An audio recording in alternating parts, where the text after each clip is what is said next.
Okay, we're just gonna do it. Ooh, that kind of froze my computer for a second. We should be fine. The final game in the series of. Can I borrow your car keys? I'm gonna go to Wawa real quick. I'm gonna get a Slurpee and I'm gonna get 2 chips and I'm gonna get a large fry. I'm gonna get a hot dog and I'm gonna get a corn dog. Watch out Final Fantasy. Yo, what's up, fellow kids? I'm a kid too. Wait a minute. Why do you look like old and decrepit and like you're 4 years old and you dropped out of college? Professor Fucks here. Everyone shut the hell up. I fooled you all. All right, everyone. Thanks for being here. It's time for another PCPU lecture. Final Fantasy 101. Yay! Yay! Everyone's been waiting. I'm here to It's been a long time. We're all here to learn. Oh, if you'll excuse me, I'd like to just take a diminutive sip of this cup of water. He's going for it! Fuck Oh no! yeah! Oh no! I'm out of Oh, it's water. really How am I gonna loud, get isn't through that? this Okay, with wait, so we'll turn little this water? down. Wait a minute. I've got all this water too. I love Final Fantasy! Take that, everyone who made fun of me for small sips before. All right. Is this why it took so long? Because you were practicing bits? Yes. Hey, everybody. Today is the day. We're finally doing the Final Fantasy lecture here. This is my coveted folder full of notes. Here's the board that I've prepared extensively. We are going to go through every mainline entry in the Final Fantasy series. We're going to go through a little bit of the lore of the Square Enix company. Ben? Mystic Quest? Yes. Yay! Yeah, Mystic Quest is right over here. You'll see. Oh yes, and if you're going to speak, you will be destroyed if you speak out of turn, but also no one will be able to hear you unless you have the microphone. So, double incentive to raise your hand so you can get the microphone. Munchie. Is Mickey Mouse in this one? Did I write Kingdom Hearts on here? No, Mickey Mouse is not in this one. He was. fucking God. That's hold on to that. Okay. Now again, this is an interactive lecture like last time, everybody. We're gonna have a fun time. We're all gonna have fun with it. So here's what's gonna happen, everybody. We're going to sing the Final Fantasy theme song. Oh, Keep God. everybody engaged on regular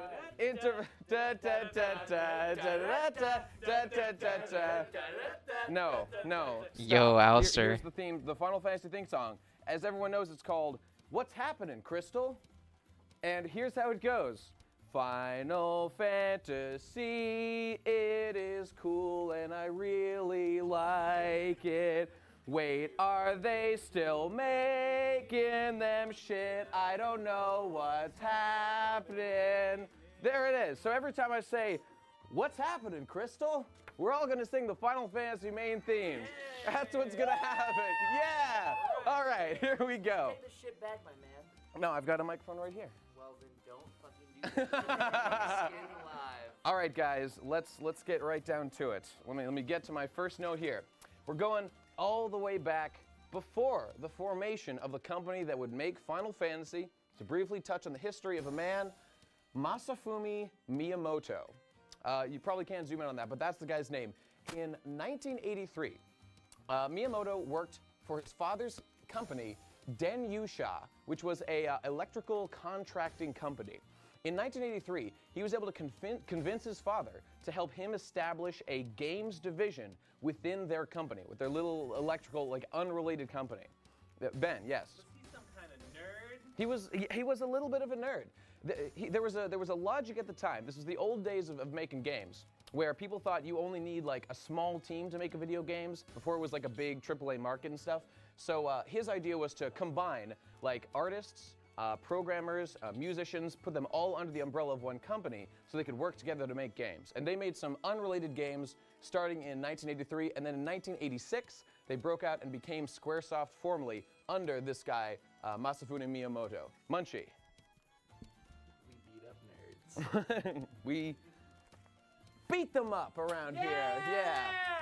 So, that being said, in 1986, Squaresoft was formed, and one of the part-time employees working at Squaresoft Incorporated at the time, was a man named Hironobu Sakaguchi. And he made a couple of games working with Squaresoft, again, part-time. It was a small company. And eventually in 1987, he was able to convince his boss that he wanted to make an RPG. It was not easy to convince these guys because there wasn't a big market at the time. I'm sorry, this was actually in 1986 when the company was first formed. He had the idea to make an RPG game. They were not convinced until in early 1987, a little game called Dragon Quest came out by the company Enix Incorporated. And after the success, the phenomenal success in Japan of Dragon Quest, Sakaguchi was able to convince his bosses to let him make an RPG game inspired by Wizardry and Ultima, Western RPGs as opposed to Eastern. He was a big guy into that stuff. 115? And so, in That felt 1987, fast. he began working on Final Fantasy with a small group of 7 other Square Enix employees. I think it was a total of 7. And as development went on, they began to impress their bosses. Everyone doubted them. Nobody believed this would be successful. They thought, well, you know, Enix was able to do it with their team. Those guys, they're smart, they're cool, you guys all suck. You know, that's what their bosses were saying to them. And it really lit a fire under the asses of what was called the A-Team. They were literally called the A-Team within Squaresoft. So Sakaguchi and the guys were just motivated enough to really put their heart and soul into a video game. And so, as development went on, they began to impress their bosses more and more with what they were coming up with. A B team, which was just a larger team, joined up with them to finish the game. And then finally, in 1987, Final Fantasy here launched and became a smash hit all across Japan, eventually coming to North America. I believe it was the next year. And that was the beginning of this whole shenanigans. Hypocrite. Why was the first one called Final Fantasy? There's some mythos about that, about how it was sort of the last gasp of the company to make a game that was successful. There's kind of conflicting reports about how true that was and how much that actually mattered to the people, because the company had just been formed 1 year prior, and it was floundering to get on its feet and actually begin, you know, turning serious profit. And this had been, as I said before, a subdivision of a company broken off from a larger electrical company started by the president's father. And they just had a lot to prove. They had a lot to prove. So, you know, Sakaguchi really took it on himself to make something impressive with this project. And luckily, it eventually worked out. His passion proved successful. And by the way, before we actually go on to describe the games themselves, I thought it'd be fun to take a little bit and just describe what each of the logos in each of the Final Fantasy games represent. Because a lot of people wonder what the hell these are. And as you can see, I've meticulously drawn them for every important game in the series. So let's take a quick run through these. Final Fantasy I. It's a guy with a sword, some weird horns. He is a warrior of light. He is simply a character, one of the player characters. No one in this game looks like this guy at any point. That's kind of a thing you'll see in a lot of Final Fantasy games, but he's just one of the warriors of light that you play as. Final Fantasy II. This is the Emperor. In the original game, he's known simply as the Emperor. He is the main antagonist of the game. It's no more complicated than that. Oh, and again, all these logos were drawn by the artists brought on board with Final Fantasy I, Yoshitaka Amano, a very famous illustrator, a designer of Vampire Hunter D. Lots of other cool stuff too. Did you? Are you raising your hand? Okay, let's not do that. Final Fantasy III. Final Fantasy III, we've just got, again, one of the Onion Knights, just one of the player characters, one of the Warriors of Light. That's all there is to it. Final Fantasy IV, things get a little more personality. With Kain Highwind from Final Fantasy IV is represented in the logo originally. In updates to this logo, you see Golbez, the primary antagonist of the game, but in the original, it's Kain. This is an iconic pose that everyone loves, as I have lovingly recreated here. Final Fantasy V, this is a Wind Drake from the game, one of the important monsters that you ride for various reasons throughout the game. Just an important thing in the game, just one of the elements that's unique to that. Final Fantasy VI, we have, well, you can kind of tell. Is it the Magitech armor? It is the Magitech armor, Professor? Yes, it is. It is the Magitech armor being ridden by Terra Branford. And you can see her a little bit on top of that. It's a pretty complex image, even in the original form, and a little hard to tell what's going on.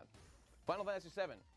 It is the meteor from the game, of course, as everyone knows. But what a lot of people miss is that you can see in the logo a tiny little dot floating above meteor, which is the black materia, or possibly holy. It's at least a materia, probably the black materia. We don't actually know exactly which one. Final Fantasy Tactics. Ben, yes? If that's the materia, then the meteor is not that big. Well, things aren't to scale, I guess. I guess not. But thanks for the contribution. Game sucks. Worse in the series. Final Fantasy Tactics is the first sort of spin-off game from the Final Fantasy series. And basically the logo is, I believe it is drawn by Amino, but it's in sort of a different art style, I believe. And it's just a bunch of characters from the game. Rams, the main character, is kind of in the center. But other than that, you've just got a bunch of classes, mages, white mages, black mages, dragoons, etc.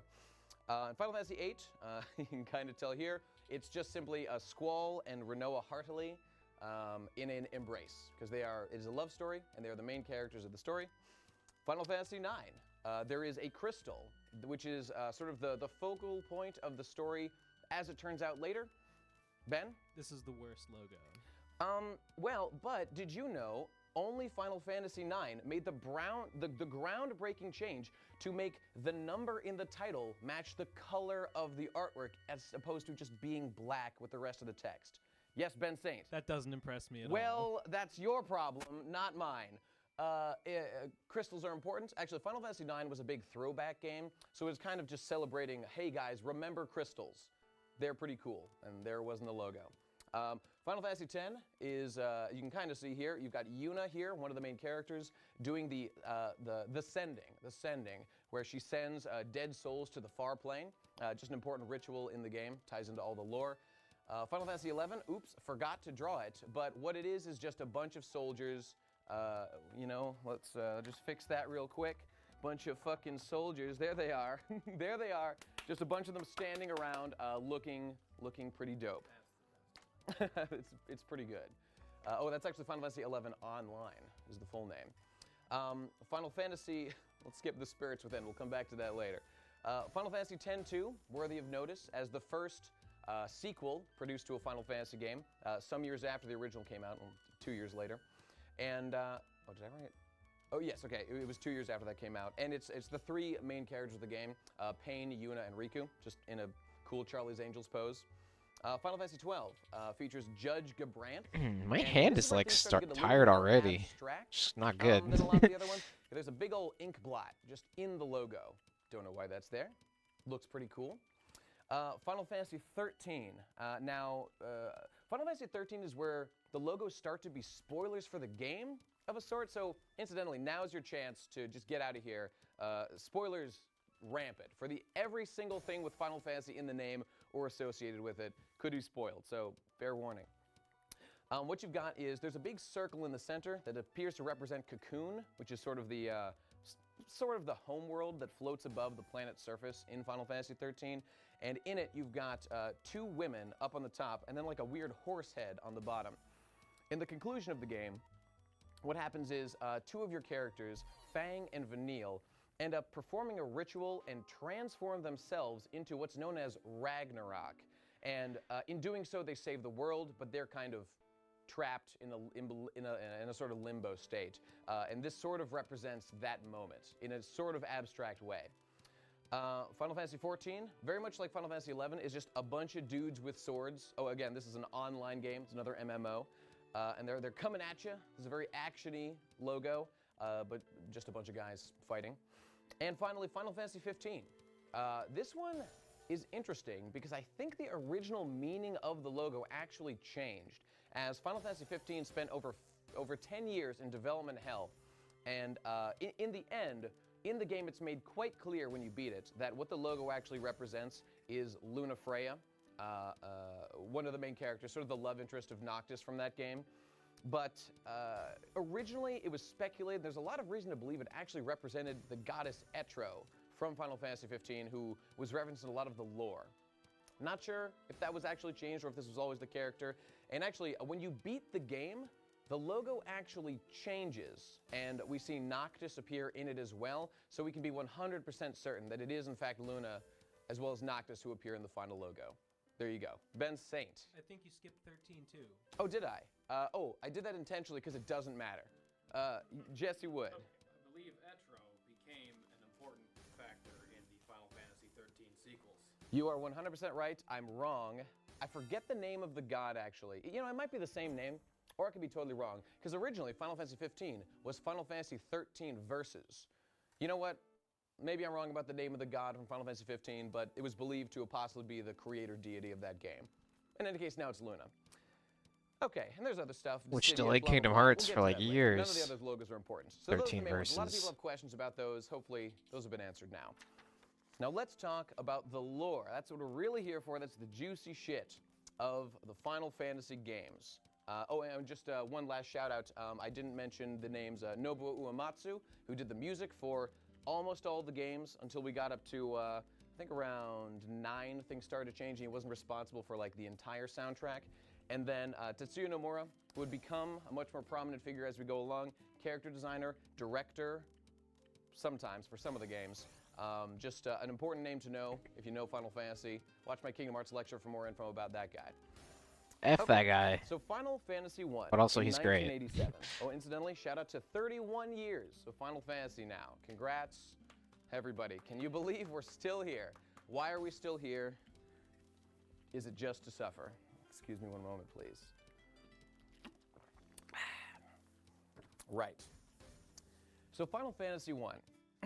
Let me actually read you my verbatim notes, because I couldn't do it better than I did at first.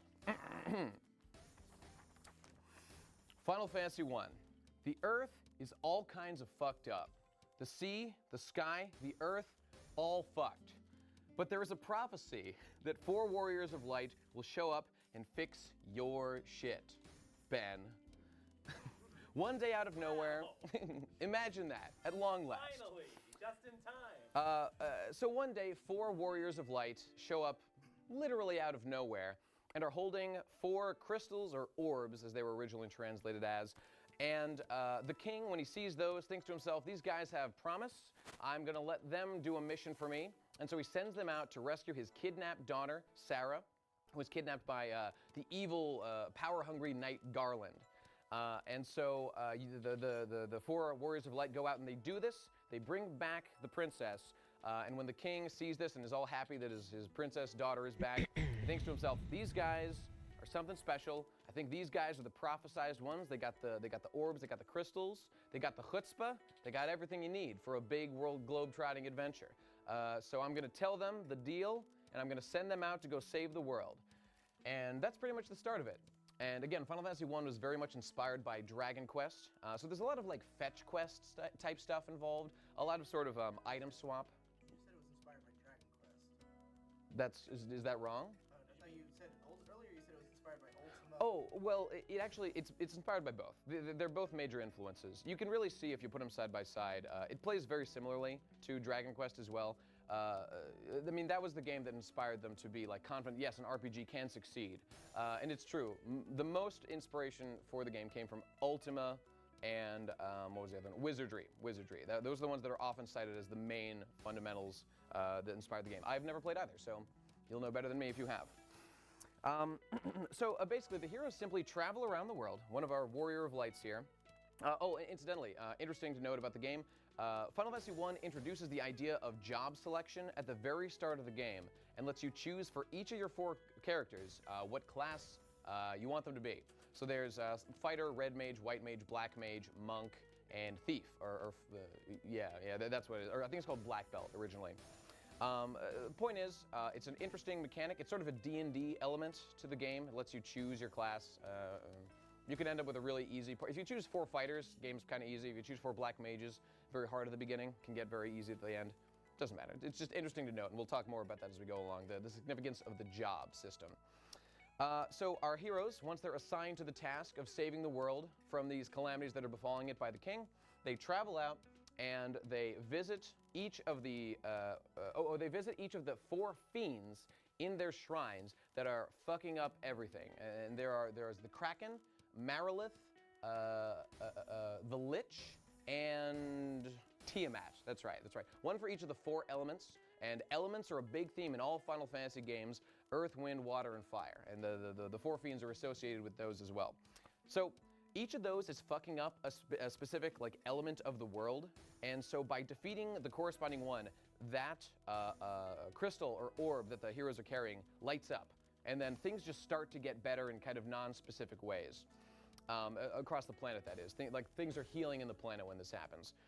So after beating all 4 of them, The heroes, it's interesting to note that actually turns out in the world map of Final Fantasy I, the 4 places where you defeat the 4 shrines of the fiends that were fucking up the world are kind of here, here, here, and here. And there's a spot right in the middle of them, which is the castle where you first fought Garland at the very beginning of the game to prove yourself.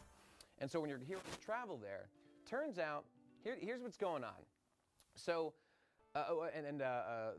this is like the center point of now, like all the world started to get better, but once you defeat all 4, some like earthquakes and crazy shit start to happen, and it's all coming from like this center point. So you go there to investigate. It's the decrepit old Temple of the Fiends. That's where it was. So now when you go there, now that you've defeated the 4 fiends, what you find is there's a portal to 2,000 years in the past. And so you go there and you go back in time.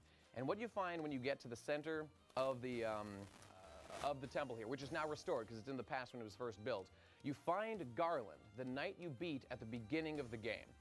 And when you confront him, he says, haha, there's something crazy going on here. Turns out what the deal is that right before I died, the 4 fiends that existed in the future used their powers together to send me back in time to now.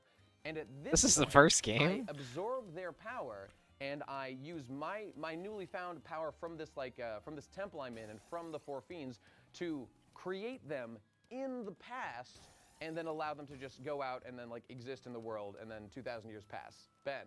He absorbed them in the future or in the past? He's in the past. Well then, wait, if he absorbed them in the past, Mhm. then why did he need to create them in the past? Well, it is, oh yeah, God talking to the mic.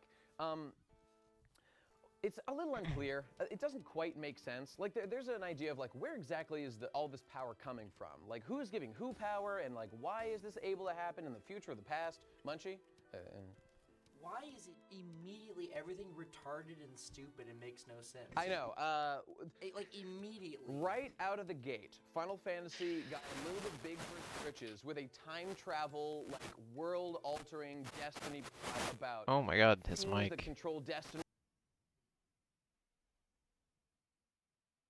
I think that's dope. I think it's pretty dope too. I'm able to look past. The game is so humble that I'm willing to forgive these kind of, it is humble. So humble. It's.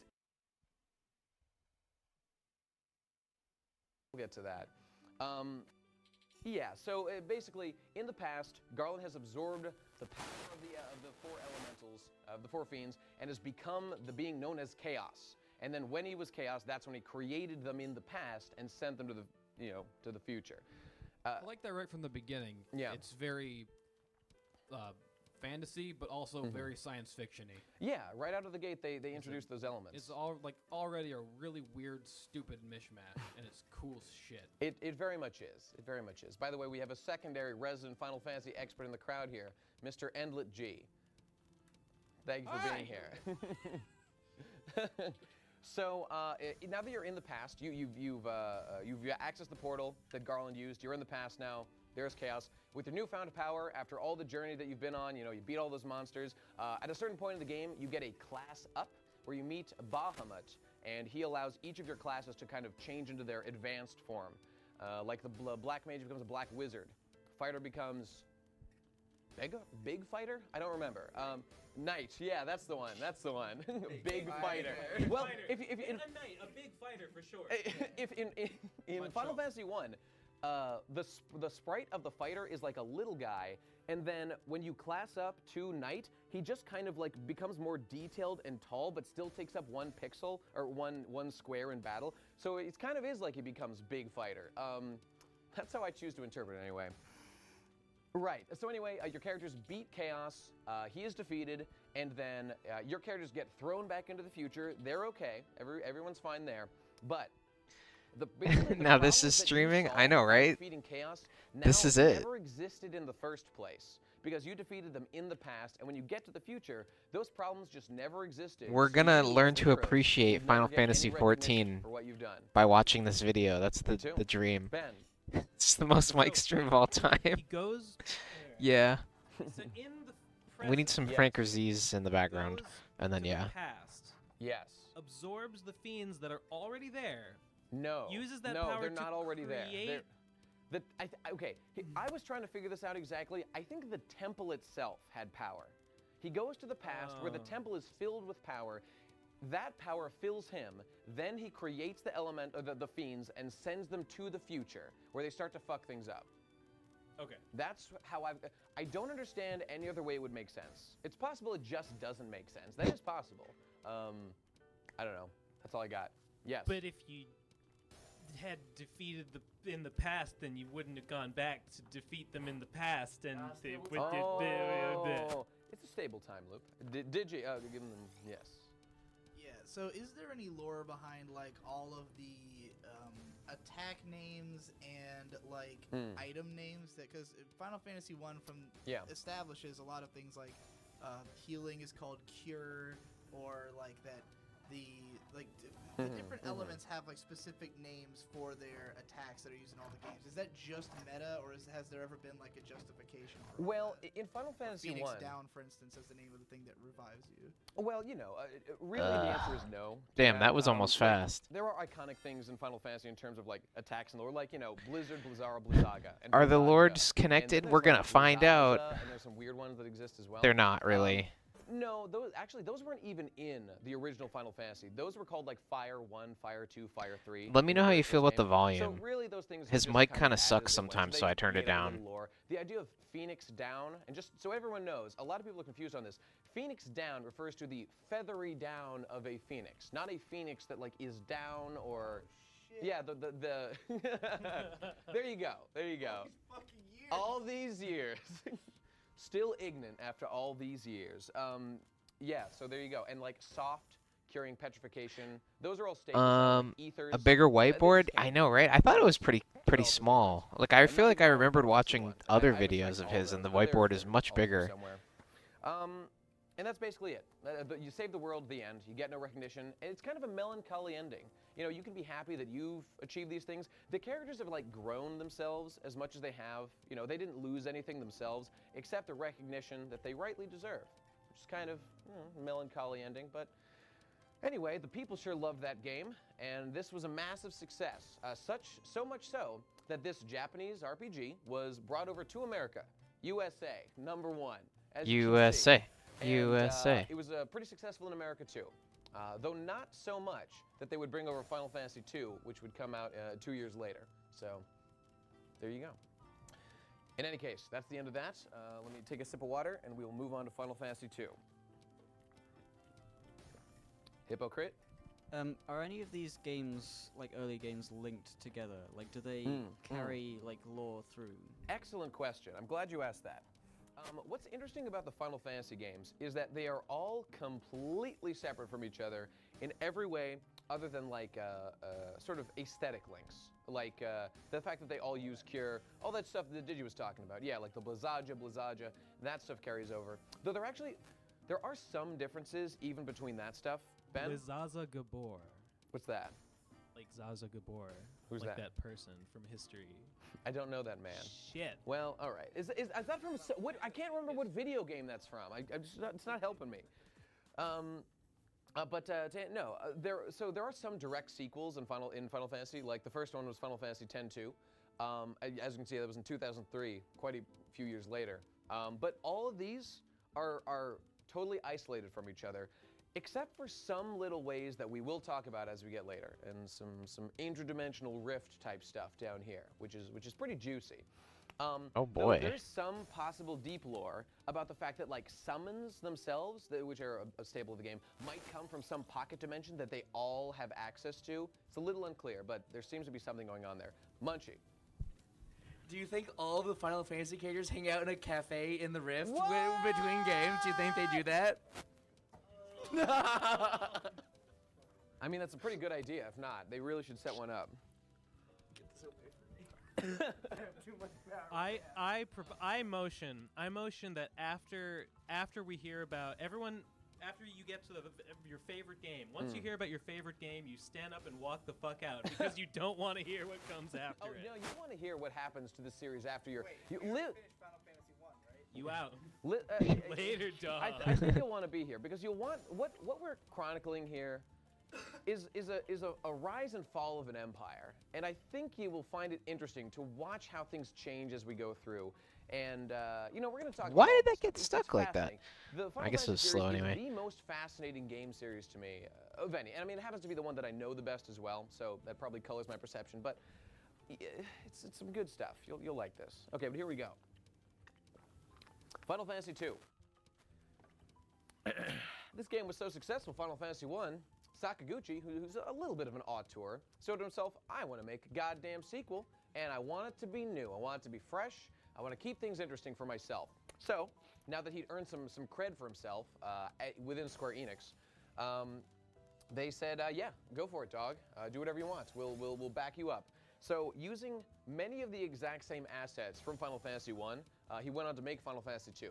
Now, big difference right out of the gate with Final Fantasy II. This game has characters that you play as. There's a real story about your characters. They have personalities, they have wants, desires, you know, et cetera, et cetera.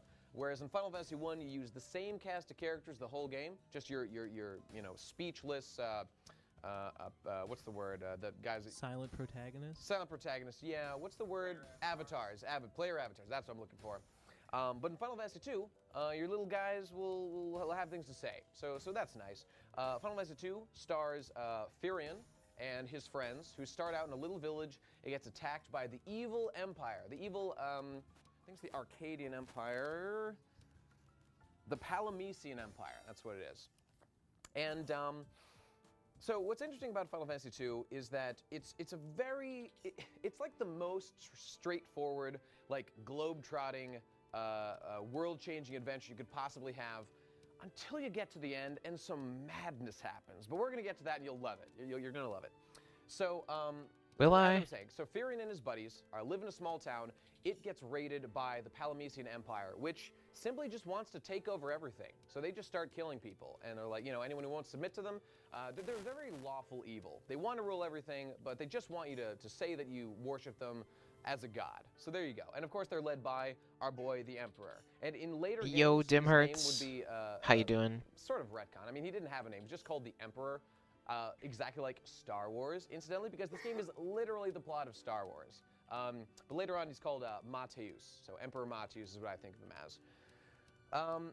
Our hero, did you? Yes.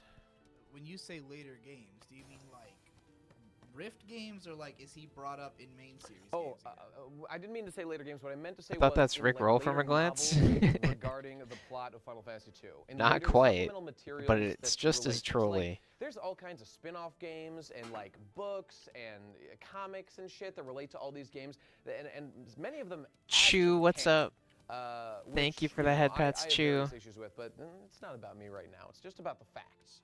So in supplemental materials, his name was just said to be Emperor Mateus. I'm learning to Emperor appreciate Mateus some Palameci, Final I believe. Fantasy lore while I play some Tetris. What's that cute little chicken thing doing? What's he doing? Well, he's appearing for the very first time. Oh my Oh! god! Because the Chocobos, the world-famous big birds that you ride, were introduced in Final Fantasy II. Bam. Chocobo. Okay, I second that. you second what he said? Yes. Okay, I always said Chocobos growing up. It It's appears definitely to be, I mean, Chocobos. this was always in text form. Like up to Final Fantasy VII, I would always say Chocobos. In later games, when they finally start pronouncing them in Final Fantasy X, they said, yeah, the Chocobos, the Chocobos. That's what they did. Gay. Anyway. Oh. I agree with that because I say Mako in Final Fantasy VII, and they changed it to Mako, and I did not appreciate. Yeah, I'm always gonna that. say Mako energy forever. know, You know, right? I'm not going back on that one. Yes, agreed. I'm right and no one else is. I named my Chocobo Chicken The Nuggy. plot of Final Fantasy What II did I name is, mine? again, I just forgot Star Wars. already. You play as a boy. Who I gets know his hometown FaZe is blown named the fuck up. Carl. You join up with a gang of rebels. I think I named mine like Dave or something like that. No, I named him Neil. I named him Neil.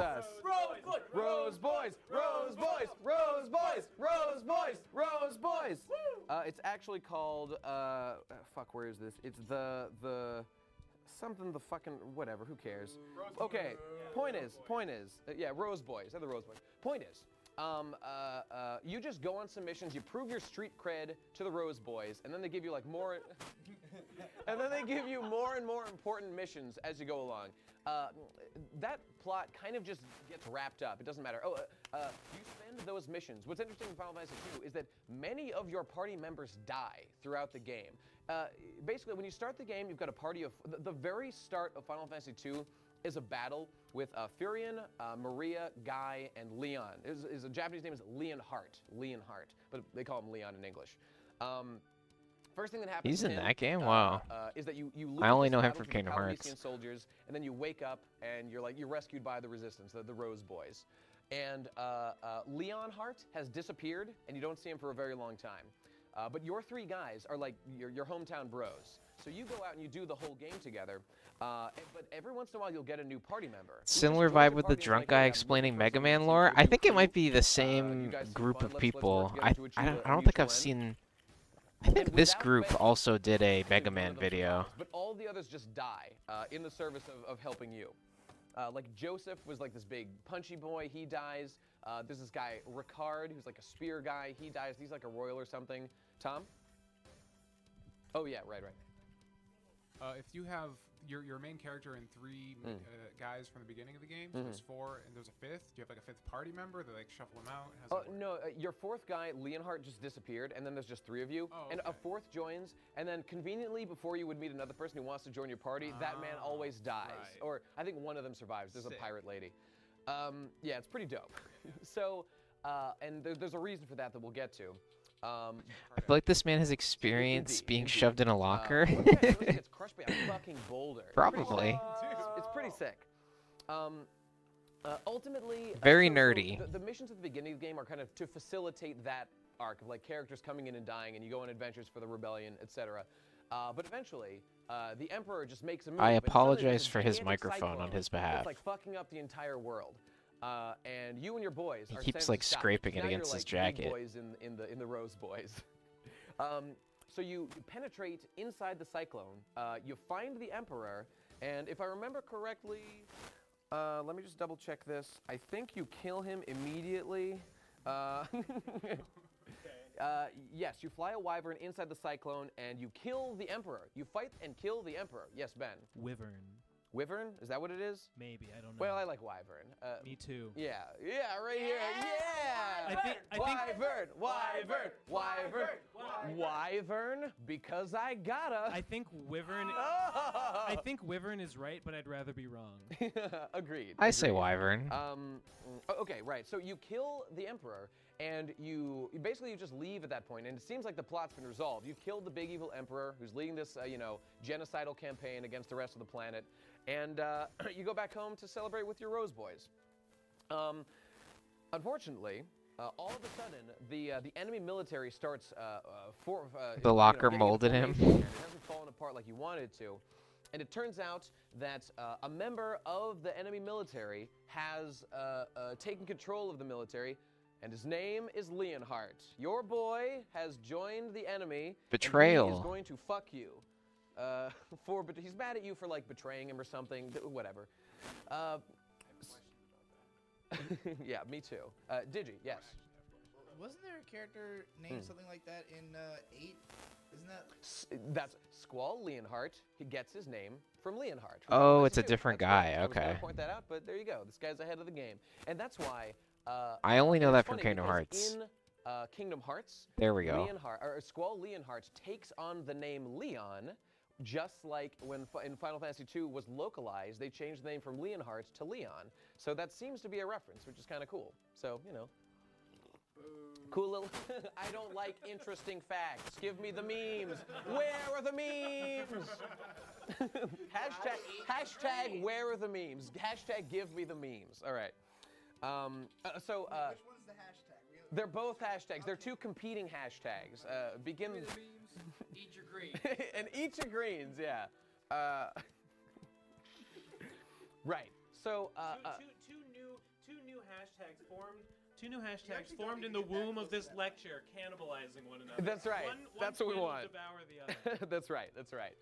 So Leonhardt has taken control of the castle, and In the first of several redundant things you have to do in Final Fantasy II, you storm the castle again, exactly as you did the first time, to confront Leonhart. You get to Leonhart, who is sitting on Emperor Matius's throne, or the Emperor's throne, when all of a sudden, he is deposed as the ghost of the Emperor rises from the grave and comes back to confront you. Okay, here's where we get good. So, turns out, I kid you not, the Emperor is such a bad motherfucker. He literally took over hell and has come back to fight you again. This is what happened. Hold on. Yes, Digi. I thought Final Fantasy II was supposed to be the worst Final Fantasy game. I know, right? They ignore this shit.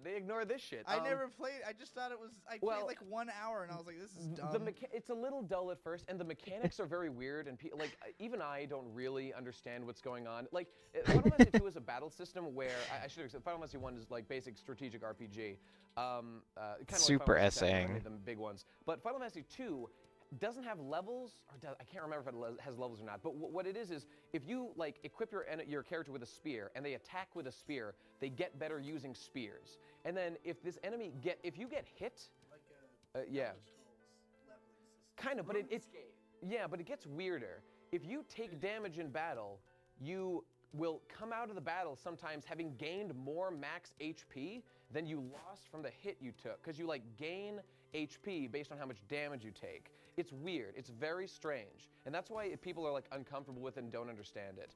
I'm a little uncomfortable with it right now. Okay, but back to the adventure here. No. Otan, were you gonna ask something? I was just gonna ask how in the fuck.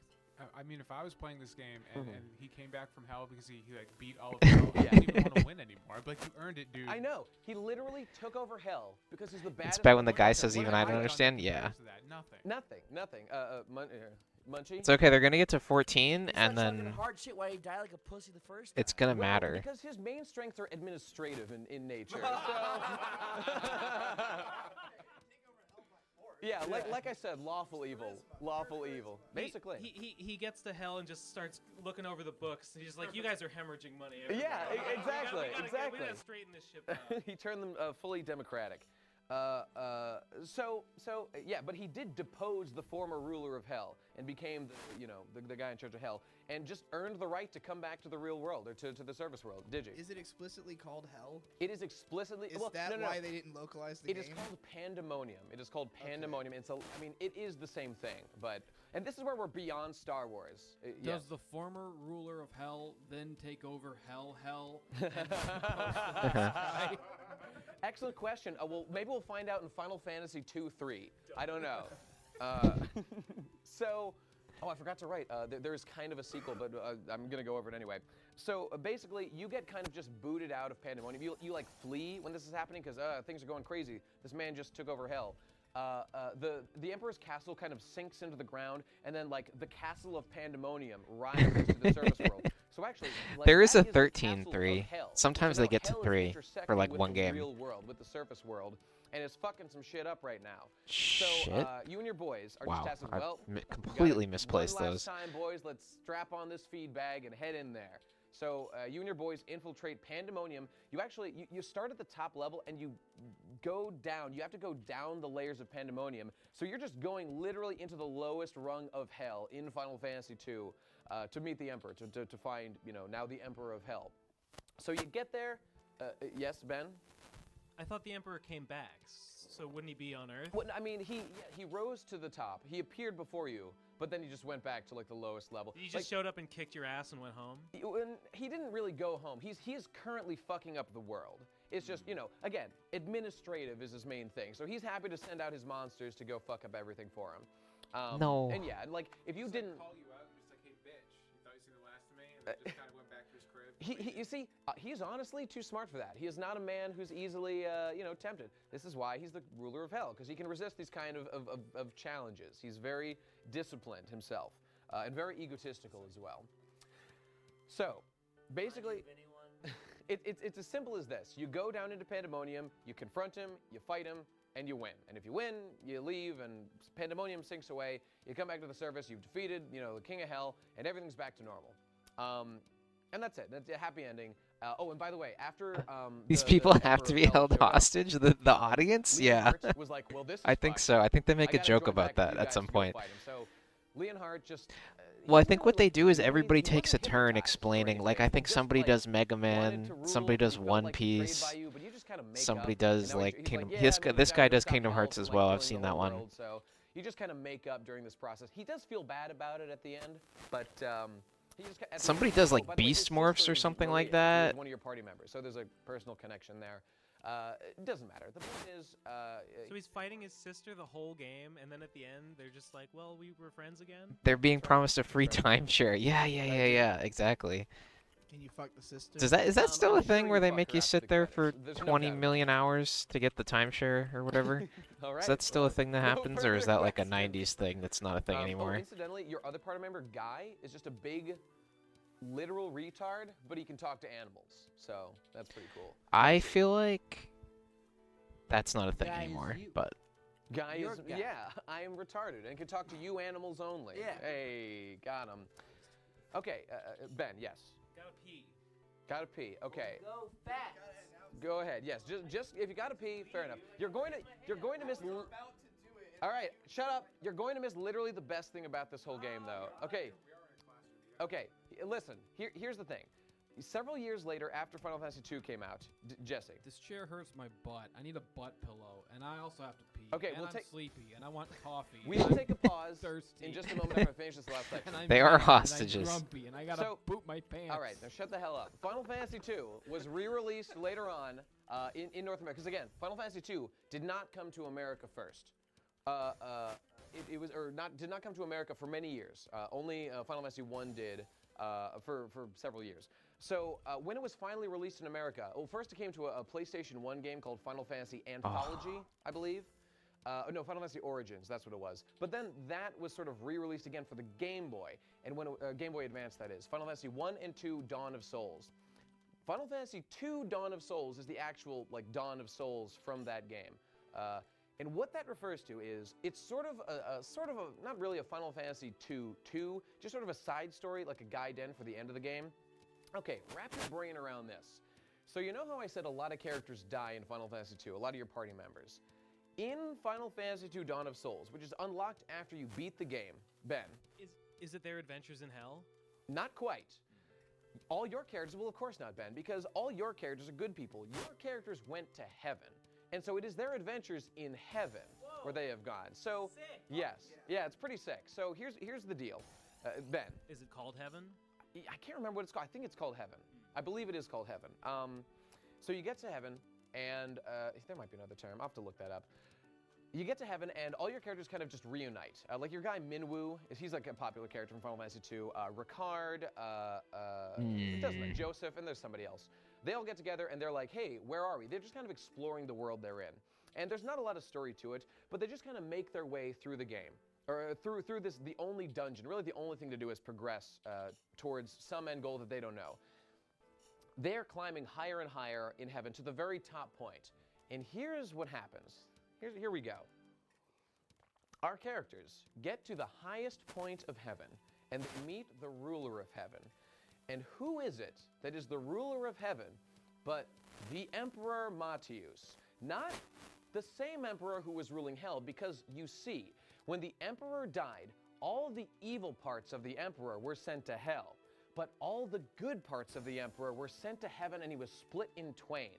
So the good parts of the emperor were kind of split off from the bottom part, and he just took over heaven. He deposed God and became the new God of heaven. Because he's just so fucking administrative. He just could not, they couldn't do it any better than he was proposing. Munchie. So he's like a genocidal, egotistical maniac, right? So what are the good aspects of him? Some races need to die. That's all I'm saying. So here's, you get, I mean, that's kind of the point, because you get to the top, and basically he's like, hey, I'm God now, but listen, I'm good God. I'm like hip God. I'm going to rap with you kids.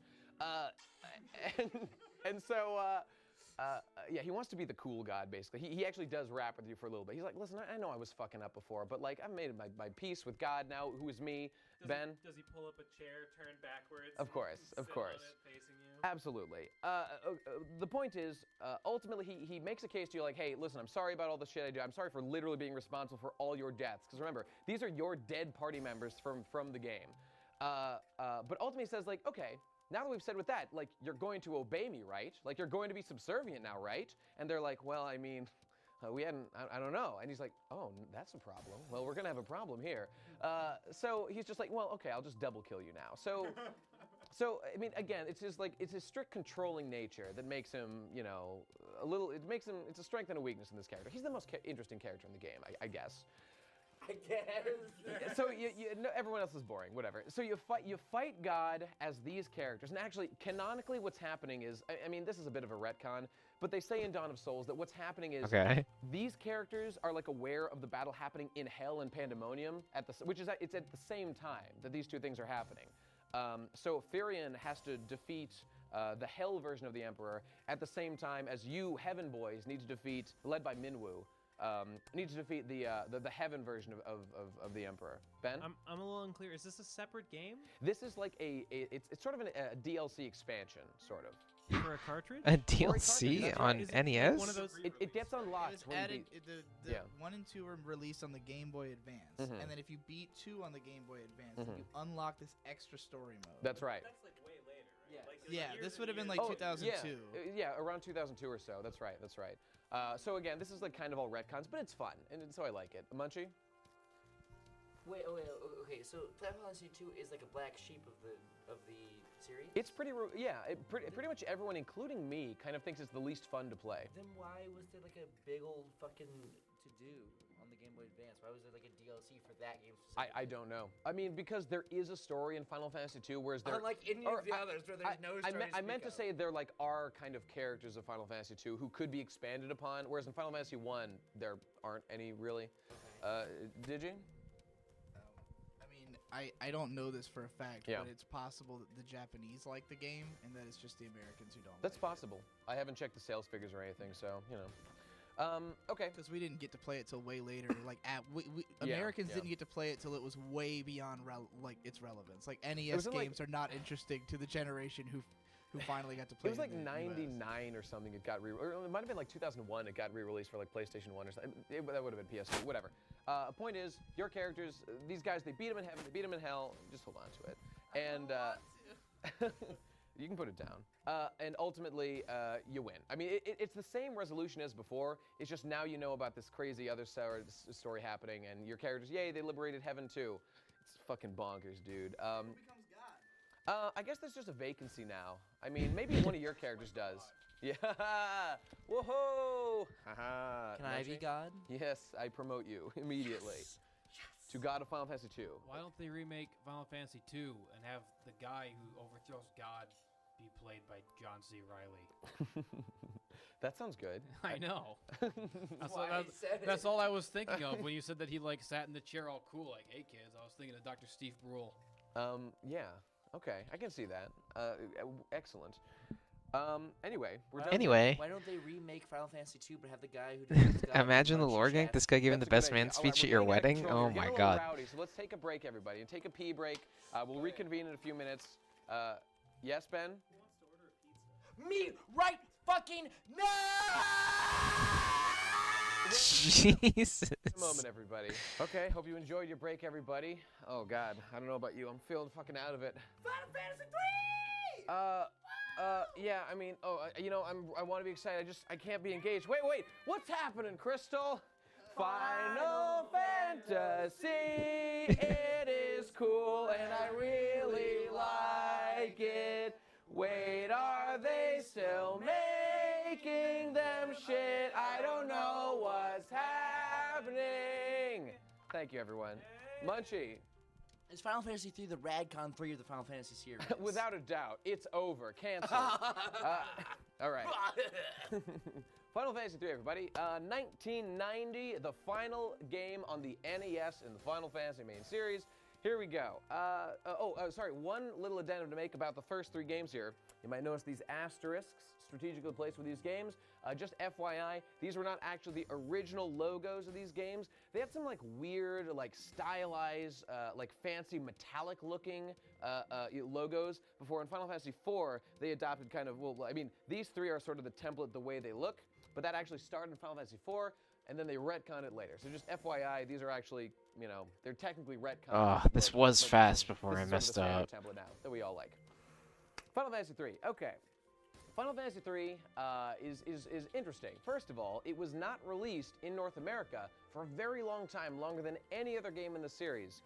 Coming out first in 1990, and I believe releasing in, I didn't write it down, I think it was 2007, I believe was the year, when it came up for the DS with updated 3D models, and actually like they made characters for the game, because Final Fantasy 3 was made in the spirit of Final Fantasy 1, as in you play as 4 nameless warriors of light who you well, the difference is instead of choosing one class at the beginning of the game, you throughout the game acquire jobs that you can change between, which is the beginning of the the job system started in Final Fantasy 1, but in Final Fantasy 3 it became kind of what we know it is today in games like Final Fantasy 3, Final Fantasy 5 it exists, Final Fantasy 10-2, it's also relevant. So that's cool. Anyway, so the lore of this game is that you start off as 4 orphans, and then all of a sudden there's an earthquake, you go and investigate, and then underground you find a crystal. I believe it's the wind crystal, and that crystal says to you, hey, you kids, you are the chosen ones of destiny. I'm going to give you some superpowers so that you can go and figure out all the problems going on in the world, such as this earthquake that just happened. This is bad. We don't want this to be happening. So that shit happens, and you get the powers to change jobs. You get the powers to shift between classes. Things like fighter, monk, you know, red mage, black mage, white mage, all that good stuff. So what happens is you leave where the place you're at with the crystal, and you go out and you explore the world to try to restore the 4 crystals. That being I believe it was the wind crystal that you found. It's all fucked up. I believe it is still, like, it's got its light, it's still healthy, but the other 3 crystals throughout the world are having problems. And here we can talk about what sort of becomes a staple of the Final Fantasy series. Well, it was in Final Fantasy 1, but it's the 4 elemental crystals. And again, it was in Final Fantasy 1, but they were crystals the characters were carrying. In Final Fantasy 3, they sort of exist in the world, and they sort of control, like, the environment or the planet itself. They're, you know, they're important to kind of the ecosystem of the planet. And here we got fire, wind, water, and earth. I didn't have a yellow marker, but use your imagination. So, Munchie, yes. Fire, water, air, dirt, fucking magnets. How do they work? Well, you know, I'll get back to you on that. So, yeah, let's just cut to it. So you explore the continent that you're on. Turns out, I don't know. The Must be a continent reference to you're on in Final something. Fantasy 3 is a floating continent. It is floating above something else. You don't know at the beginning of the game. So what you do, like, one of the first things you do in the game is you acquire an airship so that you can kind of go down to, like, the layer below, like what seems to be sort of the base planet from the floating continent you're on. Now the continent you're on is pretty huge. It's like an actual continent. But there's you know, there's like a sea below. Yours kind of just floats in the sky, but there's a sea below that you can get to. So you, the Warriors of Light, you acquire an airship from a guy named Cid, who I believe this is the first time Cid makes an appearance in the series. He might have been in Final Fantasy 2. I can't quite remember. I believe Cid shows up in Final Fantasy 3 for the first time, who becomes a character who traditionally appears in every Final Fantasy game, a la the Chocobos. And he always takes on a different role, whatever. Usually as like a mechanic, older guy. And that's what he is in this game. He's an airship engineer, who you get the airship from. So, once you have the airship, you're able to fly down to sort of the Also in planet Kingdom below and Hearts. find an ocean. And what you find is a land that is stopped in time. As you explore, you find towns that are things are just weird. Things are very strange in this place.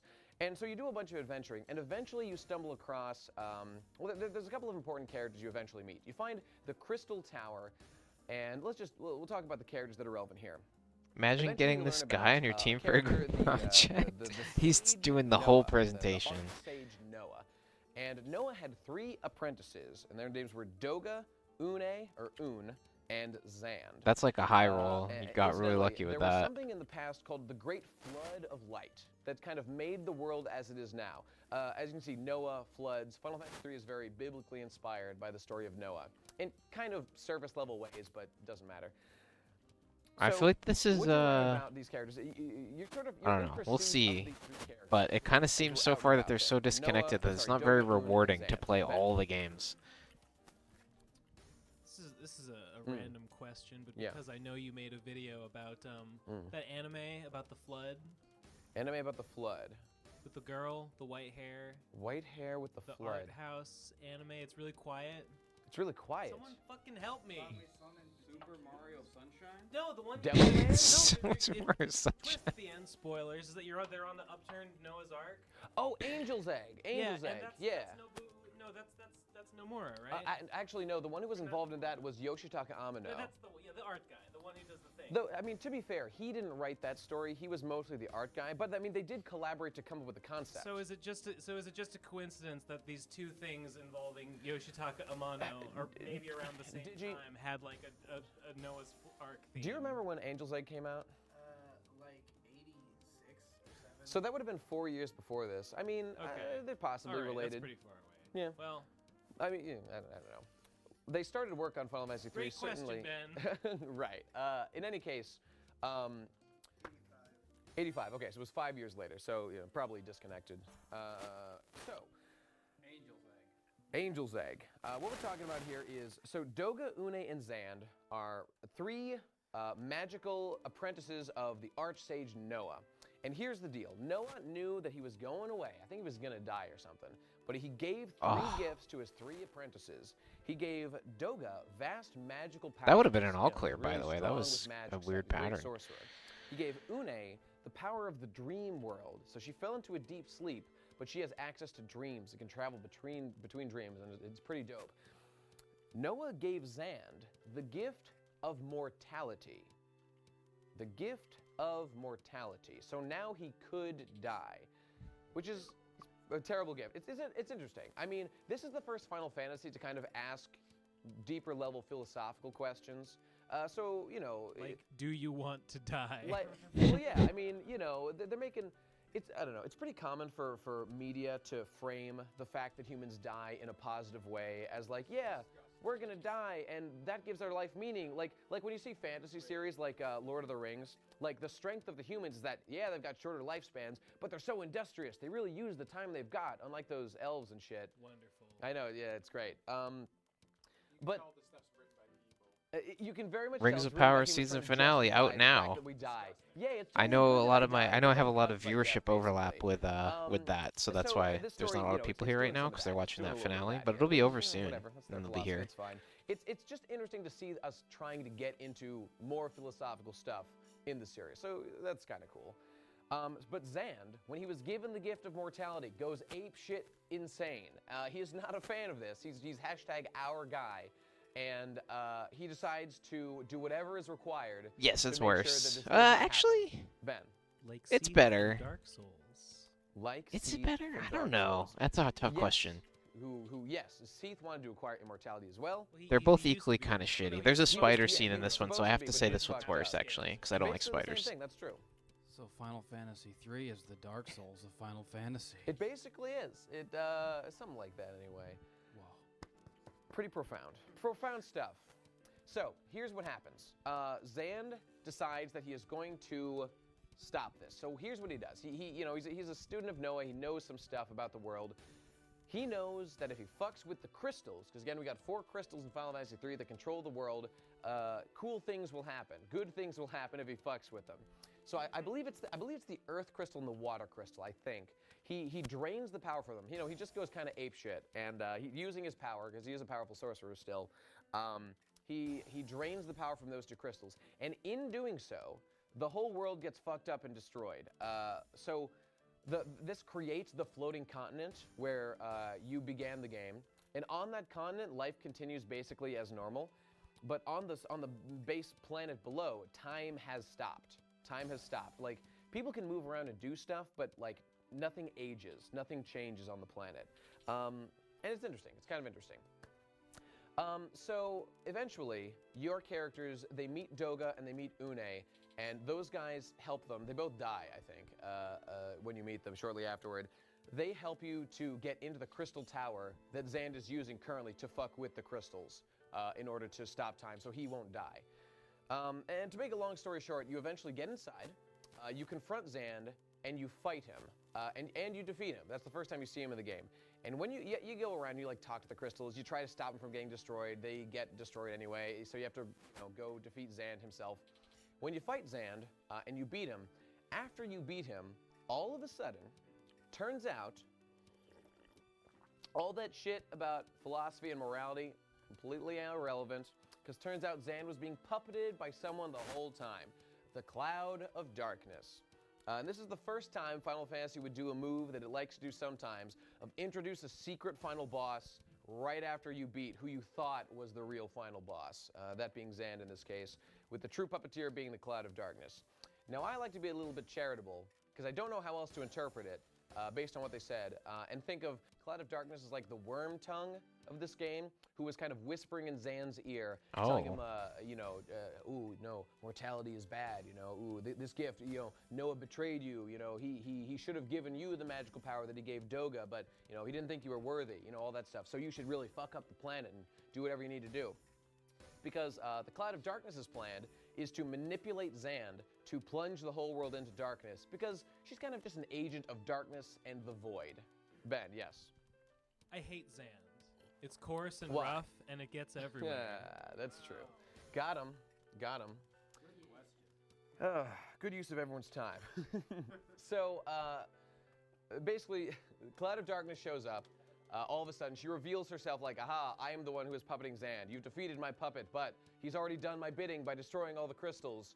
So now we're going to flood the earth, and it's going to be destroyed and whatnot. So Cloud of Darkness is about to kill you and your boys. But something intervenes and saves you right as it's about to do so. Oh, by the way, Cloud of Darkness takes the form of a sexy green woman who refers to itself, I think it's as like we, and it's actually agender, but it looks like a sexy lady. So there you go. As you're about to be destroyed by the Cloud of Darkness, all of a sudden these characters, the Warriors of Darkness, intervene. Turns out you spend a little time in Final Fantasy III dipping into a parallel world to the world you live in, into the world of darkness. And the Warriors of Darkness are just like you. They're warriors chosen by the Dark Crystals that you actually dealt with earlier in the game. You go to the Dark World, there's some Dark Crystals, and these warriors were chosen like thousands of years ago when that Flood of Light happened to protect their world. Because the Flood of Light made your world the world it is today, but it actually really fucked up the world of darkness, which is not evil, it's not bad, it's just a different world that's kind of based on darkness and stuff. And so they're here to make sure that the Flood of Darkness does not happen to your world, because they're just like, yeah, the Warriors of Darkness are like, look, bro, we know this sucks, we want to help you and make sure this doesn't happen. Well, that's just swell. They're the greatest guys of all time, and they actually all sacrifice their souls to allow you to harm the Cloud of Darkness. And then you working together, the Warriors of Light and the Warriors of Darkness, you defeat Cloud of Darkness, this sort of a literal agent of chaos, who is a manifestation of the Void, and which is like just nothingness and darkness and whatnot. They're trying to destabilize the world between light and darkness, just so everyone dies, because that's what they want.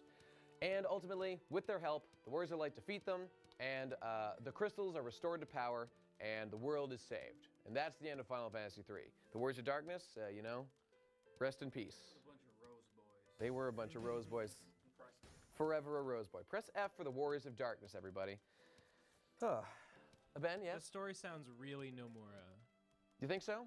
Yeah, sounds like some Kingdom Hearts stuff. For your information, Nomura, his first, I think he worked his way up the company, but his first sort of quote-unquote major involvement was as a monster designer in Final Fantasy V. So I know for a fact that he was not involved with the story of Final Fantasy III, but yeah.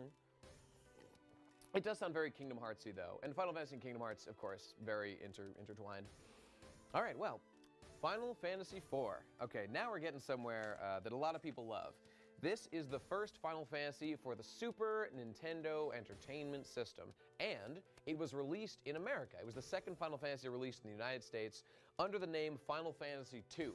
And here, real quick, we can touch on the fact that Final Fantasy 1, Final Fantasy 4, and Final Fantasy 6 are the first Final Fantasies that were released in the States, and they were called 1, 2, and 3. So a lot of people are confused to this day about, hey, I played Final Fantasy 3 when I was a kid. You know, it doesn't look like this weird DS game. What's the deal? Final Fantasy 6 was released as Final Fantasy 3. Final Fantasy 4 was released as Final Fantasy 2. Munchie. There's a comic strip on Dorkly.com about a gamer girl walking up to two gamers saying, "Hey, do you want to play Final Fantasy 3?" Oh, and no. then them making I didn't bring my DS, though. What am I... And then them making fun of her for not knowing that it's actually 6. And I wrote that comic strip. And then they walk away, and you can see the gamer girl holding a copy of actual Final Fantasy 3. So it's like, don't be mean to girls who want to play games too. Oh, I would never. I Just would want never. to let you guys to know. The lore needs to be updated. All right, now, so Final Fantasy IV, Ben, yes. Who goes up to someone and says, "Hey, you want to play Final Fantasy anything?" Yeah, true. This comic is garbage out the gate. It would never happen in real life. Just to sit down for a nice Kingdom Hearts tournament. Indeed. My okay. boys. True though. So Final Fantasy IV comes out in 1991, and you know, and I'd like to give credit to Square Enix. Sorry, they weren't Square Enix at this time. They're still Squaresoft, because as you can notice, Final Fantasy 1, 87, Final Fantasy 2 in 89, Final Fantasy 3 in 90, Final Fantasy 4 in 1991. They were sure prolific back in those days. What's going on over here? Munchie didn't do this comic justice. Are you passing notes in class? No. Put that shit away, dude. Look, that's... to be a poster. Wow, it's really long. It is. All right, yes, good, but stop or you'll be destroyed. Thank you. Final Fantasy IV comes out in 1991. First Super NES game. Also comes out in the States, I believe, in 1992, I think. So Final Fantasy IV is a big deal because it is really where the story of Final Fantasy starts to actually kind of get good. You know, there's amazing things that happen. Okay. The overall moment-to-moment, like, there's characters that we care about. There's kind of interesting plot lines. It there's gets a lot of good stuff after the there. first expansion. you Just play 4 Final games Fantasy IV in. as the character Cecil Harvey. You start the game as a Dark Knight working for the Kingdom of Baron. You are the leader of the Red Wings, which is their airship fleet. And the game starts with you having just completed a raid on the town of Mysidia. You have stolen the water crystal from Mysidia, which is important for unspecified reasons, but based on, this is one of those things that's like, because it's a Final Fantasy game, we can kind of infer that the crystals are like important for the world or something, which is just kind of what we do here.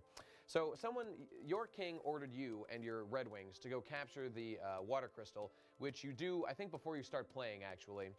And then you bring it to the king, and Baron, Cecil says to the king, "Mr. King Man, I didn't like what I just had to do.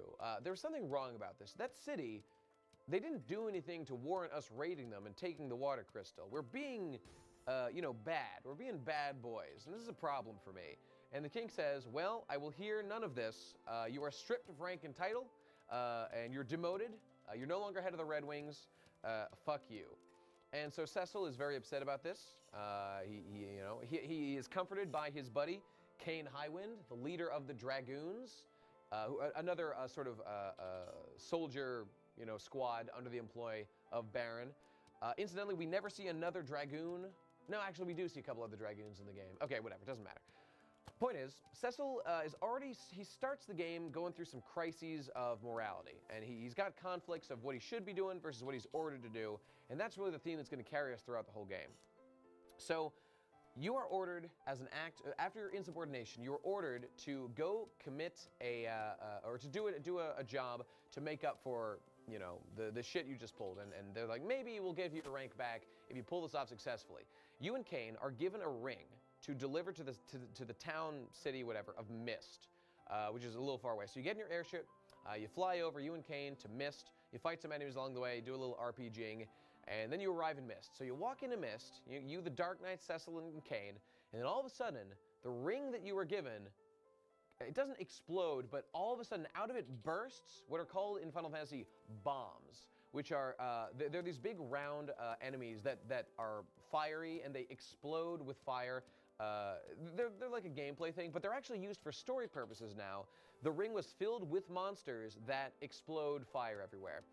And the town is immediately destroyed by the ring that you have brought. So Cecil, unknowingly, just brought an item to the town of Mist that just killed like everyone there. He's fine. He survived because he's a tough warrior guy.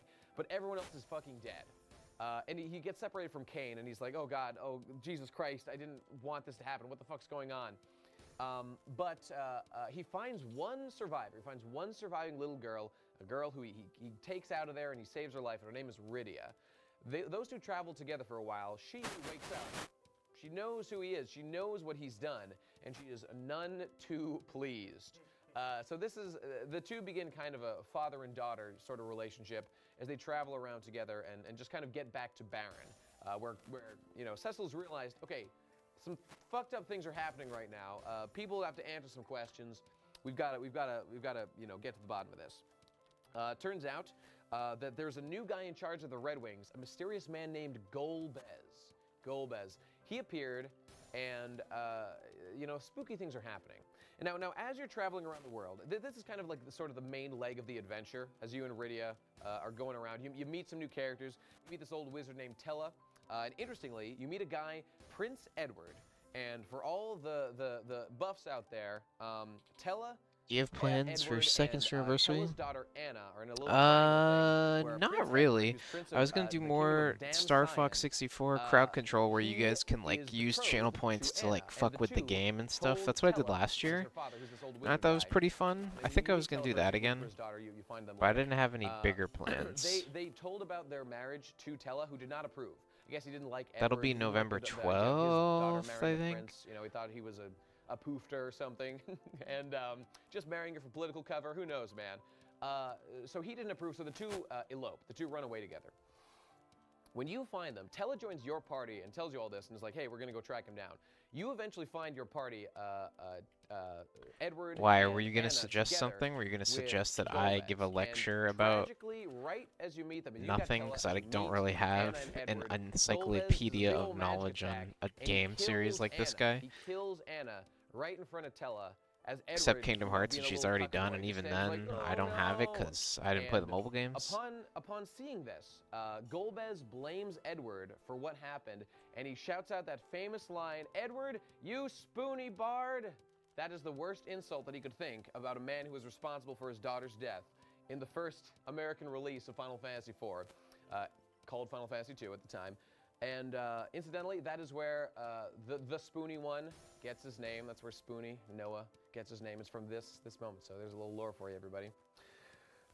You know, big Final Fantasy fan and all that. So that was just an aside. The point is, basically, Cecil travels throughout the world and is just trying to get back to Baron to confront the king, confront Golbez, find out what the hell's going on, why was he sent on this mission, and all this other stuff. And just that stuff about Golbez killing Anna. Like, we're witnessing Golbez is just fucking up the whole world right now. Him and the King of Baron are working together. They're using the Red Wings that you had been captain of, and they're just invading other towns to acquire like the Fire Crystal, which is one that was in the Kingdom of Damn Scion, and just a bunch of other stuff. They're fucking everything up. So when you finally get back to Baron, you confront the king. Turns out the king had been dead. He was a monster. You know, Golbez is running shit. Golbez is the one in charge here, and you fucking fight him, and you fucking kill him. The king, that is. Golbez is not so easy. You confront him. A bunch of stuff happens. You confront him. He kills Tella. Tella dies. That's sad. A bunch of other stuff happens. Cutting to the chase, eventually, the culmination of this is that Cecil realizes, I need to get stronger so I can beat Golbez, and he goes on a personal quest of becoming a real boy. He goes to this place called the Mount of Ordeals, where it's very, very Star Wars again, another game that's very Star Wars-y, and he faces off against his own shadow self. So in this battle, Cecil is suddenly, because Cecil had been a dark knight this whole game. By the way, in Final Fantasy IV, every character who joins your party is sort of like a class, and they can't change, but like just by default, they're sort of a class, which is the first time the story has done that, or a Final Fantasy game has. And Cecil was a dark knight. Gib. Pardon my insolence. Yeah. But is this not just a Wikipedia recital? the Final Fantasy lore. Well, I mean, but that's what it is. That's the lore. I'll try to keep it short. I'll try to get more to the tangible details that really I mean, matter what, here. what I want, well, what I shouldn't be, but like what I would like is like which games are like good and cool, and what should I play? But these are all the reasons why Final Fantasy IV is cool. Okay, I understand your point here. Let's get to what people actually care about. The point is, Cecil goes through a magical transformation when he fights his dark self and he becomes a paladin. It's really cool. He fights, when you enter this battle, he's now, you're fighting against the Dark Knight version of him, which is the sprite you've been playing as the whole game. And you're now a paladin. Faye, welcome. You You're beat him, here. you win, I was now just you're cool, answering you're strong, you. You're ready to beat Golbez. Welcome. You just go through the rest of the game like that. Does your sprite change? Yeah, you We become a new- are- you become a new sprite. We're It's a big just climactic moment. It's really listening fun. to this It's really video fun. about all the Final Fantasy games. Yes, Jesse. What's a paladin? A paladin is like a knight from Final Fantasy I who can use white magic. Actually, knights in Final Fantasy I could use white magic. I know, well, okay, fair enough. We're gonna gain an appreciation these for the games. story of Final Okay, Fantasy here's the XIV point. this way. You get to the Maybe? end of the game. Here's what's fun. Turns out, you fight Golbez a bunch of times. Turns out, Golbez is from the Or it's fucking just a moon. He's distraction from for you the guys while fucking I moon. play Yeah. Tetris. But, you know, either way. Yeah. Oh, I forgot to mention, Final Fantasy IV has 2 moons. The planet has 2 moons. Turns out one of those moons ain't from around these parts. It's from somewhere else. But yeah, And it's called Lunarians what's up? I hope you're are doing from the well. fucking moon. Hope Also turns everything out- is going correct. great with my favorite there's- viewer. The scary moon. It's called the Red Moon, I believe. It's called the Red Moon, and Red things are bad, dude. red things are bad. Fucking commies, man. Not on my watch. As it turns out, Golbez is not actually a full-blown Lunarian. He is a half-Lunarian. And guess who else is a half-Lunarian? Cecil, who is Golbez's brother. What a fucking shocker. Yep. Cecil had been found by the King of Baron. He'd been We're raised on by him, we're on and Final they grew up Fantasy together. IV I right don't know what happened now. to their dad. I guess he just died. I don't know. So eventually, well, here's some other fun stuff that happens. A giant called the Giant of Babel, the Giant of Babel, I believe, gets summoned by Golbez as a giant doomsday weapon. It's just a giant mech. It's a giant mech that appears in Final Fantasy IV. You enter it from like the foot. You climb all the way to the top, and you like explode it from inside. And so you beat it. You beat this ultimate doomsday weapon, and that's when Golbez says, "Fuck this. This didn't work. I'm going back to the moon." And so he somehow gets to the moon, I think with magic. You have to track down this thing called the Lunar Whale. The Lunar Whale. Just decorating. It's That's a good. dope ship. That's It's a good. big, it's a ship that takes That sounds you like to the- fun. Oh, it's not actually. It's not an actual whale. I'm sorry, everyone. I'm Like sorry in- I wrote Final Fantasy IV that way. Like in Pinocchio Goes to Mars. Is that a thing? There is a space whale Well, sick. that he has to escape from. Oh yeah, you told me. Okay, so you get the Lunar Whale, you chase him to the moon. On the moon, there's this guy named Fusoya. He is one of the Lunarians who's like, yeah, sorry about all this shit happening. Turns out, Golbez was actually being possessed by this guy called Zemus. Zemus was a Lunarian Oh. who hated Earthlings. He was controlling Golbez the whole time, your brother, to fuck up the world because he wanted to kill everyone and have Lunarians take it over. That was his plan. Golbez, now that he's snapped out of this, is like, this is fucked up. This guy was controlling me. I don't like this anymore. And actually, this is fun. All of a sudden, Fusoya, like I said, is a Lunarian. Fusoya. There's a final battle at the end of the game where Fusoya and Golbez appear as sprites on your side. So the enemy, the bad guy boss, who you had fought in Final Fantasy, enemies usually appear as like big detailed enemies. In this like final confrontation, Golbez is on your team as a little baby sprite. It's adorable and awesome and very heartwarming. And they do a bunch of blasts against Zemus. Now they're on your side, and Zemus dies. Zemus is killed by Golbez. But the seething anger and rage of Zemus brings him back from the dead as Zeromus. And Zeromus is real strong, and he smacks Golbez and Fusoya. You guys get there and you beat him. You win. That's what happens. You show up and you're like, okay, well, we win now. We win now. Cecil, canonically, what happens is Cecil is going to lose to Zeromus, but all his friends from, this is literally Spirit Bomb. It's literally the Spirit Bomb where everyone's friendship powers. Damn, that give felt Cecil the fast, but I power to had win a slow and beat down Zeromus, point in that. And they win, and that's it. Munchie. What's it with Japan and being friends? I don't know. They weren't good friends back in my Pearl Harbor days. I'll tell you that much. No, really, did you? What's it with Japan and being friends? Is there a They reason? love like willpower and friendship and stuff. I don't know. They just do. I think they believe in themselves a lot. That's what I know. It's weird, I know. Pathetic. Don't they know nothing means anything, man? They believe in a real fighting spirit. That's right. That's right.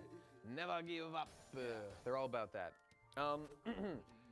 So the end of the game is Golbez and Fusoya, who's another Lunarian. They're like, listen, we know we fucked up a lot of shit here.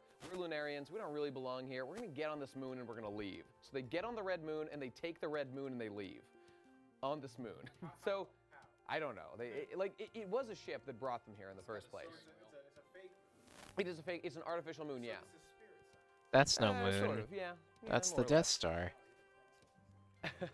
So that's the end of the game. You go back home and you have This fun. one had Dagobah and a Death Star. There In it. was This a one was sequel Super to Star Final Wars. Fantasy IV that was released many years later. Where we got here? Final Fantasy IV, The After Years. Takes place 17 years later.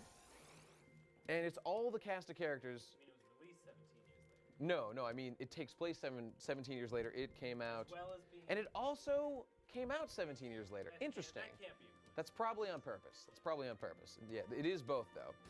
You play as Theodore, Cecil's son.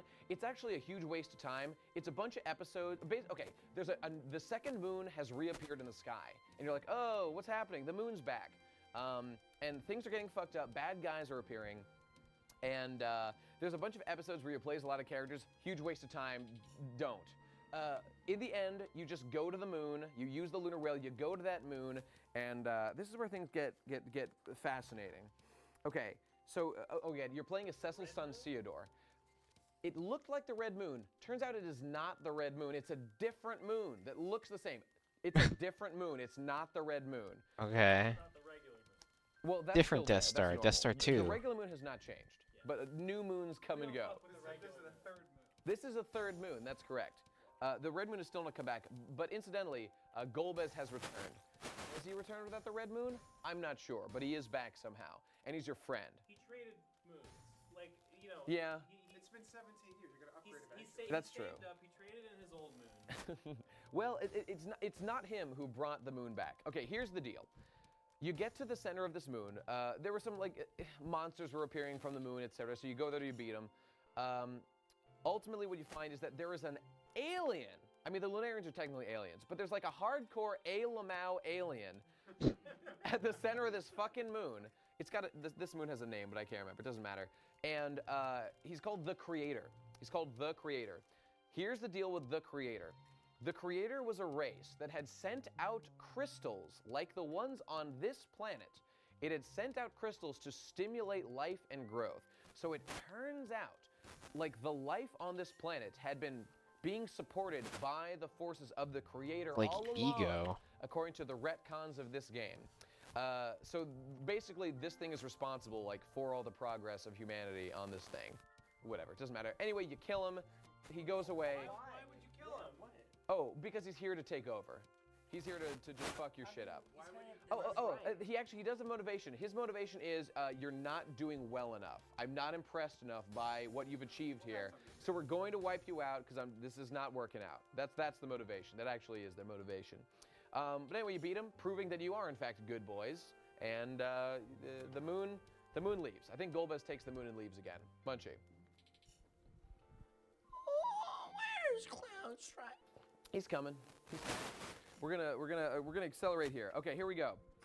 So that was that. Final Fantasy V comes out the very next year. My God, I cannot believe how fast these games are coming out. It's insane. 1 year between legendary games.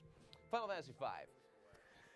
Oh boy, here's the deal. You're Bart's Clouser. You're a wanderer. You wander around the countryside just having goofs and gaffs and fun. Suddenly there's a fucking meteor that lands right next to your campsite. You go, you check that shit out. There's a couple people there. There's this old man who doesn't have his memory. There's this this princess who forgot her shit. You go inside the meteor. All of you have. You're trying to get to Lena's castle because she's the princess of some castle, a tycoon. She's the princess of Tycoon. You're just trying to take her home because she wants to go home. On the way, you meet a friendly pirate captain named Faris, who turns out to not be a man, but a very sexy lady. That's canon. And the four of you eventually stumble upon. I thought he was a really ugly man. Okay. Final Fantasy V sounds good That's so right. far. There's a lot of gay panic regarding Farron. Amazing. throughout Final Fantasy V. In the game, yes. Okay. Extensive gay panic. Also with me in real life. The four of you eventually stumble upon a cave just on your journey to take her home, to take Lena home, and it's the Wind Crystal. The Wind Crystal shatters, and the four of you are like, no, what happened? The Wind Crystal has chosen you four because you were there when it broke. It gives you magic powers. It gives you job powers like in Final Fantasy III. It's the same shit. And so you four are like, oh, well, now we've been chosen by the crystal. We've got an adventure to go on.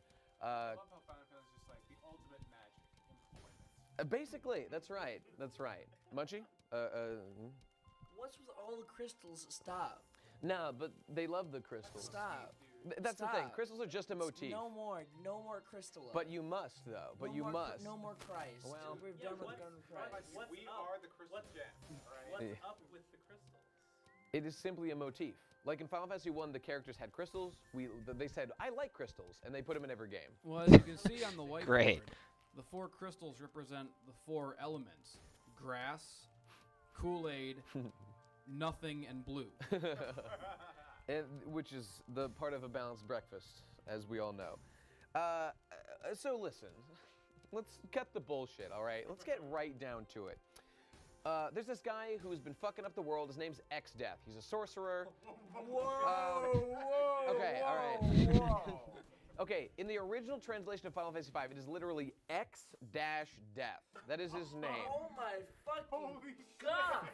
I mean, This guy fucked. This guy. He was such a promising youth. He got his diploma. It was an X-Death on it. Yeah. Like, he's going places. But somewhere it all went wrong. Now, unfortunate to burst your bubble, to this day he is translated as EX-Death, X-Death as his name.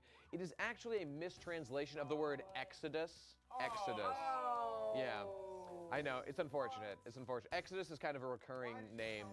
Well, you know, we can dare to dream. Sometimes trivia's not worth it, dude. I know. You gotta know when to hold it back. Well, but goddammit, I'm just too committed to my journalistic integrity.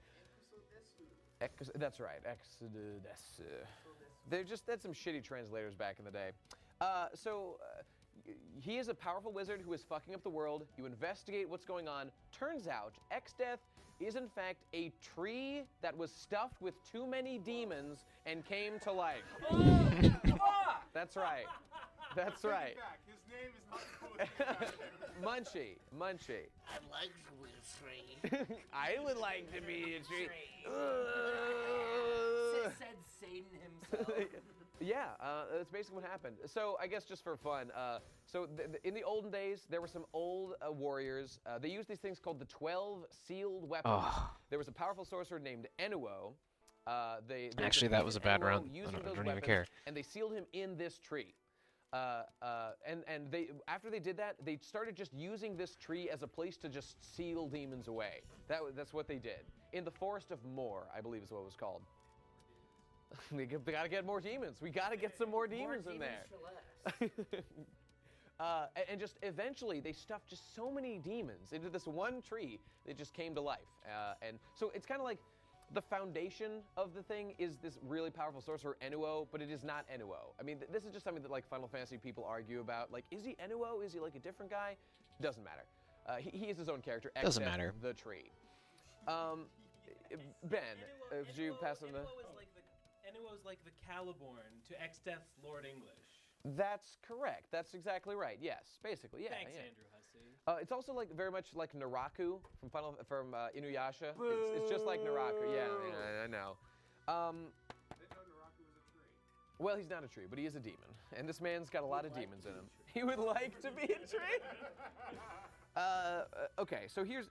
By the way, we glanced over this before, but so that meteor that came to that landed right outside our character's entrance place, we found a man with amnesia there. Turns out the man had ridden that meteor onto this planet from another dimension. That's what happened. That's correct. That's what happened. And so you eventually, he gets his memory back. Galuf is his name. He gets his memory back, and then you guys ride another meteor back to where he came from, because that's where Exdeath is. Is that how meteors work? I have no idea how it works. Just go in between planets. They go in between dimensions. That's how they work. As we saw in the Super Mario Brothers movie, there is another dinosaur dimension. So That's yeah, right. same meteor principle. Munchie? Hey, dude, can I borrow your meteor real quick? I just want to go to Wawa. I know it's 3 a.m., but I'm hankering for some I know they're subs right closed, now. but I just hope that there's some dumpster full of new juice. I need my new juice, my New- man. Can I new get the juice. meteor? I want that new juice. All right. The point is, okay. Okay, here's the deal. Turns out Galuf was, I know this is a little detail, but it's just a lot of fun. So Galuf was actually a king in his other place that he came from. He had joined your team, was a warrior elite. Turns out he's a king. He's got a whole kingdom he's running. And he was actually also a how was warrior that of the 36, Dawn. man? He's a warrior of Dawn. You're the Oh my warriors God. elite. He was a warrior of Dawn, chosen by the crystals. We needed one more Previously, to Tetris. stop Exdeath, they had sealed Exdeath away, but now he's back because the crystal's getting fucked up. Ben. What did they seal him in? Well, they Damn, what did they seal him in? they sealed him between dimensions. Okay. So, okay, I just wanted to make sure they didn't seal him inside another tree. And no. Start the whole cycle over again. I forget exactly where he was sealed. He was sealed somewhere though. And here's what happened. When the crystals broke, he just like came back. He was trapped in, I think, in the interdimensional void because, okay, here's the thing. You know I said how the meteors let you travel between dimensions. The Warriors of Dawn had fractured the world into 2 dimensions by using the power of the crystals, and they had trapped Exdeath between them. And so when the crystals get broken, Exdeath comes back, and then when they all get broken on both worlds, the worlds merge back into one, and Exdeath has obtained full power. That's the plot of the Mario movie. Is that true? Yeah, they merge the dimensions. Well- a meteor splits the dimensions, and then they merge the. Well, did that Or come out Is after that, 1992? is that true? I Probably. don't think so. They ripped off Final Fantasy V. Good. Okay, so the point is, a lot of sad stuff happens. You fight Exdeath a bunch. Oh my god, it was literally the next year. Oh my god! You fight Exdeath a bunch. Galuf tragically dies fighting against Exdeath. It's really, really sad. And actually, his granddaughter Krill rejoins the party with all his same stats. The crystal just like gives you his powers. It's a mulligan. Anyway, the point is, you meet a bunch of cool characters. This guy named Gilgamesh, who we'll talk about later, shows up for the first time in this game. He's a goofball. Munchie. The Gilgamesh of Sumeria? Well, I mean, this is like the Final Fantasy interpretation. Gilgamesh, a king. Garugamesh? Yeah, it's Garugamesh. Look, the point is, you fight Exdeath a bunch. At the end of the game, you collect the sealed 12 weapons, that I mentioned before. You get those, and then you go into the interdimensional rift to fight Exdeath, because Exdeath has started, now that he's at full power. Oh, by the way, I forgot. When you defeat Exdeath for the first time, he appears to disappear, but Krill has a splinter in her hand. You leave there, and you go back home, and you think everything's great, and all of a sudden, the splinter in your hand just transforms into a new Exdeath who's still alive via hand splinter, and is just more powerful than What? ever before. Kind of like Cell. It's exactly like Cell, who survived, being obliterated by. Exactly. I wonder if this came out after that. I don't know. Doesn't matter.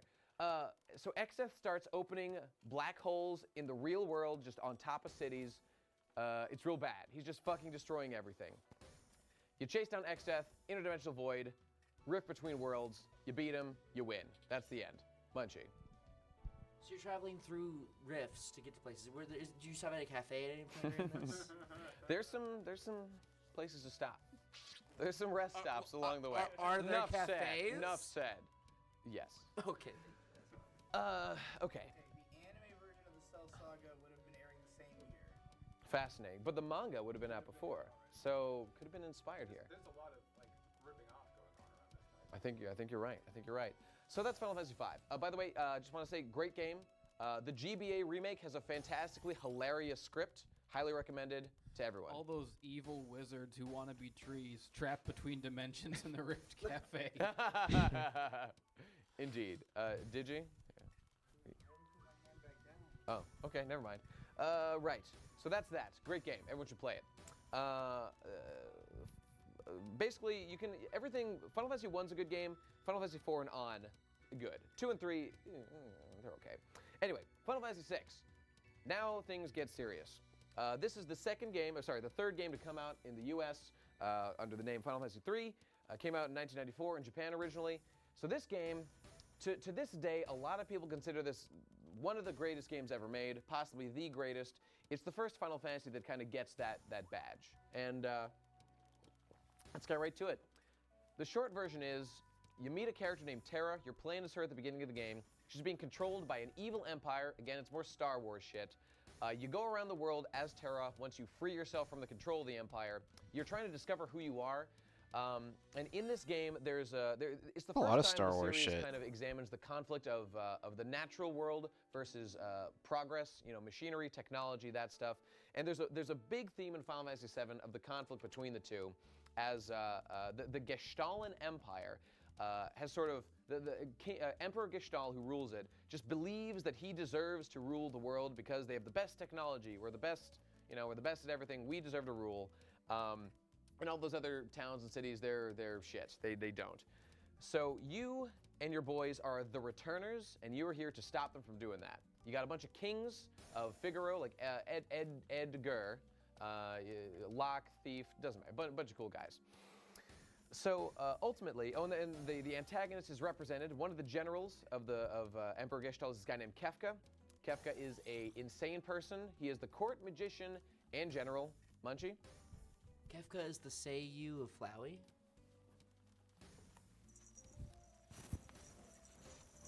That's cool. I didn't know that. Kefka's a madman. You don't know what he's gonna do next. One of the things he does that's fun is he poisons an entire country and kills everyone in there. That was pretty cool. Okay. Leaving only this guy Cyan, who joins our team. He's real mad about that. He wants his vengeance. So you just go around and you oppose this. And Terra, by the way, Terra, turns out, is a half Esper. And a Esper is sort of a magic man, if you will. An Esper they're from a pocket dimension Espers, and they have magical powers because Pocket in Final dimensions, Fantasy VII, okay. magic doesn't, exist. Oh, I'm sorry, 6. In Final Fantasy VI, normal people are they're like the Gestahl Empire. They have access to technology, but magic is not something that people inherently have. But if they utilize the power of Espers, then you can have magical powers. And Kefka, for example, was an early experiment by the Empire to turn a person into a magic man, and it fucked his brain real bad. So he used to be a good boy, and now he's a bad boy. But he still likes to kill people, so he's an effective tool for them. Still a rose boy. But he'll always be a rose boy. So you learn about how the Espers are kind of being abused and used by the Gestahl Empire in their technological factories in their power plants and whatnot. And Kefka himself kills Espers and turns them into magicite, and then kind of can just extract the power from them. And in doing this, he can use magical powers. He can kill people. He can just run amok, do all kinds of stuff. And Terra, of course, represents the side of hey, maybe don't kill Espers, they're just people, only they have magic powers, so maybe don't do that. But of course, the Empire doesn't care. Ultimately, Terra is used by the Empire so they can access the Esper world itself. And inside the Esper world, there's this thing called, well, first of all, they want to get in, because that's where all the Espers are. They have access to them. They can turn them all into magicite and, suck all the power out of them, kind of like, petroleum mining is sort of a metaphor here, or colonization. And there's another thing in there. It's called the Warring Triad. And the Warring Triad are these 3 statues in the Esper world that basically they're the nexus of all magic that exists in the Esper world and, all Espers. And when they start fucking with that, the Emperor Gestahl and Kefka, they get in there, they start fucking with that, and that raises something called the Floating Continent. Oh, I thought that was falling down. It makes this thing, the Floating Continent, raise from the Esper world in the real world, and you and your party go and you try to stop them from, doing whatever they're trying to do. And when you get there, it's too late. Kefka has killed the Emperor, and he has fucked with the Warring Triad. They're just these statues that he just pushes around, and after he does that, he stands in the center of them. He has destabilized the previous magic power nexus between those guys, and he is absorbing all the magical power in the world. So Kefka is literally becoming the god of magic. He has all the magical power in the world now. Through That was this better. Munchie. That was You can that do was all better. that, or you can drink a 2 That was liter of close. Faygo in 3 minutes. That's a Sophie's choice to choose between those two. So here's what happens as soon as Kefka gets this power. Kefka is a funny boy and immediately destroys the entire world. That's so fucking funny. It's fucking whoa! Yeah, it's pretty never good. Saw that one coming. Didn't see it coming. I mean, Kefka is literally insane, and he just likes watching people suffer and die. Yes, Munchie. Stop me if you've heard this one before, Holocaust. Holocaust. It's just that easy, folks. It's just that easy. This is pretty cool. So that is a major thing that happens in Final Fantasy VI. Kefka destroys the world. And what that really means is he fucks with the entire planet, he blows up large sections of it, and he kind of just moves around continents because he feels like it. And he also assembles a giant, like, trash tower in the center of the world called the Tower of Kefka. The story ends for a year, and it picks up a year later when you play as Celes, one of your party members who had been a general in the Gestalan Empire. You wake up as her on a deserted island, separated from your whole party members. They're all gone. You have no idea what's going on. You just know the world is completely fucked. And so as Celes, you will yourself to, I'm gonna go do something about this crazy situation. And then you spend the next section of the game finding all the party members that you've been separated from, which is pretty fun. It's a pretty fun part of the game. And you put them together to form a ragtag team of heroes to go fight Kefka. And so that's what you do. So using the powers of espers, you use espers as well in this game, but you use them in sort of a friendly way. You don't take advantage of them. You work in symbiosis with them, as opposed exactly like Ash Ketchum. That's right. You use it ethically. So there's kind of a statement going on here about like living in harmony with nature and not abusing the resources of the planet and whatnot. And eventually, you and your team, once you're ready at this point, you can just storm Kefka's tower whenever you want. You can do it alone, I think. And you fight Kefka, you beat him, and you win. And that's the end of the game. So, and after you beat Kefka, the world is still fucked. It's completely fucked. But there's like hope you could rebuild, is kind of what you're going for. And that's pretty much the story. Now, it's unfortunate because a lot of what makes people love games, the Final Fantasy games in general, especially 6 and on, is the little details that are along the way. For example, there is a section of Final Fantasy VI where there is just a literal ghost train out of nowhere that has nothing to do with the rest of the plot. Just Death is riding on a train, and you get on it, and you hang with a bunch of ghosts for a while, and you literally fight the train one-on-one, and of course, famously, Sabin is one of your party members. He can suplex the train. He can suplex the entire train. So that's pretty cool.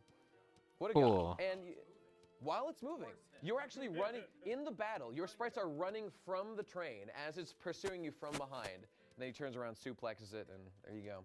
So, there's just tons of stuff like that. There's this guy, Ultros, introduced here. He's a fun character. He's an octopus who loves sexy women. He shows up in a lot of games. And, yeah. There's some cool dungeons with him. Indeed there are. Indeed there are. Yeah, Digit, yes. Bunchy, give me that. So how early into the series do we start getting all the names that turn up in every game, like Biggs and Wedge and Sid and all that shit? Biggs and Wedge, I believe, first show up in Final Fantasy VI. They are actually the two soldiers accompanying Terra at the beginning of the game.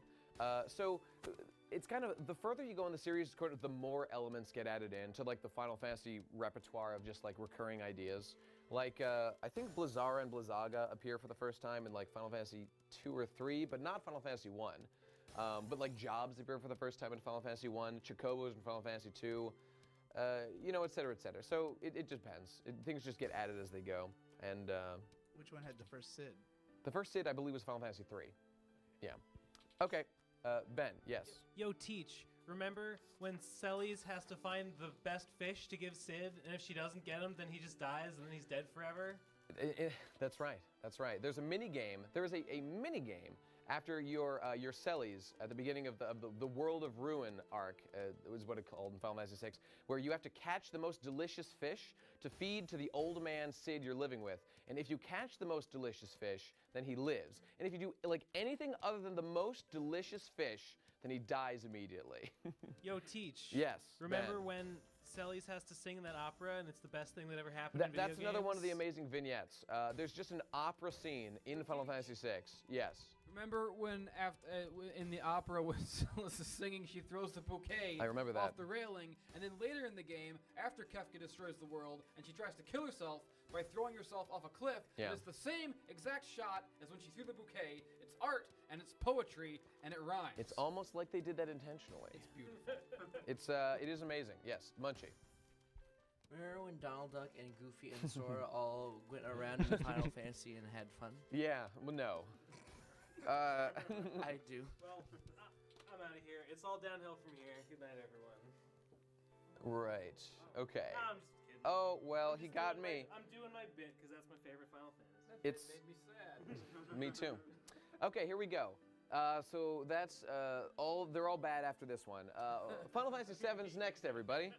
The worst one. So if you'll notice here, this is the largest gap yet between Final Fantasy releases from 1994 to 1997 when this one came out, and there's a big reason for that. It's because we made the shift to 3D models, and Square had to do a bunch of stuff here. They had to think about what console they wanted to release for, what format they wanted to release for, and Final Fantasy VII was largely considered a huge technical milestone for video games in general, and just animation in general. Full motion videos. 3D graphics, the whole 9 yards. Munchie. Can you shoot people in this one yet? Barrett has a gun, yeah. You can Okay. shoot people. Where was the first gun in Final Fantasy? I'm trying to think if there was a gun in Final Fantasy VI. Yeah, there were guns in 6. Yeah, there were mechs and stuff. Yeah, there were guns. Yeah. So, everyone's heard a lot about Final Fantasy VII. Just to give you the brief summary, you play as Cloud Strife. The dude's got memory issues. He's got some stuff going on in his head that doesn't quite add up right. You're working with these guys called Avalanche. They are trying to protect the planet from the Shinra Corporation that is extracting energy from inside of it. And the Shinra says, don't worry about it, it'll be fine. We're responsible, it's all good. But the It'll be Avalanche fine. says, you're killing the planet, this ain't good, you gotta stop that. So we are literally going to be actual terrorists and blow up your power plants. And if we kill some people, sorry about that collateral damage, but we're trying to save the planet here. You literally are an ecological terrorist. Yeah, you are an eco-terrorist, 100% in this game. Well, for hire. Well, Cloud himself does not give a fuck at the beginning of the game. He's quite explicit. He's here for money. He's not cucked by the philosophy. He's just in it for the fans and the script. That's right. Yeah, That's right. He's not some liberal. That's right. He's actually a member. Christian boy. He joins up with Avalanche because his childhood friend Tifa is a member and does care about these things and. Antifa. There it is. Oh shit. That was woke. That was woke. Right. So you do a bunch of missions with Avalanche at the beginning of the game. You eventually meet a character named Eris when a mission goes awry. Turns Eris, whatever. Call her what you like. I'm gonna call her Eris. Eventually, through some shenanigans, you find out the Shinra Corporation is very interested in her because they think that she is a Cetra, which I think you just know she's a Cetra. Turns out eventually she's a half Cetra. Doesn't matter. What is a A Cetra? Cetra are the original inhabitants of the planet Earth. Because you see, a long time ago, there was a calamity that fell on planet Earth. And the people that lived there, the Cetra, were split into two tribes. One that wanted to stay and fight the calamity. Trying to do like a spoiler-free version and then a spoiler. No, version? I don't care about spoilers at all. It I'm seemed going like to you were spoil doing- everything. It just seemed like you were doing that because I have no interest in stopping doing I that. don't know about Final Fantasy VII. I am going to spoil everything, and I don't care. If you want to leave, Tom, now's the time. You spoiled all Kingdom Hearts for me, so whatever. Okay, fair enough. So the people who lived on Earth, when a calamity fell, some people wanted to fight it, other people wanted to run and hide. The people who fought it were the Cetra, and they all died, except for a couple of them. The people who hid away are the modern-day humans in Final Fantasy VII. They were just split evolutionarily along those lines. And the Cetra have like a communion with the planet. They can like talk to it. They're friends with it. They call it up on Sunday and ask how they're doing. And the humans are they're out of touch. They're out of touch with the planet. They're materialistic. They're they're the Shinra people. They want to abuse the planet and extract its resources. Again, This is ecological stuff majorly. There's a lot of connections to Final Fantasy VI here. Ben. The humans are like the Cetra split into two and one became the humans? That's correct. I mean, humans were just the Cetra before, but now they've kind of become a subspecies. They're not even really that different. They can interbreed because Aeris is a half Cetra. Yes, Jesse. It's kind of like vague, in a good way, how you don't really know for sure what happened all those thousands of years ago, whether like it was just half of them were nomadic and the other half just decided to settle somewhere and became fat losers. Yeah. Or if the Cetra were fighting Genova and got fucked up, or if like Genova like played some mental tricks and made them want to become fat losers. Yeah, there's a that's whole true. lot of room for interpretation there, and it's all really cool and nifty and cool. The great part about all that is the fun to speculate about it, you know, because there's a lot of good stuff, a lot of good philosophy in Final Fantasy VII. Speculate while you can, because they'll fill in every blank they can when they make the remake. That's right, unfortunately. Fill it all up with garbage. So, just the plot of the game is that you get wrapped up trying to save Aeris from Shinra. You go to Shinra HQ, and you find that the president of Shinra has been assassinated by what appears to be Sephiroth, who is this guy, who's Sephiroth? Eventually, Cloud divulges to the team that Sephiroth is this big bad member of Soldier that Cloud is a member of, and Cloud has unfinished business with him because Sephiroth murdered his whole family, he burned down his hometown, and he's got to chase that boy down and stop him before he kills again. And so that becomes Cloud's personal mission, and the rest of the party's like, well, I guess we'll join up. But this seems like a generally good idea. Munchie? Wait! There are crystals in this one. There are crystals in this game. Fuck! See, crystals appear in... A fun game to play is, like, find the crystal in the Final Fantasy. That's not fun at all. The crystals that appear in Final Fantasy are in the form of materia. And this is very relevant to the the ecological themes of this game. Because, like I was saying, so Shinra extracts energy from the planet. They extract it in the form of Mako energy. Mako energy, whatever. I call it Mako energy. Mako energy is just, for them, it's just like electricity. It works for them just like electricity. But there's other things you can do with it. You can crystallize Mako energy into something called materia. You turn it into that, and using that materia can give you magic powers. And it's just a source of energy, and it gives you the ability to like cast magical spells. So those crystals are basically the life force of the planet, and you can do magic with them, basically. And you can just do like lots of amazing stuff. They're used to like power rockets. They're used to power, you know, homes and give life to No, stuff. that game was kind of fast for a bit. Sort of what it's intended for. There are actually natural springs of Mako energy throughout the world of Final Fantasy VII, and like your characters will like go to those and like pluck one, like plucking a fruit off a tree. You don't hurt the tree by doing that. You just take like, you know, what's just produced by it naturally. Whereas Shinra will like rip it from the ground and like ruin the nature in a place. And just to make a final point on this, the city of Midgar is Shinra's HQ. It's where, you know, the central point of the game. And nothing grows around Midgar because there's so much Mako energy extracted from the planet that just nothing can grow. The only thing that grows anywhere around Midgar is Aeris is able to grow flowers in her little church. And who knows why? It's because she's a Cetra, that's why. Because she's got magic powers in tune with the planet and stuff. So you go on a quest to stop Sephiroth. It gets wrapped up in all this shit about, like, you and the Shinra Corporation are kind of like rivals. They're like dogging you because you've blown up a bunch of their power plants. They don't like that very much. While you're trying to track down Sephiroth, you go on a big adventure exploring the secret past of Cloud. Digi? So what is the relationship between Mako and Soldier? Are they like part of the same thing, or what's up with that? Mako energy is an energy source that is used. We're getting in close. addition That to was a lot of other fast. stuff to like make soldiers better and stronger. That was Cloud, really for fast. example, We're almost there. We'll get into spoilers, whatever. Cloud was How jam far in full the of video Mako are energy, we? And so he's like stronger than an average person. He's like got good. 2 hours out of 4.5. Okay. No, when he was 16, he left home to try to join Soldier. I hope we get And, to well, Final actually, he was Fantasy younger than that when he 14. left, but yeah, He worked under Sephiroth, right? Like they were both soldiers first class, and they were sort of partners on a mission. Let's just get to the spoilers. Cloud was not a fucking soldier at any point. He was a Shinra grunt because he was a loser and a failure, and he was not good enough to be a member of Soldier. he is all fucked up because they did fucked up experiments with him after the big event where Sephiroth killed a bunch of people. Cloud was there, but he was there as a Shinra grunt in all those memories. It's an amazing way that they handle this in the game, that they have everything set up to reveal Cloud as like another character in the game, as not the person that he thought he was, who is a character called Zack, who is just another actual member of Soldier that Cloud projects onto because he's all kinds of fucked up in the brain. Like ultimately Cloud just had some mental collapses after the events with Sephiroth, where he got captured and tortured and experimented on and jammed full of Mako and Genova cells and all kinds of fucked up shit.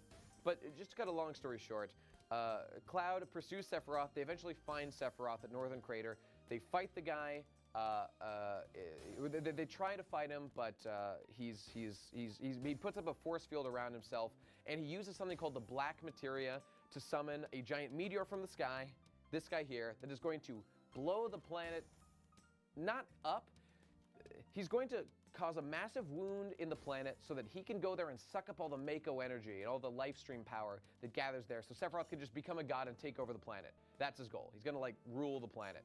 So you guys are gonna stop him.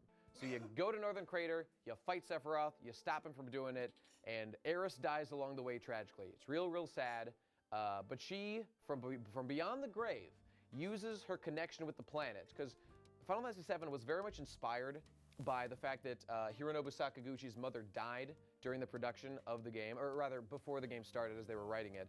And the themes of Aeris having influence in the real world after being dead stem from that. And so yeah, that's the event. You get to the end. Aeris, as a Cetra, was in communion with the planet. She used a secret materia called Holy. And what's interesting is that Holy and Meteor were two kind of important, really powerful spells from earlier in the game. And from earlier Final Fantasy games. Like Holy was the most powerful white magic spell, and Meteor was the most powerful black magic spell. And in this game, they kind of have turned those like game stuff into plot relevant details. So it's kind of fun. There's actually plot stuff in Final Fantasy IV about how Meteor is like the ultimate black magic spell. We have to get Meteor in order to defeat Golbez. And then in Final Fantasy VII, Meteor is like this big doomsday spell that could literally like destroy the planet. So it's fun. It's cool. They get to Sephiroth, they beat him, they fight him, they win. They stop Meteor by using Holy. The life stream helps. And the end of the game is left ambiguous because there's this thing about the magic spell Holy, where Holy isn't really just a defensive measure against outside forces from the planet. It is actually a cleansing spell that will cleanse all things that are harmful to the planet from the planet's surface. And that does not exempt human beings. And all the themes in Final Fantasy VII about how if human beings are actually helpful for the planet, or if they're harmful, or if they're bad or good, that is brought into question when they debate to themselves whether or not they should actually use Holy. But the characters just think, look, our only hope is to try to stop Meteor by using Holy. So we're just going to do it and hope we survive. That's the only option we've got. So that's what they do.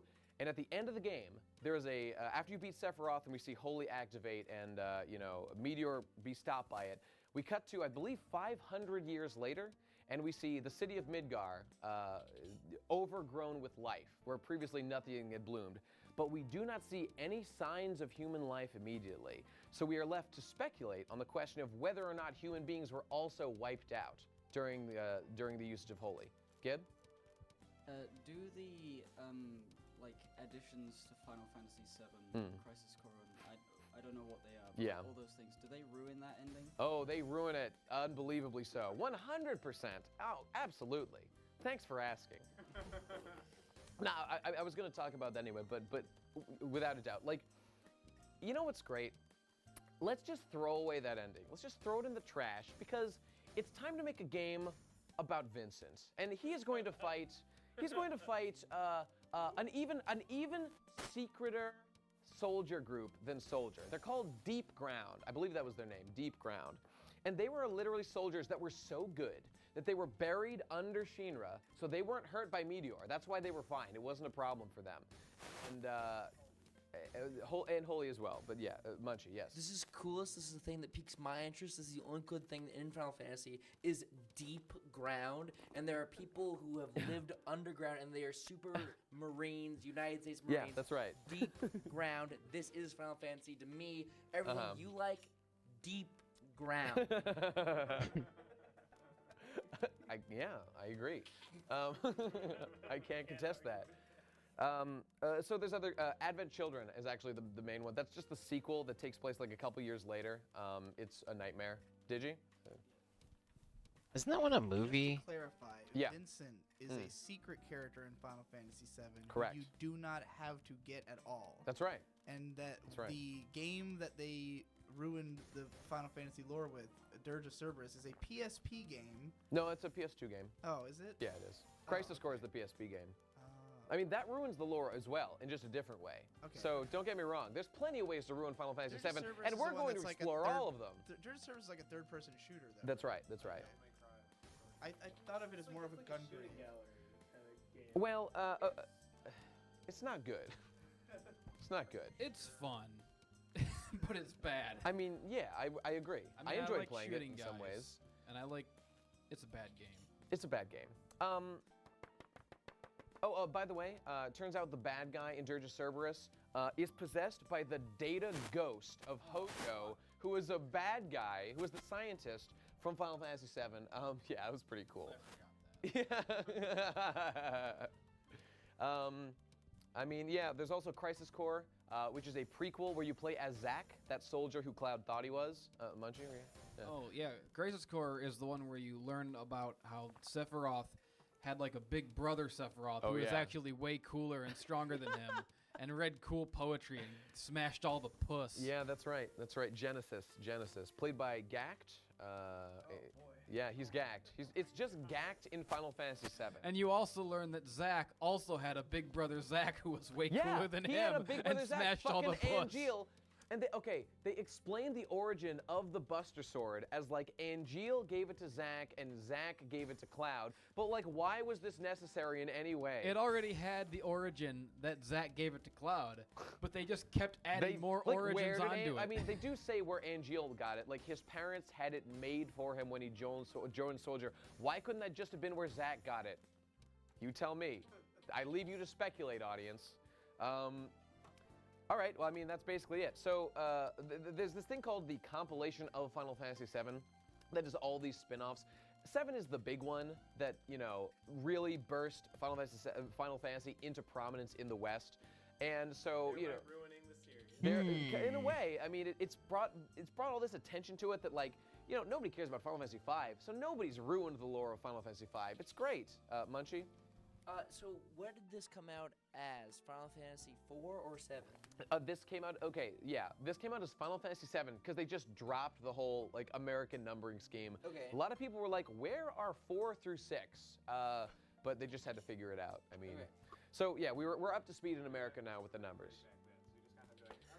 That's right, that's right. GameStop, where the fuck are they? So that's about it for this. Final Fantasy VII is going to be remade soon, and it's very likely they're going to incorporate all these like spin-offs and stuff before Crisis, where he plays a bunch of Turks. You know, Advent Children with the lore about fucking Geostigma. Jesse, were you saying something? I always thought it was interesting how Final Fantasy VII is like not point for point, but kind of just a remixed, like big remake of 6. Yeah. Like there's so many elements, like how like Eris being a Cetra is basically Terra being an Esper, and That's how, right. like Sephiroth and Kefka are basically the same character, only one's silly and one's mad. Materia and Magicite function in almost the exact the same Materia way. system is They're the like same the as the same Esper thing. system. It really is just the same game in 3D. Even like Eris's theme when she dies is pretty just much like the opera theme. Yeah. It's cool. It is pretty cool. But what's interesting to me about Final Fantasy VII is there was always kind of a dark tone. Final Fantasy VI also had a dark tone, but in 7 they were really able to like make it a cinematic experience. And I know that term gets a lot of hate these days, but this was one of the first games to really make it like, holy shit. In 3D, I'm now seeing like a giant wooden spike where a giant snake that I was totally unable to beat in combat has been impaled, and I am now bearing witness to this is what the enemy can do. This is what Sephiroth can do to a fucking gigantic snake. Wow, he's really powerful, really scary, intimidating. And it's good stuff. Like there's moments where there's just like trails of blood inexplicably on ground, and everything about how Cloud is completely fucked up in the brain.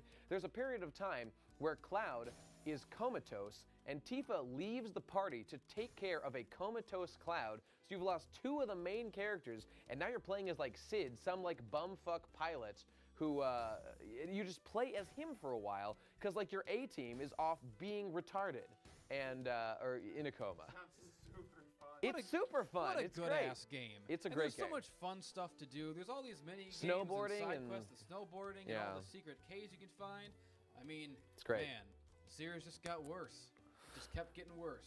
Well, and all the characters had their own little moments and their own little story arcs. What a good ass game. Munchie? But where's Deep Ground? Play Dirt to Cerberus. God, I hope it's actually called Deep Ground. I'm pretty sure it is, but Oh, it is now.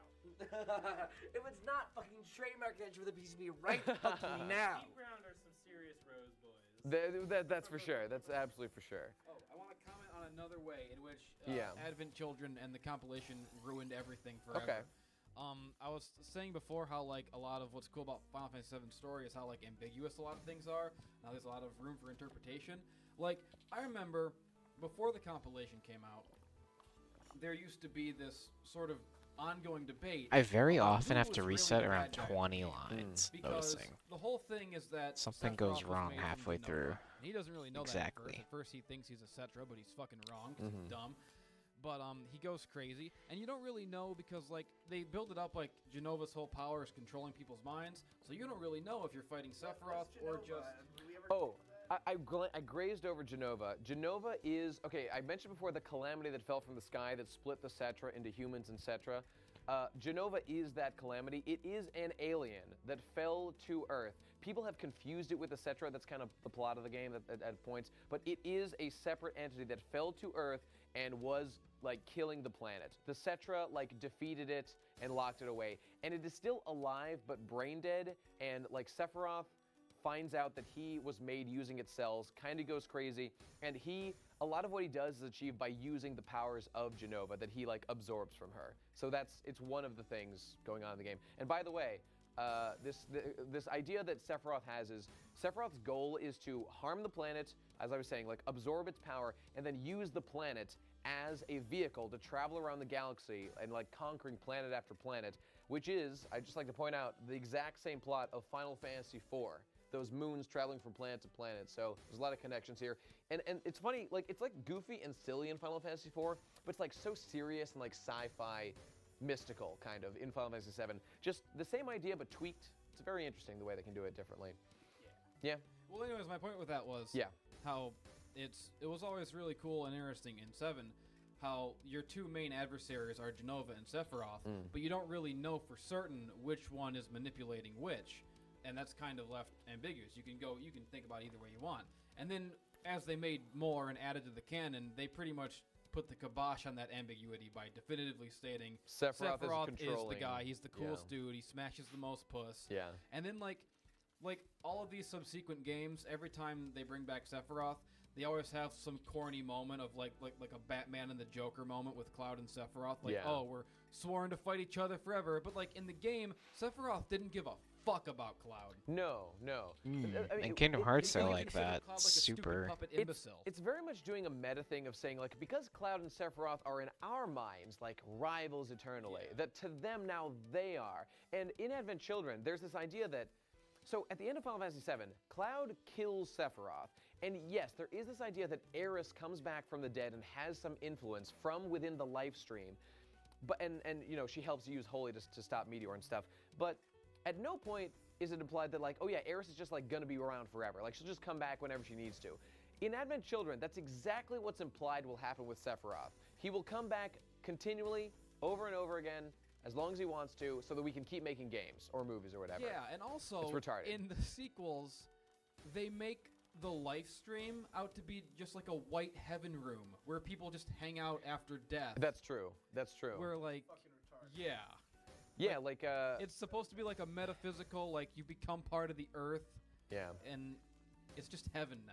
Yeah, it sucks. Eris is just an angel. There's and all this. Sephiroth is a there's- demon there's- hiding in a tree. There's tons of native. There's tons of Native American imagery in Final Fantasy VII, and it's good. And you know, I don't know. It just kind of sucks to like just whitewash it and say it's like, you know, normal heaven or whatever. Tom. So how about that Final Fantasy Tactics? Let's get to Final Fantasy Tactics, everybody. But first, what's happening, Crystal? Final Fantasy, it is cool and I really like it. Wait, are they still making them shit? I don't know what's happening. Thank you, everyone. Final. Bring back Deep Ground. All right, we're gonna do this real quick. Deep Ground lecture. Next, Radcon 4, Deep Ground. Here we go. All right, we can go through these pretty quickly. The new fucking lecture. Exactly. We're going to talk about, this is the first spin-off of the Final Fantasy series, which has the distinction of being by far the best spin-off of the Final Fantasy lecture, which is why it gets its own spot here. Tactics is a tactical RPG by a guy who had, I believe, already made a series called Tactics Ogre, and they were like, that's good, make one that's Final Fantasy now. It's really not that Final Fantasy. It is a medieval War of the Roses style, like a fantasy military conflict story. War of the Rose Boys. Yeah! Rose Boys, Rose Boys, Rose Boys, Rose Boys. Though the war in this is called the War of the Lions, so they're kind of lion boys in this series. Yeah. So basically, Final Fantasy Tactics is a game about political conflict. It's very much like Game of Thrones, or literally the War of the Roses between like England warring factions or whatever. And it's about like a king dies. There was a war. Like there's a prince, like a young prince who was like the true-born son of the king, and then like the king's cousin is another prince. They're like vying for power, and then like people are just manipulated by this. They control those people, and you're kind of caught up in the storm. And then so that's happening for like political control of the world, but then there's the issue of like the peasantry just being fucking stampeded by all these nobles, like killing people and maneuvering just to gain power. It's all kinds of fucked up. You play as Ramza Beulve. Basically you start the game on one side as an aristocrat, as a nobleman. You eventually learn through some fucked up shit, and your buddy Delita having his daughter killed, having his sister Tetra killed as part of this, that this system is fucked up. Being a noble doesn't mean you're better than anybody. People are dying. This is really shit, and we gotta do something about it. So Ramza gives up being a noble and just becomes a mercenary. Delita does the same, and they pursue two different paths. Ramza is like the good boy. He is trying to just help people who deserve help and to bring peace to the realm, while Delita is using political maneuvering, assassination, anything that's required to get vengeance for Tetra, and like, he wants peace. But he doesn't care what it costs, and he'll do whatever it takes to like make the peasantry not have to go through the shit that like him and his sister went through. By the way, he was a commoner. Him and his sister, they were adopted into the Beulve family by Ramza and his dad and stuff. Along the way, it turns out that all of this political maneuvering was being puppeted by the church, which is very much an allegory for the papacy, the Church of Glabados. And there was a prophecy, in the ancient past, there was a guy, Saint Ajora. He's kind of like the Jesus Christ. He's worshipped by them like as the Jesus figure. He had apostles, but turns out the whole story about him being a good boy was wrong. He's actually an evil demon, and him and his apostles have these things called the Zodiac Stones. There's one for each Zodiac stone, and they exist in the real world. And those summon literal demons into the real world when you use one. You transform into that demon, it possesses you when you own the stone. And those demons are puppeting the entire war to create enough bloodshed, because there was a certain level of blood required to revive Saint Ajora. It requires blood sacrifice. Sick. It's pretty sick. It's pretty fucking dope. There's like political intrigue, there's demons, there's like real morality struggles between two warring ideologies, both of which have the best of intentions. Munchie wears tiny hats. Political intrigue, blood. What more do you need? Yeah. Semen. That's what else I need. Fuck! Smelling of semen all under the garden Well, wall. yes, good. What? So what's interesting about what's okay? So shut the hell up, everybody. Mountaintop semen stains the mountain. Coming and Good. crying and coming and crying until I die. I will distribute demerits. Listen, listen. There, you play through the game. You follow Delita a little bit. You follow Ramza. Really, it's Ramza. Ramza goes against the church when he hears about demons working with the church to orchestrate a war just to revive an evil demon boy. He's like, this is bad. So he kills one of those demons, which makes him a heretic to the church. He is branded, like everybody hates him now. So all of society is turned against Ramza, but he stays noble and good, and he always fights for what's right. Delita just politically manipulates anyone he needs to, and he'll murder anyone he has to get what he needs. Ben, yes. Noble of character, not of societal status. Exactly, Yeah. exactly. Therein lies. Therein lies the moral. meaning. Yeah. Cast your gaze, fair viewer, upon the moral. And at the end of the day, you just continue to beat up demons. You try to stop the war, and eventually, so here's what happens: Ramza and team, Saint Ajora gets revived. Ramza and team defeat Saint Ajora after he comes back to life, and they save the whole world from being taken over by demons, or at least their country.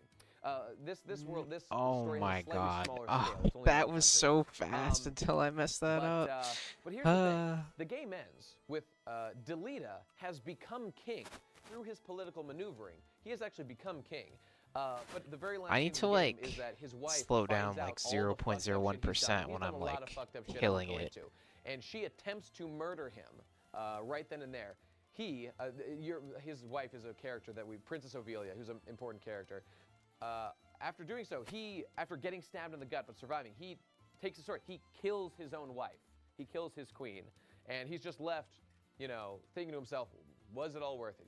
What was this fucking shit? Is this where I want to be with my life? Murdering my wife and attempting to be murdered by her. This Munchie. brings a whole new meaning to slaying queen.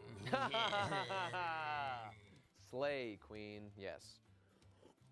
And incidentally, the last interesting thing to say about this game is that the whole thing is framed actually as you're playing as Aslan Durai, who has unearthed an ancient manuscript detailing the events that you play through in the game. So you're witnessing a character reading a really old story that you play through, that you act out. And the meaning by this is that the story that you're reading was compiled by this guy Arslan's ancestor, who had tried to turn this story into the public, but had been murdered by the church, because the story exposes the church as being evil bad boys who are still in power hundreds of years later and doing some fucked up shit. Damn, no wonder this game is so long. Just similar, or is it like literally the same story? Like it mentions you specifically, like by name. What do you as in who? What Like, character? Like the person, like the reader. Like No. When I say you, I just mean that we're witnessing the story of Arslan reading a story of characters that we're playing. That's the meta. Okay. I mean, you can ignore the fact that we're playing them. He's just reading a story. It doesn't matter who's playing them. It's just that's what the story is. Okay. That's just the gameplay. Right. Whatever, it doesn't matter. It's cool. It's cool. Act out what the book is saying. Oh. Yeah, that's right. That's what I'm saying. You don't actually Okay. play as Arslan. No. It's You just don't. a story. That's right. construct. Alright. You open it, it's like, hey, I'm Arslan. I'm reading a book. And then the book is the game. Okay. Yeah. It should be noted that this is a tactics game, so there's no like you controlling an avatar running around the world. It's like you You get move from planted point in a to battle, point. like a Yeah. Fire Emblem game. Like it's Yeah, it's grid just and- like Fire Emblem. That's right. Arslan is just ravenously going through the story, just like, ooh, just gripped by the details of Yeah. Ramsa moved 3 squares to the left. Exactly. Anyway, it's a great game. It's got one of the best stories of any Final Fantasy in terms of just like tightness. It's got a real good political intrigue. If you like Game of Thrones, it's something you'll love. Incidentally, the guy who wrote that game also wrote Vagrant Story. That's right, and which actually takes place in the same universe, so it's technically sort of related to Final Fantasy. Sick. Yeah, there you go. So, moving on, let's get to Final Fantasy Final Fantasy VIII came out in 1999. Are you skipping the sequels for now? Oh, no, I'll touch on them real quick. There were 2 sequels that came out, Final Fantasy Tactics Advance and Advance 2. Just like Vagrant Story, they take place in the same world as Final Fantasy Tactics, but of interest, they take place in the future. Okay, Final Fantasy Tactics takes place in a world where there's only humans. But in Final Fantasy Advance 1, you're again in a world that's only humans, but you read a book that transports you to a world where there's races that aren't human. What's actually happening is that the book projects an ancient history of your real world before all the other races went extinct and only humans were left. So, and actually, the world that exists in that distant past is actually the world of Final Fantasy XII that would come out. Does that mean? That's actually a different world with different races. It is, yeah. Does that Yes. mean Franny dies? Franny Bunny? Fran? Franny Bunny girl dies? Well, thousands of years have passed since she Final Fantasy dies XII and 1,000 Fran. years? She's dead. She's dead. I'm afraid so. But she had boobies. Well, you're right. Ben, yes? So Final Fantasy 12, Yes. all the Final Fantasy Tactics games, Correct. and the framing stories for all the Final Fantasy Tactics games, those all take place in the same world. That's correct. Okay. Though at vastly different time periods. Yeah. So all the Final Fantasy Tactics are them reading stories about the past. Sort of, yeah. Sort of. I mean, that's a weird coincidence, but yes. Like in Well, it's not a weird coincidence because they can't read a book about the future. Okay, that's true. But like the reading of the book, it's kind of a coincidence because in Final Fantasy Tactics Advance 2, the man he literally just goes past. There is no it's just we cut out the whole book reading thing. He just literally is transported into the past. Oh. So I didn't play that one. it does both. It does both. It's Okay. weird. It's kind of weird. But anyway, let's move along here. But just quickly, Yeah, yes. the first Tactics is what console is that on? That is originally on PlayStation 1, but there was a re-release for PSP. It's pretty good. And the other two are on Game Boy Advance. Correct. They were both actually the Advance 2 was on DS, I think. Oh. Yeah. And it's called Advance 2. Yeah. Sure is. Is there more connection between the advanced versions than there is between them and the original? So okay. The original takes place in medieval times. Okay, well let me just lay this out while I'm on it. So 12 is a world. Final Fantasy 12 is a world where there's humans, Banga, the bunny girls. There's lots of races. This is the distant past. In the future, all the other races died out except for humans, and we're in medieval times. Technology has advanced to a medieval level where there's some machinery, and that's Final Fantasy Tactics. More hundreds of years past, and we entered just modern day industrial age where we've got cars and shit. That is when Tactics Advance takes place, and then a few years later, Advance 2 takes place. That's the progression here. But both of them are the actual gameplay of both takes place in the distant past of that world. Advance 1 takes place at the present time, but it projects a fake world that is based on the ancient past on top of the I've played that game and I don't even understand the concept of it. By the way, I'd like to give a shout out, by the way, just a character in Final Fantasy Advance. You play as Marsh. Marsh goes around. The purpose of Marsh is to destroy these crystals to get rid of the illusion that is cast over the world. So Marsh and his friends are in this fantasy world where everything is better for his brother is in a wheelchair, but in this world he can walk. His friend Ritz is really upset about the fact that she is has albino hair, but in this world she just has pink hair. His friend Mute, his mother is dead, and in this world she's alive again. But our boy Marsh goes around saying, "You are living your life incorrectly. I'm not going to allow you to delude yourself anymore." So he goes around ruining everyone's good time and shattering crystals so that they will go back to the hellish world that they came So from. he plays the villain. So I mean, is he the villain? This is the question we have to wonder about. Is it? I don't know if it's his dad or someone else's dad who in the fake world has a great high-ranking job, and he's like, no, go back to the real world where you're a fucking dump truck driver or a janitor or something. Okay, Mute is the character. Okay, yeah, Mute is the guy whose mom was dead. In the fake world, his mom is alive again, and his dad is head of the judges. And in the real world, he's a fuck up. He's an embarrassment. It's it's so sad that Mute is sending these people back to their lives. But it's kind of mature, I guess. I mean, it's not real. Marsh, you mean? Marsh is sending them back. Marsh, I'm sorry. Yes. Is Marsh literally you? He's basic. Yeah, I mean, we share a lot of similarities. If Nate was like 11. I'm walking now. 30 minutes though. I got a he is a couple. kid. Yeah. There's a quote Cool. here, Cool. it's like, it's escapism. Can't you see We're it's on not Final something? That's a Fantasy quote of Marshall. 10, 9, 10. Yeah, get back in your fucking legs. wheelchair. You're like, look at you. Get off of those. Yeah, as he holds the How'd camera the over his how'd the face. I'm just decorating almost right. go? You can't be living your life this way. It's not helping. We've got to dispel this illusion. This is for your own good. It hurts me more than it hurts you. Exactly. Good game though. Good game. They're all fun. They're all a lot of. They're a good time. There's some good weird utilitarianism in that. That's right. Yeah. Well, that's Final Fantasy good. Tactics Advance is a game that's like that one. It looks the job nice. system's kind of Nice. based on like 5, right, or something similar. Like there's a lot of job. Is today October? No, it's not. Final Fantasy 3, which was sort of inspired by Final Fantasy 1, but yes, and then in Tactics Advance, Right. based on tactics. Because that's all I remember doing in that game was like lots of missions and changing classes and like character building and shit. Lots of changing classes. It's fun to unlock new classes. Like you do things in the tactics games, like if you unlock just like you're a level 5. Let's archer, do a some level 2 Zen bard, for a just level like a 1 little knight, bit, and so I you don't have to unlock try. Geomancer class or some shit like that. Question: When did Blue Mages start? Because Blue Mages are my favorite job. Blue Mages are an original creation of Final Fantasy V, and they are a class that's like Black Mages can use Black Magic, White Mages can use White Magic. There's just like whatever, and then Blue Mages have the ability to use enemy magic spells, enemy abilities. So they're like monster magic boys, and it's pretty cool. Yep. Wasn't there also red mages? Red Mages actually no. Red Mages have access to both White and Black Magic, but at like lower levels than either White or Black Mages. So they're they're like the jack of all trades. Yeah. Right, so picking up from there, let me just review my notes. And what's happening, Crystal? Final Fantasy. No. It is cool, and I really like it. Where were they still making them straight? I don't know what's happening. Please just stop. Okay.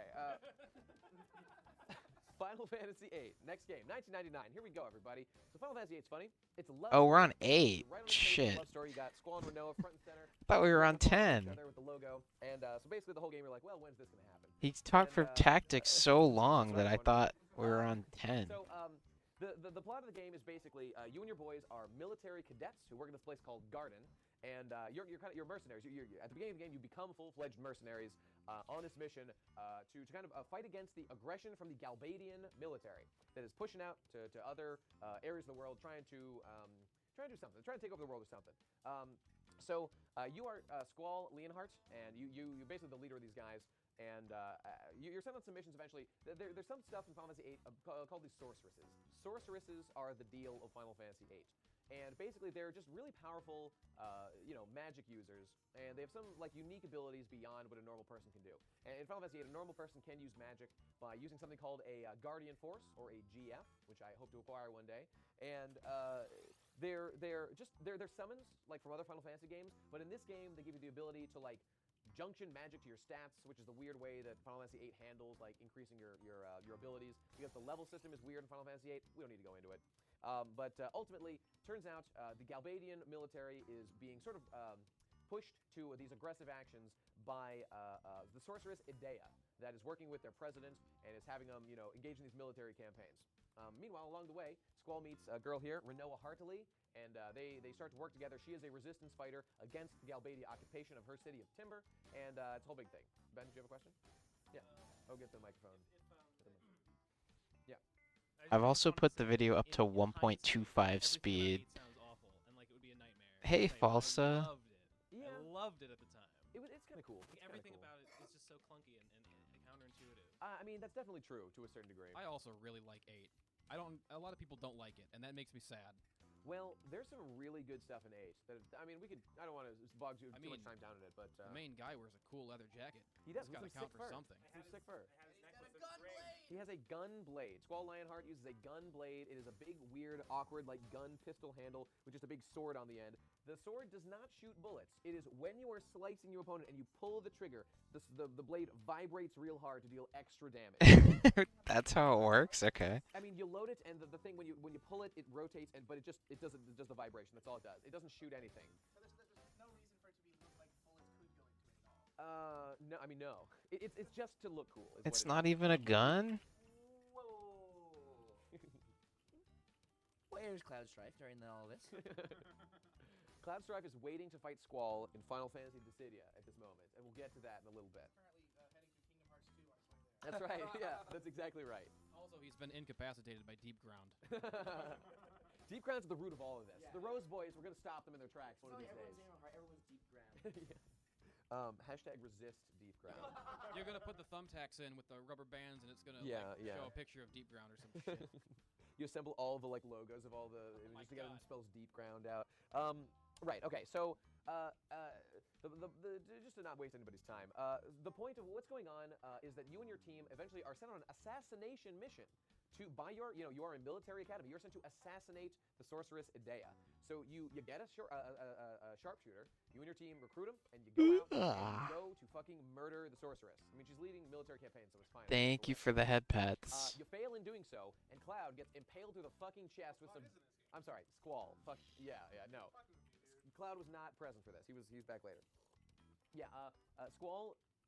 When their sharpshooter fails, Squall is just like fuck it, and he just runs in with his gunblade to go try to kill Idea. He just gets fucking impaled by ice because she's a really powerful sorceress, etc., etc. Basically, he recovers from this, and they just keep trying. Turns out what's going on is that there's this lady called Elone in Final Fantasy VIII, and here's where we get into the real shit. So what the sorceress Idea is trying to do is she's trying to get this lady called Elone. You meet Elone a couple times throughout the game, and she seems to know Squall, but Squall doesn't know her. Squall doesn't know what her deal is. But at various times in Final Fantasy VIII, for seemingly no reason, you and your team all fall asleep, and then you wake up as different characters, Laguna, Kiros, and Ward. They are Galbadian soldiers, and they're doing something completely unrelated to what you are doing. Eventually, it turns out what's happening is that the consciousness of you and your party are being sent back in time Oh to boy. the bodies of these characters. And man, this is such a clusterfuck. The character Elone is the one who's doing this in an attempt to change the past. That's what's happening. But it turns out that her powers can't alter the past. But she didn't know that at first. Whatever, it doesn't fucking matter. The point is, Idea is trying to capture Elone because Elone has these super special magical powers that are like beyond what a sorceress has. She has these unique time control powers.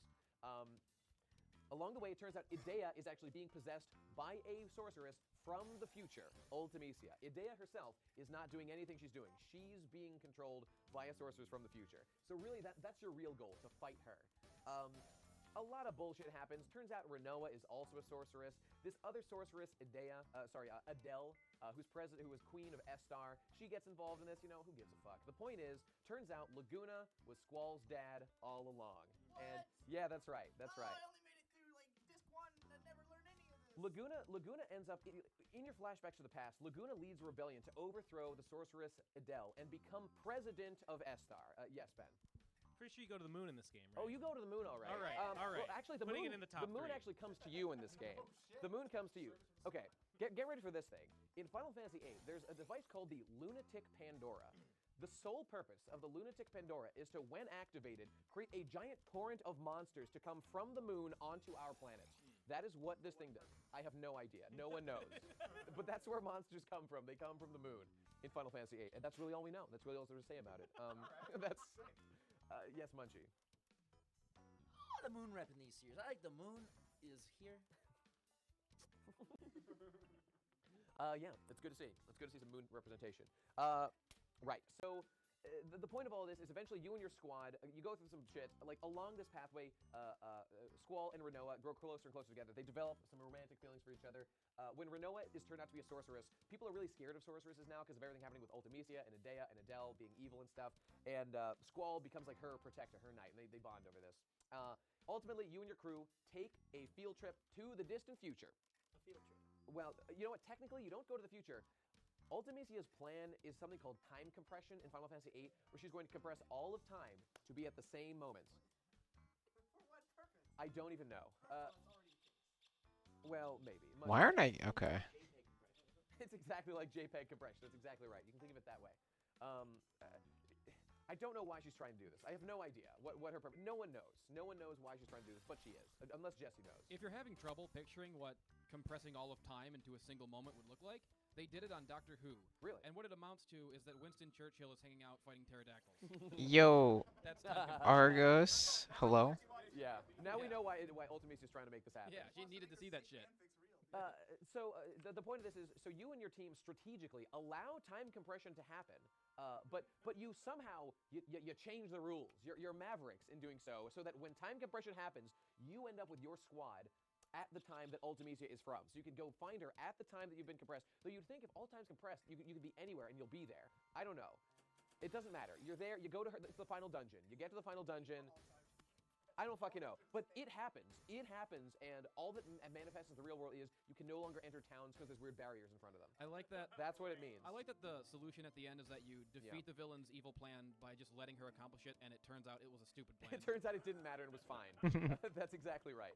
So, I mean, you just kill her, whatever, it doesn't matter. A bunch of crazy shit happens. I should note, there are weird theories about this game, about, like, the actual events that happen.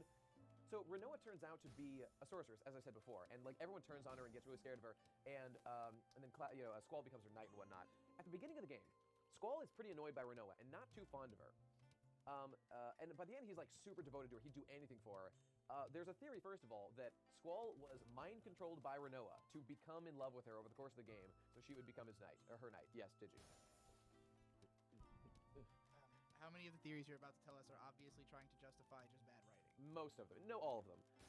The only other one that's of interest is the theory that, I mean, this is obviously bullshit, but that Squall died when the ice hit him and the rest is a dream as he's dying. Who gives a fuck? Whatever, man. Who cares? The only one that's kind of interesting is like the Rinoa mind control one, but whatever, it doesn't matter. Obviously, that's not going to be true. I bet some people Yes. played the game. I bet at least a few people actually thought that's what was happening. I'm sure some people did. Like at the end of the game. There is one other Like, that fast. made no sense unless it Okay. That's Yeah, enough it- send mode. We're going back I mean, to some 40 people- line. Whatever. Yeah, I'm sure that's true. But there's one other interesting thing to note about this game. My hand's kind of like The done, theme of but memory loss comes up in this game because the Guardian I'm Forces, gonna like, pretend give it's them not. Superpowers they have to be strong soldier boys. You find out later in the game that Guardian Forces cause you to lose your memories. When you use a Guardian Force for long enough, you start to just lose your memories. So it turns out 239? a member of Seed had been losing their memories. They Okay. all came from the same orphanage. But more than that, one of your party members, Irvine, had been in a garden that didn't use GF, so he had never lost his memories. So when he meets the party, he's the sharpshooter, by the way, he recruits to assassinate Dea. When he joins the party, everyone he sees there are the people he grew up with in an orphanage. He doesn't say anything, even though he canonically remembers because he thought it would be embarrassing. So that's cool. It's obviously a plot device. It's retarded. Jesse, yes? And it's the coolest thing ever, because like later, there's this whole part where you're supposed to assassinate the sorceress, Yeah. Edea, and Irvin is your sharpshooter, and he's supposed to take the shot and shoot her in the fucking head and kill her, and he doesn't do it. He chokes. He chickens out like a Yeah, I big love old that. pussy. That's great. And so like everyone thinks he's a coward and a dipshit and a moron. But turns out the reason he couldn't shoot her was that he remembers that she was taking care of them at the orphanage as children. Because the sorceress Dea was actually the person who was running the orphanage where they lived at the whole time. Whoa. Yeah, it's just another memory thing. Yeah. That's a good ass piece of writing. That Final is Fantasy good. 8 gets shit on for having bad writing, but there's a lot of really good stuff in it too. I mean, that's definitely true, but that still doesn't excuse why he just didn't say anything. I mean, you'd think you'd say something. He knew them. He just chose not to say anything. Why? But why? I don't know. Mind controlled by Listen, Rinoa. yeah, I like Final Mind Fantasy VIII. controlled by Rinoa. I think it's a fun game, but it's got great music, great fun, whatever. So that's Final Fantasy VIII. Good game. Big money, big women, big fun. That's right. Okay, let's move on to Final Fantasy IX. Oh, actually, you know what? So we're entering a new era of Squaresoft. Oh, what was I doing? At this point, Okay. you can see up here. So it is after Final Fantasy VIII wrapped that Squaresoft decided, okay. Didn't look we at how are many going lines I in a had. direction. There was some friction within internal teams at Squaresoft, the Final Fantasy development team. Some wanted to go in a direction more in line with the original Final Fantasies, and some were liking what they were doing with like 6, 7, and 8, the more like industrial, sort of sci-fi type stuff. And there was a rift between, because there was a big divide between these types of series. And so they said to themselves, okay, we are actually going to develop simultaneously, a few Final Fantasy games, and so we'll split our team and we'll do this. So Final Fantasy 9, 10, and 11 were all being developed at the exact same time. Final Fantasy 9 was developed as a throwback to the original types of the games, with the original themes and airships and classical fantasy and whatnot. 10 was like the future team here, like they're sort of looking forward, and 11 was just we want an MMO, so we'll make an MMO. So again, Final Fantasy 9. Final Fantasy 9 is a game that touches back to the roots of the series. It's all about classes, sort of. Every character in Final Fantasy 9 functions similarly to the characters in Final Fantasy 4 in that they each sort of have a class inherently, and you can't change them. Like Zidane, the main character, is a thief, so he's a steely boy. He will steal your shit. Steiner is the knight, so he uses knight skills. Vivi is the black mage, etc., etc. So the story of Final Fantasy 9 is such that the game starts with a kidnapping where you are the Tantalus Theater Troupe, with Zidane being a member. You kidnap the Princess Garnet at her 16th birthday. Turns out it was all part of the plan because you're a good boy and you are contracted by the Cid, who's a king of another city-state, to save her from her evil queen mother, Queen Braun of Alexandria. It's wrapped up in this whole plot about Queen Braun is launching these aggressive campaigns on her neighbors. Alexandria is trying to take over, and it turns out she's being funded by this guy named Kuja. Kuja is her weapons dealer who is supplying her with these things called black mages. These weird, I mean, they look like black mages from the traditional Final Fantasy 1, but they're like mindless soldiers that just use magic and kill people with it. Meanwhile, in your party, you meet a guy named Vivi, who's a little AIing? Yeah, we're AIing for sure. He's like, I mean, I look a lot like these weird soldier guys. What's the deal with that? So he kind of People joins you talk to learn his origin. as well. Turns out, these black mages are manufactured weapons. They're not human beings. They're tools of war created by Kuja to just instigate death and destruction. And he's using Braun's greed and her desire to take over just as a tool to help sow discord throughout the world. There's this force called Mist in the world that the black mages are made of, and that Exactly. which is relevant to what we're going to get into. Eventually, what happens is you and your ragtag group that you assemble here go on an adventure to find out where Kuja's from, what he wants, and what his goals are. And this eventually brings you to something called the Aifa tree, the IIFA tree. This tree is the thing that generates mist throughout the world. And by defeating like the central core of it, mist stops being produced, and this allows you to cut off the supply that Kuja's been using to make black mages. Oh, God. That could have been it. I mean, that was fast, but what's the video about? This is the, it's a 4-hour video explaining the story of all of the Final Fantasy games. I guess I should link it. But yeah, this is what we're watching. It's all the story. It's all like just the basic plot of all the games. Figured I would listen to it. Maybe have gain some understanding of Final Fantasy 14 that I'm now a player of. Here's the real shit. Yeah, it's pretty crazy. Kuja again is from another world. But mostly I just have it on in the background while I'm playing Tetris. On this airship that allows him to travel between the worlds. And he So far, 6, 7, and Tactics sound to be the coolest. Here's what's going on. It's literally Final Fantasy IV again. That's what's happening. Terra is another planet that is full of like dying souls, and it has collided with your planet. And it's another world that's merged with your planet, and the souls of Terra want to gain new vessels for themselves because they're all dead, because they're in a dead civilization. Oh, Munchie, yes. Garland is the name of the bad guy from 1, right? Correct. It is a revisited, it's a like recycled theme, because this game is all about homages to the classics. Okay, okay. Yeah. Ben. This bit about the souls of Terra wanting to find new vessels sounds a little bit like the plot of a little game you might have heard of. It's called Scientology. Yeah. It's pretty much that. There are these empty vessels called genomes that are well, okay. So the Aifa tree has a special job. It connects Terra and Gaia. No, and I thought I all the aligned piece. souls that flow out of Gaia. When somebody dies, their soul. I'm surprised you're actually paying attention. Yeah, I'm paying attention. So it's literally obliterating the souls of everyone who dies on Gaia, so they don't like go to the afterlife. I'm missing some parts when I'm talking to you guys. It's producing mist that is used to like make weapons. I tried that once with Elden Ring to know the whole lore. How long was that video, Falsa, approximately? Like multiple hours? It's very bad. It's very, very bad. It's like an X-Death tree. You know, Just white noise. I think you're right. I think you're right about this. Munchie. This is like some sort of Final Fantasy or something. Oh man, you got him. You got him. Dude. Well, also I can listen to like Tetris is like, I don't know. Your character you're playing as is a genome created by. It doesn't take a lot of my attention to play Tetris. I kind of just like do it, you know, so I can pay attention to something else. Amusingly, Vivi, who's the black mage in your party, who was literally made as an instrument of war and has gone through this exact same narrative arc in this game. It's just like, Zidane, stop being a pussy. I've already dealt with this arc. Please just live by my example. It's fine. Don't worry about it. And Zidane's like, well, fair enough. He's pretty woke. Everybody loves Vivi. He's great. Zidane's pretty cool. Kuja is another vessel just like Zidane. He was another one of these puppets made. Zidane and Kuja were like prototypes that they were given unique souls. So they're like real people. But most of the genomes like them are empty souls. They have no personality. They just walk around. They're gonna be filled with souls. I shouldn't have looked at the clock. Oh, damn it. at one point in this that he has 13 hours?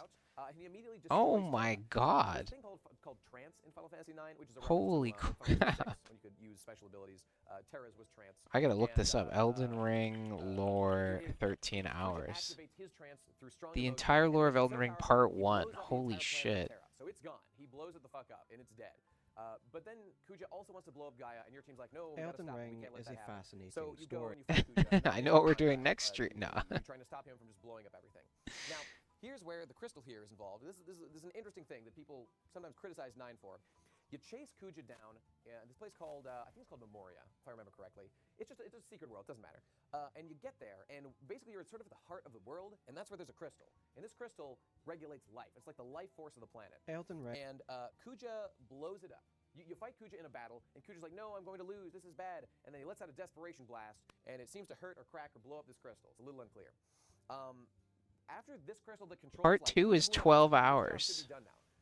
What happens is, this guy named Necron just shows up out of nowhere and says, I am the physical manifestation 10 of hours? death and destruction, and I am now going to fight you. So we're at because I'm here as a 35? representative of death, and if you beat me, you'll be okay. But if you lose, you die. What do you think about that, Munchie? It's kind of cool. It's kind of cool. He specifically says, I'm going to fight you. We're gonna Dude, that's a 35-hour video series. Oh my God. Hold on, I'm so curious. That's pretty much how it goes down. I'm just gonna skip to a random part in this video. Hold on, we're pausing the Final Fantasy. Everybody just hold on. Elden Ring's story is one that I'm is so curious. Invisibility sorcery, and it is a town of descendants. Does he just like read everything in the whole game or much as something? the assassins themselves are described. I guess he As just we goes see into happening with this, excruciating we can detail? move on. However, we could potentially go deeper if we examine another signature element of the assassins, the black knife weapons themselves, because they Mhm. have another tie in game. Ranni states that she forged the blade through fearsome rite. I stole a fragment of the rune of death and used it to forge the god-slaying black knives through fearsome rite. I watched the first 2 hours. Interesting. And shortly we will discuss where Ranni may have got this occult knowledge from. However, despite Ranni using the term I'm forge, just surprised that he goes for 13 hours, 12 hours, and then 10 hours on one game, whereas Best Guy Ever is doing, you know, doing 12 games and going for 4 hours or something. That's crazy. I guess there's a lot you can read into for the FromSoft games. I don't know if Elden Ring has any relation to Dark Souls or if they're completely separate, but yeah, that's pretty crazy. First Civilization, first Elden Lord. That's pretty cool. That's cool that you have that much lore that you could get into if you wanted to. Necron is sort of a reference to Final Fantasy III's Cloud of Darkness, who was just an agent of the void and an agent of chaos. It's very much a parallel to that. A lot of people have seen this video too. The game Yeah. is all thematic and nonsensical. Yeah, basically. He literally comes out of literally nowhere. So people Elden are like, Ring yeah, is a beat fast- Kuja. Like Oh it- no, what's happening now? Who's this guy? But if you look to at the game from, like, 1.7 sense of million. The whole game is about like accepting mortality and all these themes of death. and Elden you can kind Ring of justify it, story but if you look at it as a Noxus. story, it's That's the stupidest crazy. fucking thing that ever happened in the Yeah. history of fiction.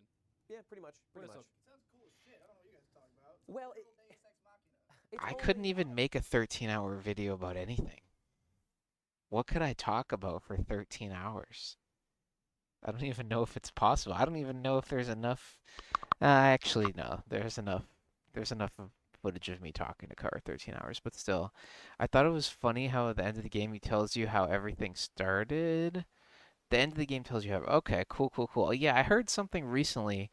What was I listening to? I was listening to another video on this channel that we're on right now, where they were talking about like the end of the DLC explains what's going on at the very beginning, why they're having a fight or some shit. I don't know. I've never played Elden Ring. I've only like watched Lex and a couple other YouTube videos, and you guys. Like I've only watched you guys play it with Lex and a couple YouTube videos here and there, so I don't really know shit about it.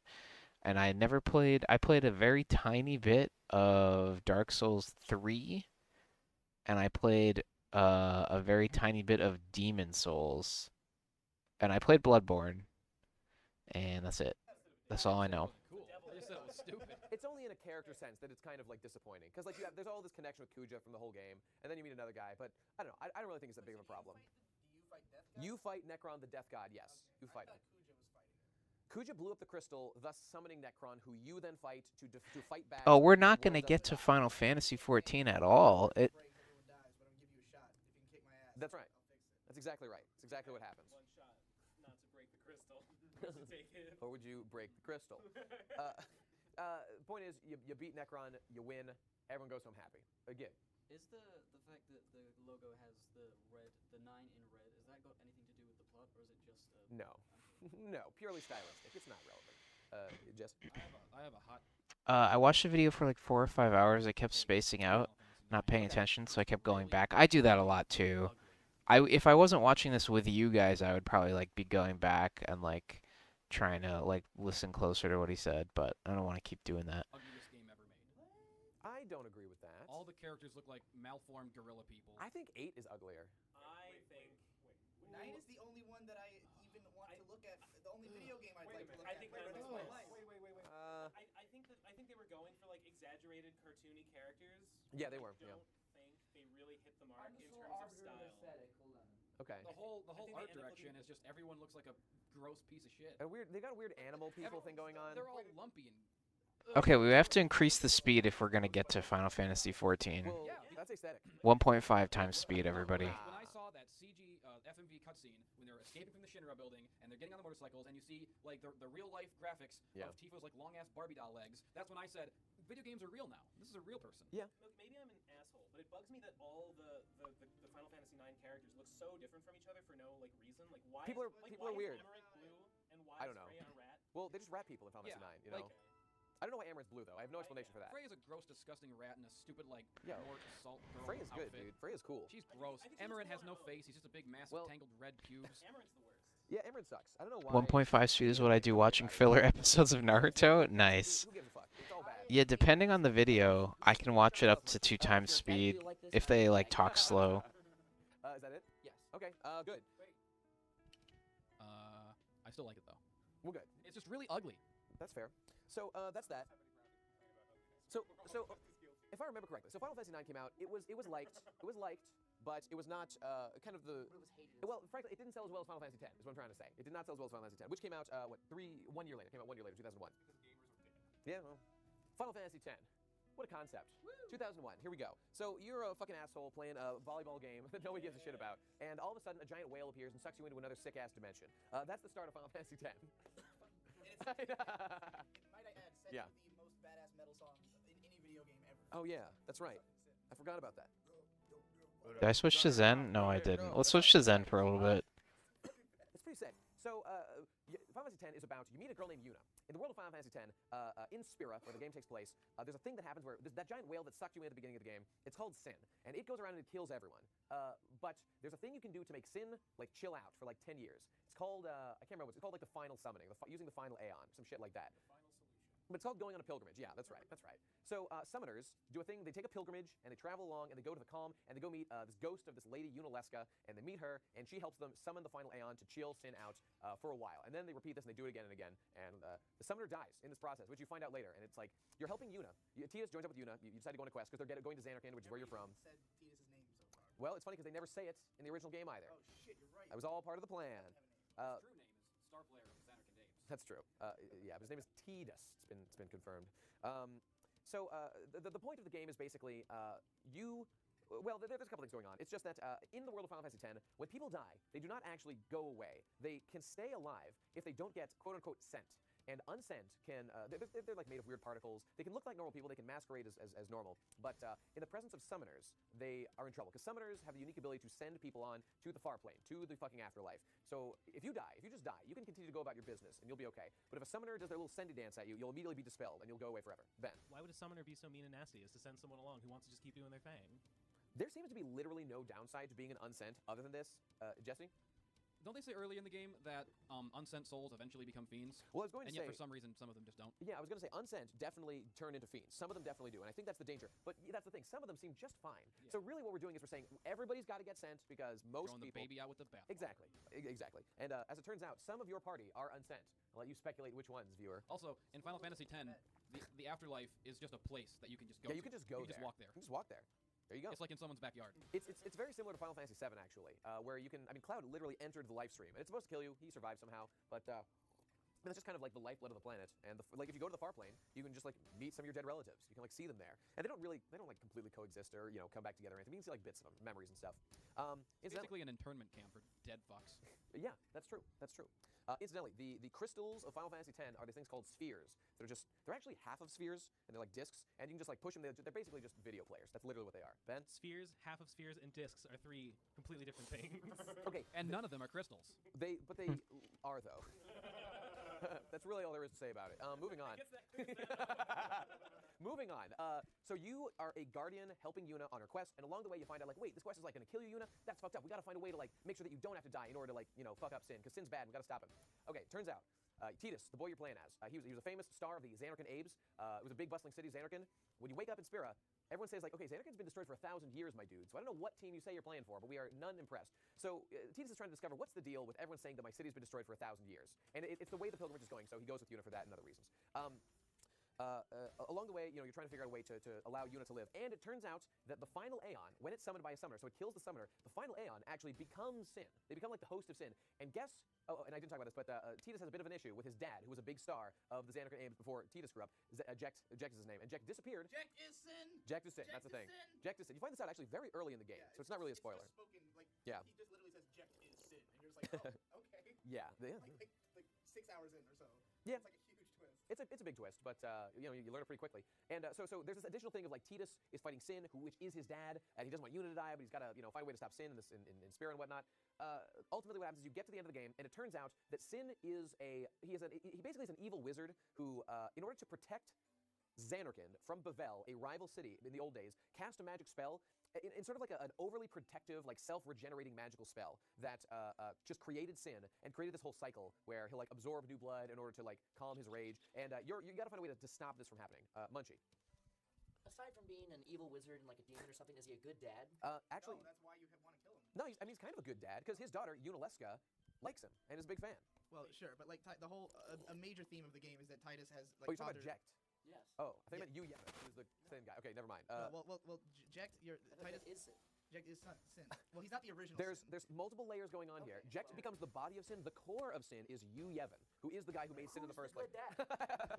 We have to get down to dad bedrock here. Well, in any case, Jekt was not a good dad because he walked out on his son to go to another world and become a giant fucking evil whale. Though, and Tidus is pretty pissed about it through most of the game. That's true. I'm not sure Jekt chose to. itself throughout history. I am not sure that Jekt chose to leave. I think that he was like sucked away exactly as Tidus was. So Tidus is really mad at him for leaving when Jekt didn't choose to leave, and he could not go back. So really, he doesn't deserve to be criticized that much. Yeah, I think it's pretty implied that Jekt's a pretty good guy. Yeah. And also in games like Dissidia, Jekt is always portrayed as one of the good guys. Yeah, that's true. That's true. So I don't know. Like he was kind of a jerk. I mean, that's true. Yeah. Who wouldn't be? Who wouldn't be a jerk That's if right. your son was Tidus? What? He What? kinda looks like an asshole. Well, all right then. Doesn't that just look like Jack Sparrow? Yeah, exactly. He looks exactly. I bet he's like mad Jack Yes, he does. because he had all these hopes for his son. He gave him this strong masculine name like Titus, and then his little Tidus. dipshit son goes around calling himself Tidus. Oh. Like a fucking twink. Yeah, That'd you're make, right. that'd make me want to turn into a floating whale Wait, carcass please. and destroy the world. Change his name to Tidus and bleach his hair blonde. Yeah. Tidus was originally, the initial design of the character of Tidus had black hair. But then later on, when they made the final version of 10, he had blonde hair all of a sudden. Anyway, who cares? The point is, you eventually discover, like, oh, wait a minute.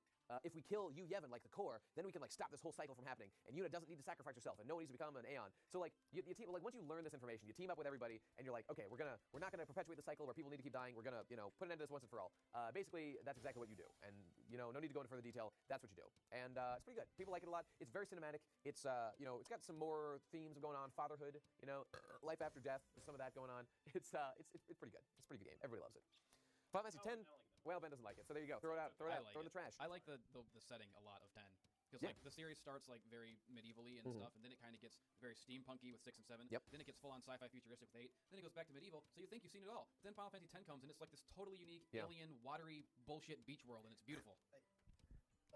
I would compare 10 to like it's sort of like a post-apocalypse, Hmm. but like a world was flooded 1,000 years ago, but Yeah. we've completely rebuilt civilization on top of that kind of Yeah. that type of setting. And they've got where like this- there's ancient because the old civilization had better technology than Hmm. what people understand now. Everyone's kind of using like tech they don't totally get or Yeah. ascribe religious meaning to and shit like that. And it's interesting to see because actually everyone in Final Fantasy X follows the will of Yevon. They worship Yevon. Like Yevon is their god, and they do a little bow thing. And Yeah, exactly. Hymn of the Faith and whatnot. Like, it is a super religious world of Final Fantasy X, and they worship Yevon, and they don't even know who Yevon is. Yevon is Sin. Like, Yevon's the thing that created Sin, and it was just like a really powerful wizard. So the society's been all like fucking twisted by the need to defend themselves from Sin through this fucked up like ritualistic sacrifice. It's cool. But what's also interesting, Jesse? The ultimate. Oh my God, what have I done? Oh no, it's okay. I forgive you. It's okay, fine. Go on. What? No, I'm interested in this. Okay, now. well, I'm gonna go on The then. world is flooded, just like in Final Fantasy X. I'm not so interesting. I was Thank you. just grabbed by it. Yeah, I know. It was like, what do I do? What happened? That's kind of a watch. Yeah. So another interesting thing about 10 is that I just thought it was interesting that the moral of 10 is essentially that religion is a literal parasite destroying the world. And what else is interesting about that is that there's a society in Final Fantasy X that rejects this religion, and it's the Al Bhed. And the Al Bhed are basically, they're like, Arabic nomads, sort of. And they believe in technology, and they don't worship Yevon in the same way. And as a result, people are super racist against Al Bhed, who have their own language and stuff, and people hate them. People think they're like the worst. And Wakka, one of your party members, is deeply racist against the Al Bhed because he believes that like the Al Bhed love of machinery and stuff. His brother was a soldier who chose to use a machina, which is the machine weapons made by Al Bhed weapon, instead of like a traditional sword that Wakka gave him. He was killed in battle, and so Wakka fucking hates Al Bhed. And it's funny because Yuna is actually half Al Bhed, which is like the girl that he loves and he's protecting here. And another full Al Bhed joins your party. Ooh boy, Wakka's he's keeping an eye on them. Anyway, it's a good game. Everybody likes it. There you go. Moving on. Final Fantasy 11, 2002. Yay, first MMO. Yeah, we'll talk about 10 in a little bit. 11. Final Fantasy 11 Online. It's an MMO. Yo, listen to this plot synopsis that I totally memorized and didn't read just off of Wikipedia. Check this out. So there's a bunch of warring city-states, and it's bad because there's like monsters and stuff.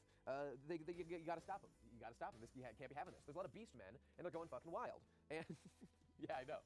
There's beast men. The monsters in Final Fantasy 11 are called beast men. Just across the board, they're called beast men. So they're like monsters or anything. The ones that are just like worms and crabs. That's correct. And, maybe I don't remember. Probably. What about regular men who are just kind of ugly or hairy? There are some of those in this game. There's a bunch of, I don't know. Just the player base. Do you think they ever It's get an like, MMO. a mistaken identity thing though? Probably, yes. I mean, it's very hard to distinguish between like the player races and some of the monsters in this game. Doesn't matter. Point is, you choose classes, you choose races. It's like a world to explore. The political stuff going on is there's like some warring factions. It's being mediated by some guys in like this city-state in the middle of them all. And turns out those guys are evil. They're trying to revive the Shadow Lord. No, wait, no. They're banding together against the Shadow Lord, who's leading the Beastmen. And let's literally skip the rest, because who cares? Yes, Jesse. Is it possible to play Final Fantasy 11 today? Oh God, I think the servers shut down recently. I can't 100% remember. That always terrified me, the fact that would probably one day happen. I think that you can. I believe that you still can play it in some way. It's still up. That's what I was going to say. I think I was talking to people who say that they play it recently, I think. So yes, it is possible to play it still, which is good. Because people really like it, from what I understand. Munchie. Why did they make it MMO? Was there a reason for that, or is it just like To capitalize on the name recognition and the popularity of the Final Fantasy franchise. That's why. I mean, pretty much the most popular game series in Japan. And then like Japan didn't really have like an MMO killer app, I don't think, until like FF11 like took over the world of MMOs in Japan. Like it was the big MMO, as I understand it. What was? But in Japan it was like Final Fantasy 11 was like the one that became the MMO, the way that like WoW is here. Yeah. But like in Japan it was that, and well, it was like that. It was that period between EverQuest, the period between EverQuest and World of Warcraft, where everyone was trying to make the next MMO. Yeah. And Was this before World of Warcraft? No. It has to be. It was. World of Warcraft. Yeah. 2004. Oh, there you go. Okay, that's cool. that's why Final Fantasy 11 was in fact hard as shit, as I understand. Yeah, we played it a little bit back in the day. Yeah. It was hard. I don't really have much more to say about it. Did not play it, so I just read the synopsis. There's a guy named the Shadow Lord. He's leading the bad guys. I assume you fight him. That's all I know. They called it Final Fantasy 11 and not just Final Fantasy 11. So that people would buy it. Like me. I would not have cared or bought it if it wasn't Final Fantasy 11. Yeah, I bought it. Yeah, I bought it for the Xbox 360. Yeah. Played it for about 5 minutes, realized it was too confusing, and they wouldn't let me take it back. They had like a code. Yeah, that's right. I mean, that's why, and it works. I played it for about 2 weeks. Yeah, I something think like that. By the time they're at 11, they probably don't care that much about like the purity. The numbers matter less at this point. Yeah. I mean, at least for dollars and cents. Okay, that's all I've got to say about that one. But people love it. People still like it. Hey, man, check it out. There's some great music from Final Fantasy 11 that I've listened to. So that's really the best thing I have to say about it. It seems good. And the story actually seems decent. Wish I knew it. Anyway, moving on. So now comes the great moment in Squaresoft history when Squaresoft decided it was time to make animated films. And they decided to make, hey, Final Fantasies are big. No, the Let's make Final Fantasy: movies? The Spirits Within in 2001 it released. Now, the fascinating thing about this movie is that beyond just being a movie, they were initiating a program called a virtual actress. This was the most photorealistic movie ever made, an animated movie at the time, and they created the character of Aki Ross and wanted her to be a virtual actress that would be sold to other companies, to be licensed out, to be used as an actress in their other animated films. I mean, you know, this is one of those like failed Web 2.0 ideas that seems like progressive and ahead of the time, but like it was a complete failure. Nobody liked the movie. It was weird. Final Fantasy fans such as myself didn't understand or like anything that we were seeing. Though to be fair, the plot of it is something that could be in a Final Fantasy game. Just like you took out all the game, and it's just the weird, spooky plot about like ghosts, you know, trying to find their way to the afterlife or some shit. It's a very strange experience to be called Final Fantasy and marketed to like people who have played the games. But the main important thing about it is that it was a financial catastrophe for Squaresoft. Jesse. I didn't know he was going to talk about the movies. It has been so long since I've seen that movie that for all I know, it could be good. I agree. And so I hate to shit on it. I hated it because it wasn't Final Fantasy as I knew it. I'll tell you, I think that a big part of why it failed is that while it had the most cutting-edge graphics of the time, it fell into the uncanny valley about as hard as you could possibly fall, and it looked fucking creepy. I remember seeing it as a kid and just like being completely disgusted with it. Yeah. Like visually. I remember like I had an issue of Game Informer. I had screenshots of what the movie was going to look like, and I showed them to friends and was like, "There's a movie that looks like this, and that's CG. Yeah. That's not film." And they were like, "Oh my god." Well, I see, that's can't something. believe it. So I was really excited for it before it came out. So and then it came out, and I was whelmed less than I expected to be whelmed. In 1997, Squaresoft learned a lesson that they probably shouldn't have. That if we crank as much spectacle and as much style into a game as we could possibly fit, everyone will love it and everyone will call it the best game ever. And they kept doing that with you know 8 and 9 and 10 a little bit. But by the time we got to Spirits Within, they were pushing themselves way too far down the idea of like, let's just make beautiful looking animation. You know, people will buy it because we make it so good. And they're starting to forget the game at the root of all this stuff that was fun for people to play back in the day. Development mentality was changing. So, you know, there's no need to go into the story of this game, of this movie. It's just a big clusterfuck about phantoms invading cities. They poison people, they touch them. There's like 8 spirits they got to gather. They're on fucking Gaia doing some shit. They win. It's like Ghostbusters. It's kind of like Xenosaga too. Yeah. The Yamachi. This looks like fucking like dirt, like a brown poop. It's not good. It's not so good. It looks like a fucking like TV drama from 2002. Okay, important moment thing. So here's the thing. 2001, this movie comes out. They put a lot of fucking resources in this, and it did not go well. The fallout of the failure of the Spirits Within is catastrophic for Squaresoft, and they are going into a financial death spiral. So they do 2 things. One, Hironobu Sakaguchi, the director of most, if not all, of the games up to this point. I think he became a producer at some point. Ben? I'm just so baffled that a video game company with Yeah. such a huge financial risk making a movie. They thought they had a winner on their hands. This was Sakaguchi's baby. He was like, I've got an idea. Virtual actresses, they're going to be big. That's just fucking insane on so many levels. You got to be a little crazy, man, to make it in the world of technology. I mean, Yeah. you gotta appreciate that this is a guy like working for like some minor ass game company, originally making games that had 6 people on them. Yeah. That eventually makes what becomes the biggest game series in Japan. Like I can imagine the ego just going like utterly insane at Square. Everything was going great up to this point. Yeah, but by this point, they've been a huge smash hit with games for like 17 years or 13 12, 13 years or something. You can imagine though that like with the rate that they were putting out games at the time, like had this movie been a huge success, you could imagine they would have been able to keep making games. Like I mean, look at how many fucking games came out right around the movie. You know? Yep. But all their money, all the money their company had was from games. So Well, why right, risk so much on a movie?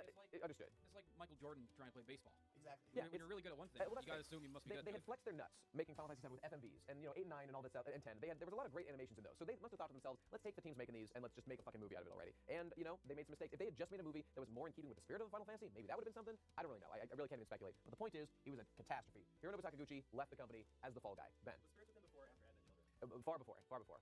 Advent Children comes out in. If they had made Advent Children first, they wouldn't have gotten so fucked that they had to make Advent Children. Yeah, that's right. It would have been a self-preventing paradox. Like they were trying to be artistic here still. They were trying to be creative and innovative, and it fell flat in its face. 2005 is when Advent Children came out. So they learned their lesson. Do not push the fucking envelope. Just stick with what works, man. Stick with your IPs that work. Stick with the good stuff. So Hironobu Sakaguchi leaves. He was the man driving Final Fantasy in the direction that it had been so successful with up until this point. And another financial thing that happens is that Squaresoft merges with Enix, the company that made Dragon Quest, one of the inspirations for the game. So that's kind of cool. Seems like a fitting match. And they become Square Enix in 2003. So going back to this, now Final Fantasy X-2. Dish is done cooking now. Let's go. I've increased the video speed to 1.75 times, and we are up to the movies, which is, I don't know how far in, but I don't really care if we don't finish it. Their pizza.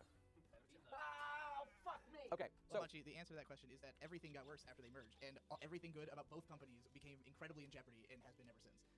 None of the Enix stuff other than Dragon Quest survived into the current times. Rest in peace, Star Ocean. Well, it's still around a little bit. They don't make Star Ocean. Oh shit, that's not them. That's Trice. That's Trice, who might not exist anymore. I can't remember. The Star Ocean game came out last year. Well, never mind. But they killed like the Soul Blazer Terranigma trilogy. Yeah, that's right. And ActRaiser, like all these. There's a lot of weird. Suikoden? Did they make Suikoden? I can't remember. Is that okay? No, not Suikoden. Anyway, let's move along here, people. We got a lot to get through. Let's wrap this fucking shit up. So here we go. Final Fantasy X-2 comes out in 2003, and all right. This is the first sequel of any Final Fantasy game. So up to this point, we've been making new games each time. We get And 2. So Final Fantasy X ends with Tidus dissolving back into the Farplay. Because I forgot to mention this. In Final Fantasy X, turns out the Xanarkand that Tidus is from does not actually exist in the real world. It is a dream being dreamed up by a bunch of like basically corpses. You can think of them as like people crystallized and like trapped in stone. People are like, there's a lot of dreamers who are dreaming the Xanarkand that Tidus lives in. So Tidus leaves the dream, comes into the real world. He is like a real person for some reason. Yeah, it's true, it's real. And but then at the end of the game, he sort of when they stop the dreamers from dreaming anymore, they let Xanarkand go away because that's part of what's sustaining Sin. And so Tidus allows himself as part of this to stop being dreamed by the dreamers, and he dies basically along with everybody else who is from there. So like Jex, for example, would have no longer existed. But in 10-2, so we're back, and all of a sudden Yuna is literally part of Charlie's Angels with Riku, who's in your party, and a new girl, Pain. And you go on a bunch of fucking ragtag adventures, investigating some spheres that were found. Remember, they're like these memory recording devices, spheres in 10, that seem to have footage of someone who looks just like Tidus. And it's like, ooh, what does this mean? Is he alive? What could be going on? You go on some missions. Turns out Tidus is not alive. It was actually a guy from the old Xanarkand that used to exist before it got blown the fuck up. Who looked just like Tidus, whose name was Shuyin. And I guess we can infer from this is that the dream of Tidus kind of comes from the idea of this character Shuyin. Doesn't matter. Shuyin's he's an unsent Shuyin. He's still around, and he is going to blow up the world because he's really mad that Xanarkand got nuked back in the day. So he's trying to get this weapon called the Ultra Gunner. I believe it's called the Ultra Gunner. It is going to blow everything up. Yeah. Is Tidus Shuyin's nobody? Nobody, yes. Oh, it's Vegnagun. That's right. My mistake. Also, is like that guy's a Zack then. Yeah, he's basically a Zack. I wonder if that's where Nomura. Did he do this game? I wonder if he got the idea from that. Yes, quite. All right, the point is, Yuna just goes on a quest to like stop this guy from blowing up the world, and surprise, she wins. Now, incredibly, at the end of Final Fantasy X-2, okay, at the end of 10, there's a secret scene where Tidus seems to swim up from underwater, and it kind of seems to be implying that Tidus is alive at the end of 10, in some weird way that we don't understand. 10-2 ignores that, and just says Tidus is gone. But at the end of 10-2, if you achieve the secret ending, or rather, you get an extended version of the secret ending, in either case, so the world recognizes that Yuna saved the world twice, because you played 10-2 as Yuna this time. The world, like the far plane, the spirits that be, say, thank you, Yuna, for saving the world twice. As a reward, here is Tidus. We return Tidus to you from our bosom. He just is like, they make him out of the Fireflies from the afterlife. They just make him, and they give him back. Saving the world once was nice, but the second time we feel kind of. That's literally what happens, yes. That's correct. cool. That's correct. Here's the thing that happens, though. Whatever, they win. It's great. Tidus is back. Hooray. There's a book. There's a couple books, actually, that continue the story of Final Fantasy X after this. In one of them, Tidus literally gets his head blown off by a bomb. Oh. Yes, that's what happens. But he's fine, though, so don't worry about it. Okay. He's like reformed or some shit. Who cares? That's Final Fantasy X-2. It's a nightmare. Yes, Jesse. I really, really love Final Fantasy X-2. Really? It's one of my favorites in the series. The combat is great. It's so fun. The combat system rules. And it's happy, and it's bouncy, and it's What fucking... did I do for you? Yeah. Look at that, Hey, remember the massage minigame you joined LeBlanc? There's a massage minigame in Final Fantasy X too. Yeah. Let me just quickly, for the people who have not seen any of this game, he said that you're part of Charlie's Angels. You are also a pop diva group. Like, you are an idol troupe of some sort. Well, like, the game opens on Yuna doing like a concert in like the former she was priestess impersonating. summoner. She was impersonating another pop star. Oh, whatever. Yeah. Point being that the game opens with her in like little booty shorts doing like a fucking diva performance, and in the previous game she was like a chaste like summoning like sorceress. Well, basically, it's fan service. You and it's end up awesome. you end up doing some pop diva stuff for reasons, but you're not strictly speaking of pop diva all the time. Anyway, whatever. Again, what's up? My Cool. first experience of Final Fantasy was that opening cutscene. Oh, and no. from that I thought, okay, Final Fantasy is a girly gay thing. I don't want to get into that. That's unfortunate. that cutscene was why I did not play that game because I was a little boy. Yeah. And that was like too much for me to handle. Understandable. She's a lot of woman, that Yuna. I just love that it's like the only Final Fantasy that completely embraces the insanity of the series and like none of the melodrama, or it doesn't take itself seriously. That Shuyin stuff's pretty melodramatic. Yeah, I mean, melodramatic. it's got its like heavy moments. Yeah. But the minute-to-minute gameplay is just you're fucking jumping around and shooting guns and shit. Shout out to the 1,000 Words or Worlds song. Oh, It's yeah. the pop diva moment that Sings Yuna in the has. Rain. It's pretty dope. Underplane. It's good. Okay, that's good. Moving on. Final Fantasy 12. At last we've arrived. So you'll notice here, big gap. So the last real Final Fantasy that came out, 11's online, doesn't actually count. Final Fantasy 10 came out in 2003. It takes a full 3 years. Oh, I'm sorry, you're right. It takes a full 5 years. I thought that was shorter than I remembered. 5 years for Final Fantasy 12 to come out. We're starting to get concerned here. Now, AAA development is getting longer and longer. Major Final Fantasy releases are taking longer because they're too artistically involved for them to crank out quickly, even though these masterpieces all came out within 1 year of each other, but whatever, fuck it. So in Final Fantasy 12, you play as a street rat named Vaughn, and you get... Dude, is Jasmine in this game, though? I apologize for that. That wasn't funny. Well, that's all worth it then. So... Vaughn does wear the same vest Aladdin does. I wonder if that's intentional. And he lives in a sandy place. Okay, here's the deal. So Final Fantasy 12 is fucking kick-ass. Again, takes place in the same world as Final Fantasy Tactics. And here's the deal. There's a war going on between the kingdoms of fucking Arcadia and Damascus. Right. The place where you live, Rabanastre, gets invaded and blown the fuck out by the Arcadian Empire, and you're like absorbed into their empire. But here's the thing, none of that matters. You play as Vaughn and the princess of Rabanastre that was just annexed, Ash. She is by far the most important character. Vaughn, who is your protagonist, doesn't matter at all. It's all about Ash. Vaughn is basically there for moral support, and the rest of your crew for the same reasons. You travel throughout the world, trying to find trying to oppose the Arcadian Empire that has taken over your home city through various means, by getting allies and eventually by acquiring stuff called Nethicite. Nethicite is the crystal of the game. It's these really powerful crystals that you can use to like blow up a fleet of airships. For example, that's one thing they're used for in the game. And you also acquire Eidolons or like summons. You're on a quest to gain more power so you can fight back the Empire. Eventually, it turns out there's a twist to the story. So, on your way to find Nethicite, Ashe herself, the princess of Rabanastre, she is told to go into a chamber to beseech the Akuria for the Nethicite that'll give her the power to do all this crazy shit. When she enters, she meets the Akuria, and the Akuria are basically just the literal gods of the world of Final Fantasy XII. They are higher level beings that look down on the goings on of humans and sit in judgment and tell them what to do. But here's the thing. So they judge Ashe as like, yes, Ashe, we want you to have power. We're going to give you this Nethicite. Please go blow up the Arcadian Empire. That would be great. So Ashe does this. But on the way, we eventually learned that here's what's going on. The Arcadian Empire is run by this guy, Prince Vayne Solidor, and his confidant, Cid. These two guys are running the show. Turns out they have a secret partner, this guy named Vana. And Vana is a rogue Akuria. So basically, one of the gods of the world of Final Fantasy XII has betrayed all the other Akuria and has joined up specifically with two men in the world of Final Fantasy XII because Vana believes that it is not right that the Akuria control the human beings of this world. He thinks that it should be the humans that run their own shit. So he is doing everything in his power to oppose Ashe specifically because Ashe and the rest of the world are being puppeted by the Akuria via Nethicite. Like the Akuria will give Nethicite to whoever they think is going to be the best at, maintaining the status quo of the world. But Vana has decided that that's fucked up. He doesn't want to do that anymore. And at the final battle, you and your boys have decided that you're not going to do what the Akuria tell you, but you're also not going to do what Vana says because he's a bad boy starting wars too. You fight Vayne Solidor, you fight Vana, you kill them all, and Arcadia leaves. And that's the end of the game. That's it. That's the end of the game. Ben, yes? Do you go to the moon? No, all the tactics game, I know, boo. All the tactics game are a little more humble in terms of like the scale. Like it's not about controlling the world; it's about like one country or two countries or something. The Akuria might just control like the couple of countries around here. So that's 12. It's pretty good. It's got some great side quests. The hunts in there are really fun. It's got a weird like MMO style combat system, but it's a fun game. Sort of like a, was that kind of like Xenoblade Chronicles or? Yeah, it is kind of like that. You walk around and you do like sort of auto attacks, and then you can like control specific abilities to use at certain times. Yeah, it's kind of like that. I'm quite fond of it. People shun it, but I think it's really good. People don't like it because a lot changed during development. They literally inserted Vaughn to be the main character to appeal to the young teenage girl demographic because the original main character, Bosch, was like an old grizzled veteran, and they were like, no, we don't want to use that guy. I mean, he's still there. They just also added Vaughn, a literally unnecessary character, to appeal more to a certain demographic. So that kind of tells you where Square Enix's head is at this point in the game. So with that done, it's time to wait another. Oh, actually, there's a spin-off, Final Fantasy XII Revenant Wings that came out in 2007, just a DS game. Expands a little bit of the lore. It's just Vaughn on like an adventure elsewhere. Doesn't really matter. Not consequential. Vaughn searching for an arc. Basically, he finds a shirt, though, and by finding that shirt, he improves his character design 1,000-fold. It's incredible. It's unbelievable. Yeah, just that one edition. Looks great. Okay, here we go. Final Fantasy 13, 2009. Oh boy, here we go. So, Final Fantasy 13 has a reputation. It's my favorite Final Fantasy. It's not very well liked amongst the people. Did you?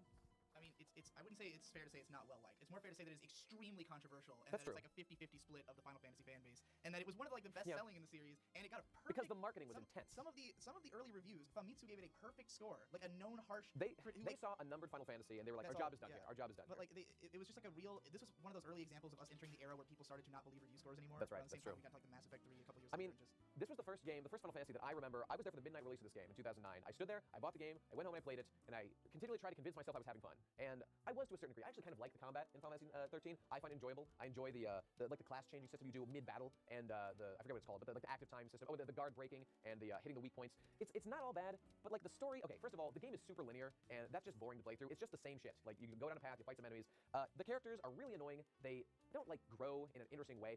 Like it's kind of similar to Final Fantasy X, in that your characters are like trudging along a path forward to an end goal. But in 13, the characters are like each doing loops narratively. They're kind of aimless. The problem is that in Final Fantasy 13, your characters are basically cursed, and they're told.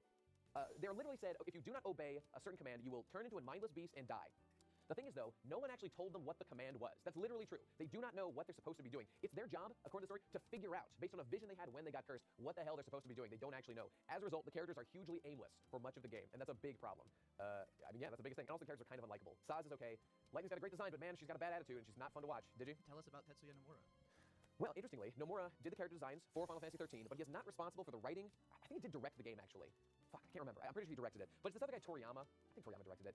This other guy, Toriyama, is like the real guy behind Final Fantasy 13. He did 13 and the 2 sequels, and he has a weird obsessive like fascination with Lightning. He has put her in like real clothing advertisements in real life. And it's this whole campaign. At the end of the Final Fantasy 13 game, Lightning literally becomes real in the real world where we live. They That's what finally happens. did it. They have the virtual actress now. They made her. She's no longer virtual. She's here. Go to France where she lives. You will meet Lightning.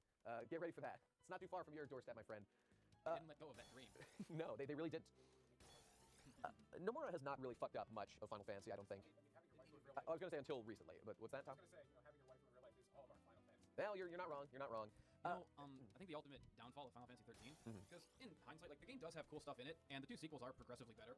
Like the 3rd one is okay, but like the downfall of it is that throughout the whole series, these games, they're all fucking insane. The stories are completely ridiculous. You're time traveling, you're going to the moon. You time half travel of in them. 13 too. That's right. But I mean, in all the Final Fantasy games is what I'm saying. Oh, yeah. They're all insane bullshit. Yeah. But they also like start with like one guy, and they start normal, and they ease you into the insane shit. Final Fantasy 13 throws you right into it with a million like encyclopedia pages to read. I really think the main problem here is that what makes these other games fun is that you have a clear motivating goal, something to achieve. In Final Fantasy 13, it's like wander around and try to figure out what you're doing and like avoid the cops is the narrative of 13. Indeed. Like 13.2 is like travel through time and like try to make sure things aren't like terrible. And you have a protagonist to fucking to give a shit about. Yeah. And like live this adventure through. In Final Fantasy 13, like Lightning isn't a person. She's just like She's just an angry little walking troll. sack of shit. Yeah, she beats up the other characters when they're trying to be heroic. She's like, no, you're doing it wrong. Stop being stupid. I'm right. She literally does this to Snow. And Snow just takes it because he's kind of a decent guy. What are these names? Snow and Lightning. Snow, Lightning, Hope, Vanille, Fang, Saz. I don't know, man. I mean, that's what I was going to say. The end of the game is, okay, I didn't mention, by the way, 13 takes place in a floating sky orb called Cocoon. You are in a floating world above the planet. Munchie? I forgot. There's an ethnic in this one, right? There's an ethnic? Yeah. Saz is a black man, yes. Okay. We did it. He's also the best character in 13, I think. He wants us to protect his son. It's nice. Okay, so the end of the game is that you and your boys. Okay, so the thing that cursed you is called a foul C. A foul C is the thing that put the curse on you, that made you do this thing to wander around and fuck yourself over. Also, that's what gave you the magical powers you have. So that's cool. You became a Lassie. They're very strange names for all this shit. So ultimately, you decide we are not going to let this shit run our life. We are going to literally storm the heart of Cocoon, blow up the foul C that did this shit to us, and hopefully along the way we'll kind of figure out what we were supposed to have been doing all along. Ben. I haven't played any of the 13. Yeah. What kind of setting? Is it more like fantasy or steampunk or hard sci-fi? Sci-fi. Hard I mean, there's sci-fi. fantasy elements, but it's mostly sci-fi. Aesthetically, it's way more sci-fi than like any of the other. It seems Yeah. like 12 was more fantasy. Absolutely true. So Yeah. there's no real like pattern Nope. emerging here. I mean, they there's go. no trend. No, there's not. Yeah, it's different probably where it's So okay, so here's the thing. So as I said before, the point of this is our characters have to figure out what they're supposed to do, or they will turn into mindless killing machines called Seath. As we see happen to other characters who get cursed in the game. Ben. Dark Souls. It's similar to Dark Souls. I think this came out first, I think, though. You just talking about Seath. You said Seath. Oh, I think it meant like becoming mindless, like a hollow, you know? Dark Souls. There's so many layers. So our characters... On a long enough timeline, every series becomes Dark Souls. On the way to beat up the bad guys who have done this curse to them, they encounter the final bad guy. They fight him and they lose. This guy called Orphan, who runs Cocoon, basically. Cocoon is run by the foul C, who like literally use humans as like their livestock, is basically how it works. Here's the thing, though. The foul C want to kill themselves, because killing everyone in Cocoon will summon the Creator. Because the foul C want to summon the Creator because they want to talk to God who created them. That is their motivation. Yes, Ben. Is any relation to the Creator, the Ailamau from the other game? Let's assume it's the same character. I don't know. Tom? How far above the planet does this go? Maybe a couple miles. It's not that far. So it couldn't be considered No, I wouldn't think so. A low orbiting asteroid, perhaps.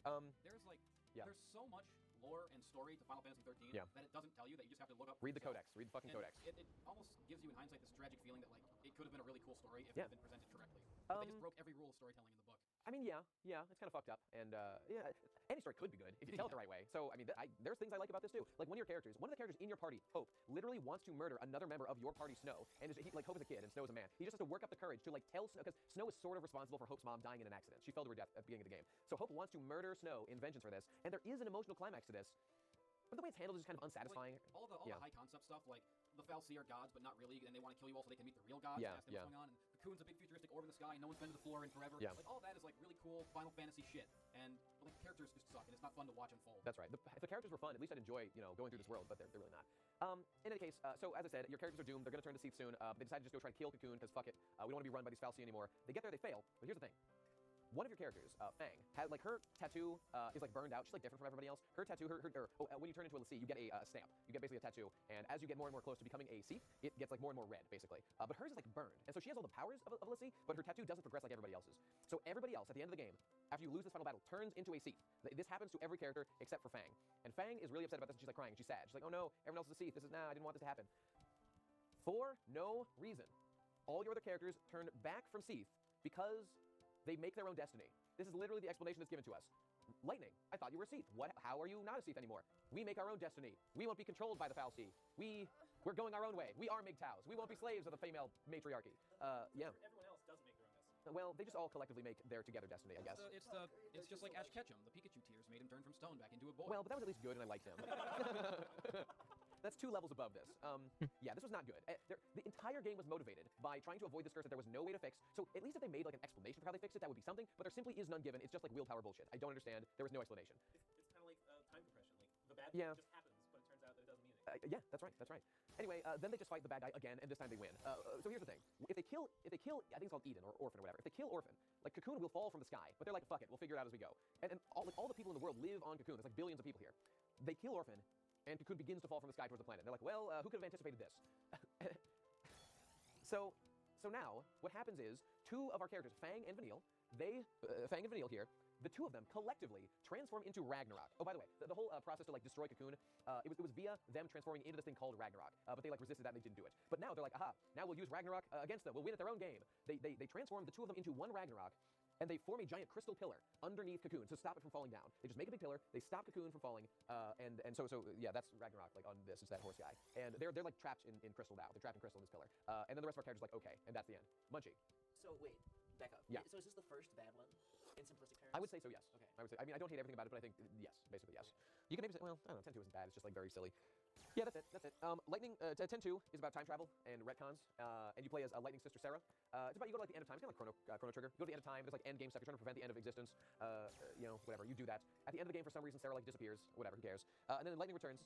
Tell us about Lightning Returns, I've never played this game, I just read the synopsis. I haven't played all of Lightning Returns, so I don't know the whole story. Oh, good. But I encourage anybody who's never played 13 or 13-2 to play this game, because playing it with no context is fucking hilarious. Because it takes place 1,000 years after Final Fantasy X-2, in a world where everyone achieved immortality at the end of that game, and they've all just been alive for 1,000 years. The only way people die anymore is if they kill themselves. And 1,000 years after 13. After 13-2. Yeah, 1,000 years after 13-2, we get Lightning Returns, Final Fantasy 13. And all this time, the main character, Lightning has been not around. She was like in a coma or something. Yeah, but she comes back and she's like real pissed off because she wants to get her girls out of the fucking She wants to crystal. save Sarah. She wants to revive Sarah. Yeah. Sarah got fucked, and Lightning is the chosen one of the goddess now. But in the meantime, in this 1,000 years, all of humanity have just become like, you know, debaucherous. Like they don't give a fuck about anything because they're immortal and they've been alive for 1,000 years. Like no one new has been born. I think so. It's just like the same people who've been around all this time. Some of the old characters have just gone insane. Like I think Snow is just like a bad guy now. Snow has gone full nihilist, like just real because nihilist. he's lived so fucking long, and I love that shit. And that game also has ass tons of codexes, and I was just reading them all like, what in the fuck is happening? It's kind of awesome, and the gameplay is it's like a fucking Tales of Symphonia like active battle system. It's cool. So I've actually played all the 13 games, and I will confirm that Lightning Returns, the third one, is actually quite a good game. And not only is it a lot more fun to play than the first two, and the world is like more open, you can do anything. It's kind of like Majora's Mask, how the fucking time is fucked up. 13-day system. That's right. The world ends in 13 Not only days, is the gameplay better, but because of the 1,000-year time skip, like the story, like all the baggage is gone almost, and it's kind of like the characters are they finally get to be cool and interesting, and the story gets to be interesting. And I wish that Lightning Returns had just been Final Fantasy 13 and had come out years ago, because like Final Fantasy 13 is a good game. It just took them 3 tries. Yeah, that's fair. That's fair. And like what, 7 years? I mean, you know, 3 years waiting for this, or whatever. 2 years waiting for this, and then another 2 years for this, and then 4. Yeah, whatever, man. It's almost sadder that the third one is good. Yeah, because nobody knows. Nobody plays no it. one's You gonna know? give a crap. I haven't played it, and I'm a Final Fantasy buff. It's just fucking nuts. It's fun because it's fucking nuts. Yep. I mean, they're all nuts, but that one is like immediately the most nuts. Just by having all the characters be 1,000-year-old. And you can dress Lightning up like Cloud and give her a bestie sword. You sure can. You sure can. All right, guys, let's simmer down and talk about a little game called Final Fantasy XIV. Now, Final Fantasy XIV actually came out in 2010. What's happening? Before these ones, so we're going back a little bit in time. It's another MMO, so another one I did not play. Oh. Basically, the gist of it is that I think there are these things called primals that are basically just summons of elementals, and they're going crazy, and there's just a bunch of shit about the Beastmen again are acting up. This isn't a different world than Final Fantasy XI, and it's technically different races, but they're like virtually the same, just slightly tweaked and renamed different things. Digi. I don't know if you're going to cover this, but like the 2 different versions of Final Fantasy XIV. Yeah. Because that's right. part of this ongoing train wreck of Final Fantasy is that when 14 came out, it was an unplayable garbage dumpster fire that literally like got the most critically panned of any MMO ever, and they had to just totally recreate. Thank you for the head pets. I remember the phrase "it's free until it's good" was out there for a while regarding that game. Yeah. Yeah, that's accurate. Anyway, but apparently the final version is like one of the best MMOs still. It's huge. It's huge right now. People really like it, which I mean, that's great. Except I simply do not care about MMOs. So even as a Final Fantasy fan, I'm not going to play it. Blah blah blah. Garlean, Legatus, Gaius, Van Belisar, the Beastmen's attempt to hoard crystals and some of their primals, etc., etc. Who the fuck knows what's going on? Yes. Like a dream-like nightmare trance this entire lecture. I don't give a shit about anime or Japan or anything. And you're just like a Harry Potter hex on me, and I've woken up from my eternal sleep, and I've just entered the zombie realm, and I'm now a walking corpse. Yeah. I mean, it's. You're what's it? You're thing with the hand. I'm a no. Oh, a Seath. You've become a Seath. You've lost your sense of self, and you're a mindless killing machine now. To be a bitch. Yeah, that's how they act. They're Pokemon. Okay, listen. Literally, who cares about the story of Final Fantasy XIV? There are summon things that you have to fight because they're causing problems. The end. Here we go. Final Fantasy 15, everybody. We're jumping ahead. 2016. It's been 10 years. I mean, so we've gotten some Final Fantasy 13 games in the span here, waiting for a new game. So if you like Final Fantasy 13, those might hold you over. I did play one of them. You know, whatever. But really, people have been waiting for this game for a long time. This was announced at the same time as Final Fantasy 13 itself. In 2008 is when that was announced. And sorry, 2006. It was a 10-year cycle. It was originally Final Fantasy Versus 13. And of course, now it's finally released as Final Fantasy 15. The name was rechanged. It was made into a big one. Like, lots of concerning things during this development process. Tetsuya Nomura was the original director of the project. He dropped off a couple years, I think 2 years away from release of the game, so that he could work on Kingdom Hearts 3. So now Tabata was put in charge. And Tabata has a very interesting directorial approach to the series. He loves putting out, questions about feedback to the fans and hearing what they want. And I mean, Final Fantasy 15 was released in an unfinished state, 100%. They are currently adding things such as, there was a movie, a full movie made, starring like fucking people from Game of Thrones and shit, and the bitch guy from Breaking Bad, Aaron Paul, called Final Fantasy 15 Kingsglaive, which is a prequel, which was a fever dream nightmare. Consult the Plebe and Weeb episode where we discussed this. Which literally, absolutely. And Brotherhood is an anime that Final Fantasy 15 Brotherhood. It's a bunch of prequel bullshit that just goes into a little bit of the story of each of the characters, but explains nothing more about them than we would have known otherwise. Ben. Kingsglaive is full CG, yes. It is a nightmare. It's terrible. It's pretty to look at, but I disagree. well, It is well. It is technically impressive. Agreed. Without a doubt. Okay, so Final Fantasy 15 is an interesting game. You play as Noctis Lucis Caelum, Crown Prince of the Kingdom of Insomnia, the city-state of Insomnia, that is being besieged by, I think it is the Arcadian Empire. I think it is actually referenced. Yeah, I mean, that is the same name. Okay, I could be wrong. Whatever. Who cares? Some empire. Munchie. Can all this names being the same and things being the same and all of it stop and it be gone forever now and go to sleep? Very soon. We're almost done. We're almost done. I don't mean like me goes. I mean like Final Fantasy and entertainment as a whole goes. I hear you, dude. That's what I want more than anything. I'm trying to fucking tell the name. Whatever, who cares? Doesn't matter. Listen, the point is, so Noctis is betrothed to be married, so he heads to a city to find Lunafreya, who is his betrothed wife. It's a big deal. She's like a seer or something. She's important for plot reasons. He is the chosen one. The kingdom of Insomnia that he is the prince of, they've got this thing called the crystal that the king himself is like tapped into and gives him crazy superpowers. So Noctis has crazy superpowers from his connection to the crystal by being a fucking prince of the place. Digi. Why did the names get so fucking stupid and corny in these last few Final Fantasies? I mean, like, I don't know. Insomnia and his name is fucking Noctis. His name is Noctis Lucis Caelum. They're just going like Latin or something. The other characters are Prompto, Gladiolus, and Ignis. Remember Barrett? Remember Tifa? That game did also have Cloud. Yeah, but Cloud's cool. It's still stupid. Yeah, I like Squall. Squall's a cool name. It sounds like a grumpy teenager. I'm not saying the names were ever sensical, but like we went from Squall and shit to like one game where everyone's named after like natural phenomena, like weather phenomena for no reason. Has anyone enjoyed saying the name Noctis at any point in their life? It feels bad. It feels real bad. Cloud. I just think it's corny as shit that he's like Noctis and it's Insomnia. Oh, it's all nighttime themed. Incidentally, like the plot of the game is that there's a weird thing in Final Fantasy 15 where nights are continually getting longer because it doesn't work like the real world. There's like a push and pull between the forces of darkness and light that control how long days and night are, as it turns out. And nights are getting longer and longer. And later on, when things get fucked up, it's just night all the time, just due to people fucking with the crystal. It's weird, man. I don't understand it. You would think that the Kingdom of Insomnia would be okay with it being night. You think so, but no. So the point is, as soon as Noctis leaves his kingdom to go, marry some bitch, the whole place gets fucking destroyed by like the Arcadian Empire or whatever empire it is. It just gets taken over. His father is murdered, so he's he's the prince heir to the throne or whatever. And so now you and your boys need to go and acquire power so that you can defeat those guys, kick them out of your fucking city, and take it back. You go on a big quest to do this. It's a big road trip. It's fine, whatever. You spend the game actually specifically like acquiring royal arms, which is similar than Final Fantasy V when you get the sealed weapons, and acquiring like they're called astrals, which are just the summons of the game that are big, powerful beasts. They help you in combat. It's fine. People like this game. People like this game because it fleshes out the relationships between the four boys in your party a lot. I've got my issues with it, but the gist is just that eventually your characters they get back, rather they head to the heart of the Empire where the bad guys are because the crystal has been taken there from Insomnia where it's supposed to be. They head there to get it. And Noctis finally reaches the crystal. There's this character named Ardyn who turns out to be an ancestor who is now immortal. He's an ancestor of Noctis. He's like his great uncle or something. That guy has been attempting to facilitate Noctis getting stronger by sowing all this war so that Noctis will be forced to acquire this power so that Ardyn can kill Noctis, the chosen prince, the chosen one, as a way to get revenge on this whole bloodline that he feels betrayed him personally thousands of years ago. That's what's happening. That's what's going on in Final Fantasy 15. Yes, Jesse. Why wouldn't he just kill Noctis without giving him superpowers first? Here's why. There's a reason for it. It's because he has to kill a fully actualized woke Noctis because he has to be like fully in tune with the crystal so that when he could kill Noctis, it will like kill the crystal at the same time, which is like related somehow. That's like the deal. That's it.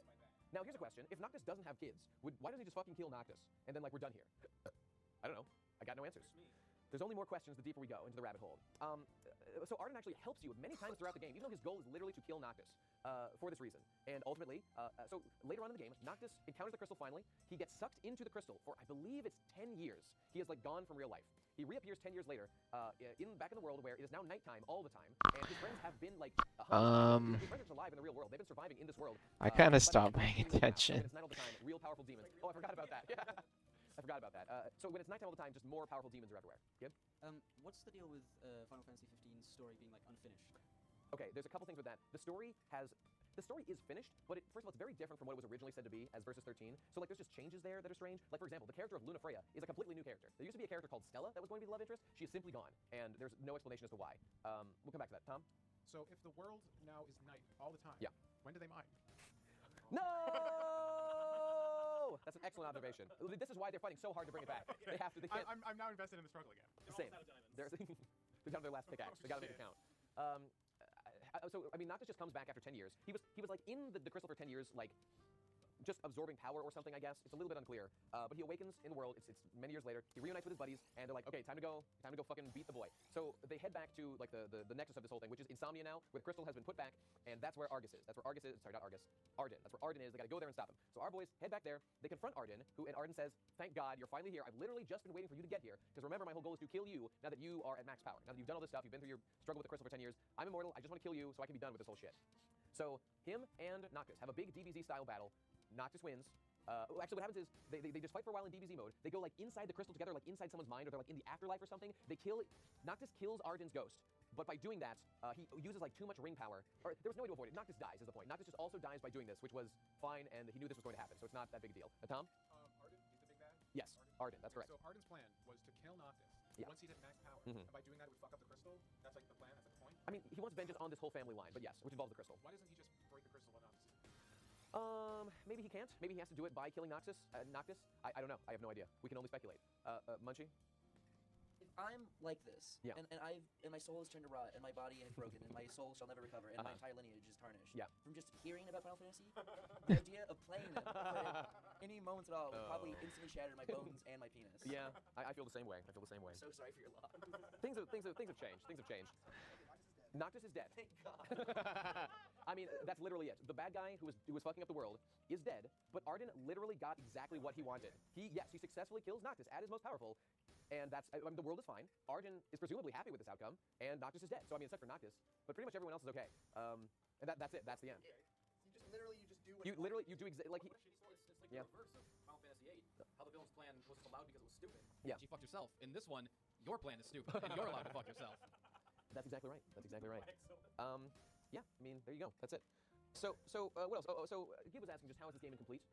There's lots of ways. For example, the game was first marketed as a you could switch between your characters, which you would control individually. That was not a feature at the release date. It is currently now in the game due to patches and updates. When I played the game, I didn't get to play as the other characters. I guess I just didn't play the real game. But now it exists, and you can. I think you have to unlock it or something. It's like an ability you can unlock. But you can now play as the other characters. A feature that was originally supposed to be in the game. They released it unfinished, and now it's in. They're also continually adding to the story.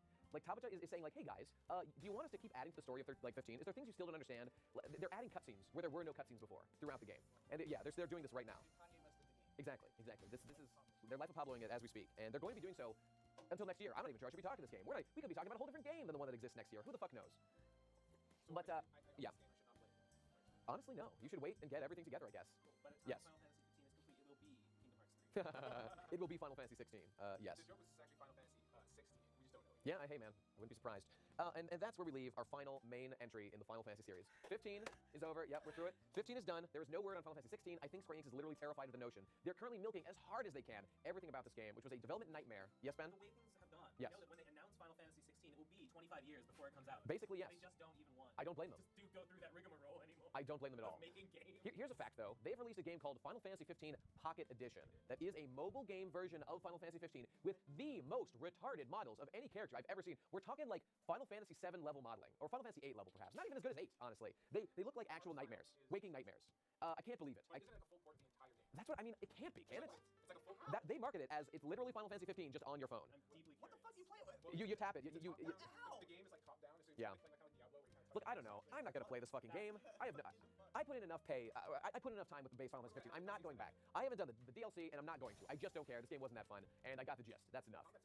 I never like the combat system. Look, I don't want to just shit on this game all day. If you like it, fine. Well, fair enough. If you like it, that's fine. I think it's not super great. Munchie. So I came into this Yeah. expecting it to be some sort of like Homestuck Armor Retrieval-esque, like tear down of like how Final Fantasy like went to absolute shit. Like here's the play-by-play. Yeah. Here's what happened. But it just seems like a couple games were bad at the end, but like it was mostly a No, masterpiece. you don't understand. Look at the time. Think of the time. Exactly. You got to remember that The time for frame. these guys as kids, literally, Final Fantasy VII would have come out in '97. Like that same year, Tactics. They could have gone back, played all the classics in this time while they're waiting between 1 year, and then suddenly, if you don't like Final Fantasy 13, which a lot of people don't, Correct. I hope you enjoy playing it for the next 6 years while you wait 10 years for the one that you were promised to come out and for it to not be good. This is why That's people the are so mad because the Final Fantasy 13 through 15 has taken as long as like 6 through 10-2. Yeah, and there's no question which is better. Yes, Ben. When we were in like high school, Yes. it was like Right around a here. if not like a masterpiece game, you know, like a great game was coming out like every year or two, and it was just you just took it for granted that you were gonna play Final Fantasy. You're like, of course you're gonna play the next Final Fantasy. Why would you ever not? I And understand. then all of a sudden, I don't know, things just started to turn around after Spirits Within, I And just understand. the whole, it just went right off Yeah, the deep end. the markets have shifted. I understand that. But when I just look back at this time, it was an incredible time. Like a new Final Fantasy game. These are my favorite games to this day. Like every fucking year. And I know we're all chasing the AAA dragon right now. Stop. They need to stop. They will never stop. They will never stop. It's just crazy to think that like if they don't have to tone down the graphics all the way down to the level of Final Fantasy VII to get a game out as fast as they got that game out. You know, like they can tone it down to the level of Dark Souls and get a game out in a year that was as good as a classic Final Fantasy game. Tom. What do you think about Bravely Default and the upcoming Octopath Traveler? I was just going to bring up Bravely Default. That's the thing. See, there's no saving the series right now. It's dead. But Square Enix has subdivisions that work on other games. Bravely Default is basically the current old school Final Fantasy. I played the first one and quite enjoyed it. It wasn't perfect, but it was very good. It was like a classic Final Fantasy game. There's Bravely Second that's come out. I haven't played it. I've generally heard it's not as good, and it is a direct sequel, as opposed to like mixing it up with like a new entry the way they've done here. So, and Octopath Traveler, though, is clearly designed to be almost like indie level development, but it is a classic RPG, clearly. There's no doubt about it. I look forward to trying it, and I really hope that they're successfully, and that's by the Bravely Default team, by the way. How silly would it be if that game just crushes it and has like nothing after all that? I hope it years does. of Final Fantasy 15, because I a know. game just fucking trounces everything. Unlikely, but man, I hope it does. Oh, it would be hilarious. Munchie? I don't have anything to add Yeah. on that, but I just want to say that Octopath Traveler is the shittiest looking game of all time. No. It looks absolutely Maybe it awful. looks It's fucking awful. disgusting. It's the worst game I've ever Are you seen referring to in the my name or entire the actual game look? The game is awful. I mean, it's a nightmare. The name is a nightmare. It was a template name, but I guess they're just sticking with it now. Well, okay, sure that, but like the aesthetic and visuals of it are like a nightmare. Which is deliberately supposed to be a clash between 2D and 3D, is what and they're it going looks for. like a nightmare. And Well, and alright. like if Slenderman was my dad, and I still turned out like this. Look, as long as the game plays okay, I'll be happy. I don't fucking care. Did you agree?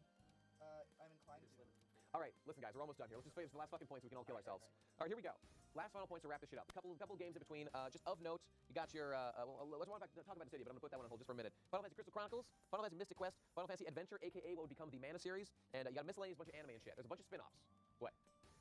Yeah. Say would become the Mana series, but it was just a misnamed American release of a Mana game. Like, it was Seiken Densetsu released in America as Final That's Fantasy actually not true. Adventure. It was the full name was something along the lines of Final Fantasy Gaiden Seiken Densetsu blah blah blah. So the original was a Final Fantasy title. It just also had But Seiken then when Densetsu. they made the next ones, They just dropped that. That's right. But originally it was a Final Fantasy title. Mystic Quest was a goofy game released specifically to the West. It came out in the West first to ease people into a baby version of Final Fantasy to get them into it. I think that was around 95 or something. It's kind of a joke and people laugh about it. The main character's name is Benjamin, which is kind of hilarious. Just downright disgraceful. Have you played Crystal Chronicles? I played a couple of the Crystal Chronicles games, like Ring of Faith on the DS. I never played the original. I'm from, What it is? feel free, sure. You want me to do it? Yeah. I mean, I'm happy to explain what it is. Well, Crystal Chronicles is just another world. It's kind of like Final Fantasy XII. It is another world that takes place sort of in a more modern era where there's more technological advancement, and there's just a bunch of fucking monsters running around, and you've got to fuck them up, right? Is there more beyond that? Well, the main thing that's different about it is that Yeah. it's not a like regular, RPG. It's an action Yeah, RPG, yeah. and it's about the world is covered in miasma, and you have to use this these crystal chalices that are full of this liquid. You have to carry around, and it creates like basically it dispels miasma. So you're an adventuring party trying to save the world. My asthma. You know what? I don't care anymore. Yeah, you carry around Point is, buckets. there's like 3 or 4 of them, and they're Yeah. in their own little universe, their own little play style, and nobody Yep. who likes Final Fantasy gives a shit about them. Yeah. Because the first one came out on the GameCube at a time when Final Fantasy Yeah. was all Sony, and That's right. also it had like. It required the use of Game Boy Advance link cables. Yeah, to the that's right. multiplayer. And even if you did it, the multiplayer sucked dick. What concept? So- What a concept. Will change. Listen, okay, here's the last thing we're going to say about Final Fantasy. Game called Final Fantasy Dissidia. Dissidia Final Fantasy. It is the fighting game crossover between all the Final Fantasies. Canonically, it is a separate world version of Final Fantasy 1 where all the main characters and the main villains of the other games have been summoned to do glorious battle. There's a couple of games in the series, and it's not worth going into. There's a god Chaos, there's a god Cosmos. They fight against each other for control of the world. Whatever, it's fine. But what is interesting about Dissidia is that it touches on elements that actually pervades in some of the Final Fantasies. And it's what Guy was asking about before, if there's crossover. Technically speaking, there actually is a couple of areas of canonical crossover between these games. And they have to do with Final Fantasy V, the interdimensional rift, and the character of Gilgamesh. So just real quick, the character of Gilgamesh, towards the end of Final Fantasy V, becomes an ally of your party, where he was a villain before. And he actually sacrificed himself against this guy called, I think it's called Necron, actually, a villain, a lieutenant of Exdeath in that game. And the two of them get thrown into the interdimensional void, and you, as far as you know, he's dead, and you never see him again. But the character of Gilgamesh shows up in other Final Fantasy games. I believe the next time he shows up is in Final Fantasy VIII. So he goes from 5 all the way to 8. Yes? I kind of thought he was a side character in 6. In 6, I think it's like one of the remakes, he shows up later on. So it can, like retcon, he is in like the Colosseum and shows up in places to do glorious battle with. At least I think so. I think it's in the remakes. But in any case, maybe it's in 6. But in 8, he shows up and he literally says, Bar. And he says like the beginning of Bart's name from Final Fantasy V. So basically what I'm saying is, through the interdimensional rift, Gilgamesh travels between Final Fantasy games. So canonically, there is an actual character who travels between literal Final Fantasy games, even though they are in separate universes. And there's one other interesting thing here that may or may not involve the interdimensional rift. And that first example is like good and real. This one is more retarded and stupid. And that's what we want here. That's what we want. In Final Fantasy X-2, there's a character named Shinra. And Shinra is very interested in the Farplane and the Pyreflies and and everything having to do with those guys. And he actually thinks that he could possibly. By the way, Shinra is a member of the Gullwings, which is your crew of Charlie's Angels girls. He's like your mechanic and stuff. He's like the genius guy. He's Nelbed. He thinks to himself, you know what? I bet we could use these Farplane shit as energy if we harness it right. So let's do that. So like we were saying before about how the Farplane is like literally the life stream from Final Fantasy VII. It's the same thing. It has been confirmed canonically that the world of Final Fantasy X is in the same universe as 7. So at some point in the future, Shinra, a character in your in your party in 10-2, founds the Shinra Corporation, or at least his family, travels from the world of Final Fantasy X to another planet where Final Fantasy VII takes place, and that character establishes the Shinra Corporation, at the beginning foundations of the literally the Cetra of Final Fantasy VII must have had the Shinra Corporation for this to make any sense. Why? I don't know. You tell me. Unless, I mean, okay, maybe some aliens that are the people of Final Fantasy X. Yes, Digi. So at what point was this confirmed canon? Like, what made this canon? I mean, the developers specifically said, yes, that Shinra is the Shinra from Final Fantasy VII. And this is the sequel to 10 that's confirming This either implies that the Cetra are Albed aliens. Correct. or the people who broke off from the Cetra were Albed aliens.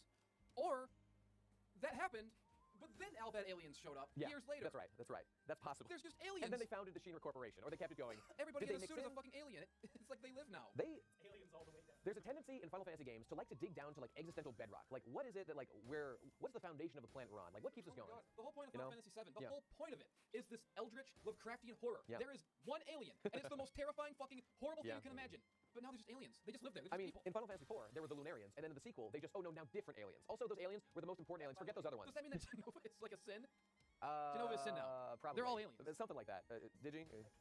I just want to add that regardless of how stupid any of these were, the Final Fantasy IV, the later years, probably has the best plot of all the fucking games. Oh, it's The fact that it's just another moon, It's but just not another the moon. same It's not one. the same moon. It's just another moon. That is the laziest thing. And that's ever also, happened. that moon was responsible for everything that happened in the other games.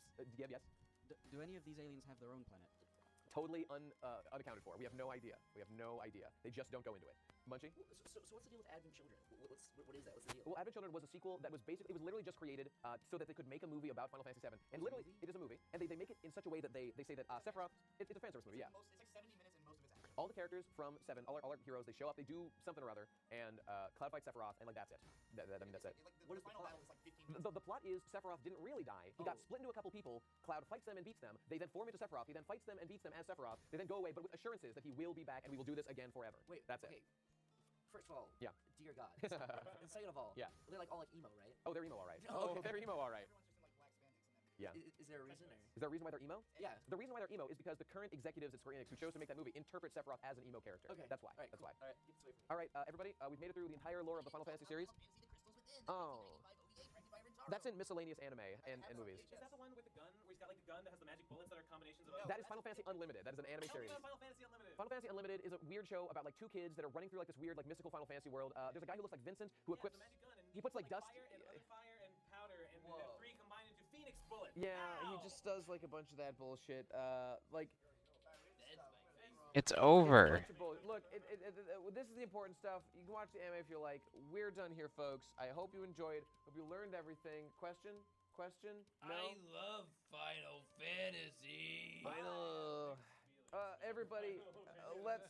But what's happening, Crystal? Final Fantasy. Okay, we did it. I know everything now.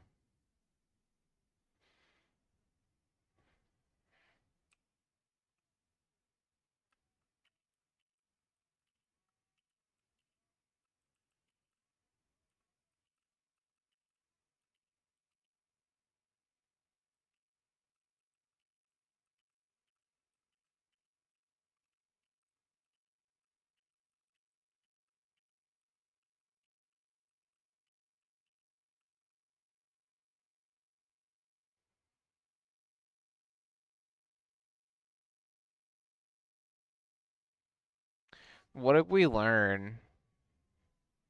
Very little. 6, 7, 8, 9 sounds like the golden era. Now we boot up part 1. Sure, you know what? Until Faith starts her stream, why not? Elden Ring.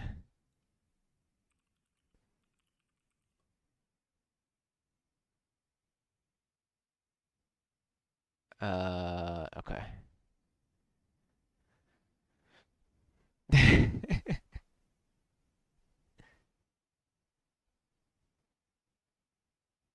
Okay, I don't know everything. He didn't talk about the DS game that was a rhythm game. I'm sorry. He didn't go into that one. In 12 2, he has a jacket, and that's on DS. That's something I remember. Anyways, what time is it? It's 3:51. Faye, are you on schedule or are you off schedule? And the answer to that doesn't matter. I'm just curious. It's 1 a.m. Oh, it looks like she's on schedule because I'm friends with her on Steam, in case you guys didn't know that. And I'm actually, for once, signed into Steam, even though I'm usually not. And it says that she's playing VTube Studio, which means she's on schedule, which means she will be live in 9 minutes, which means I could do 9 more runs of 40 line while we listen to 9 minutes of Elden Ring After all lore. this time, the lore of Elden Ring still holds many secrets and questions. And how could there not be, given the sheer scale and scope of this game and world that has been forged by From Software and George R.R. Martin? What is the greater will?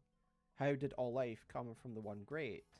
What is the nature and role of the Oh yeah, I Earth forgot George R. R. Martin What is the contributed exact to order and timeline of events? this game. These That's kind of questions cool. and more are things that I still ponder to this day, and my ideas have shifted and evolved over the 2 years of me covering this engrossing game.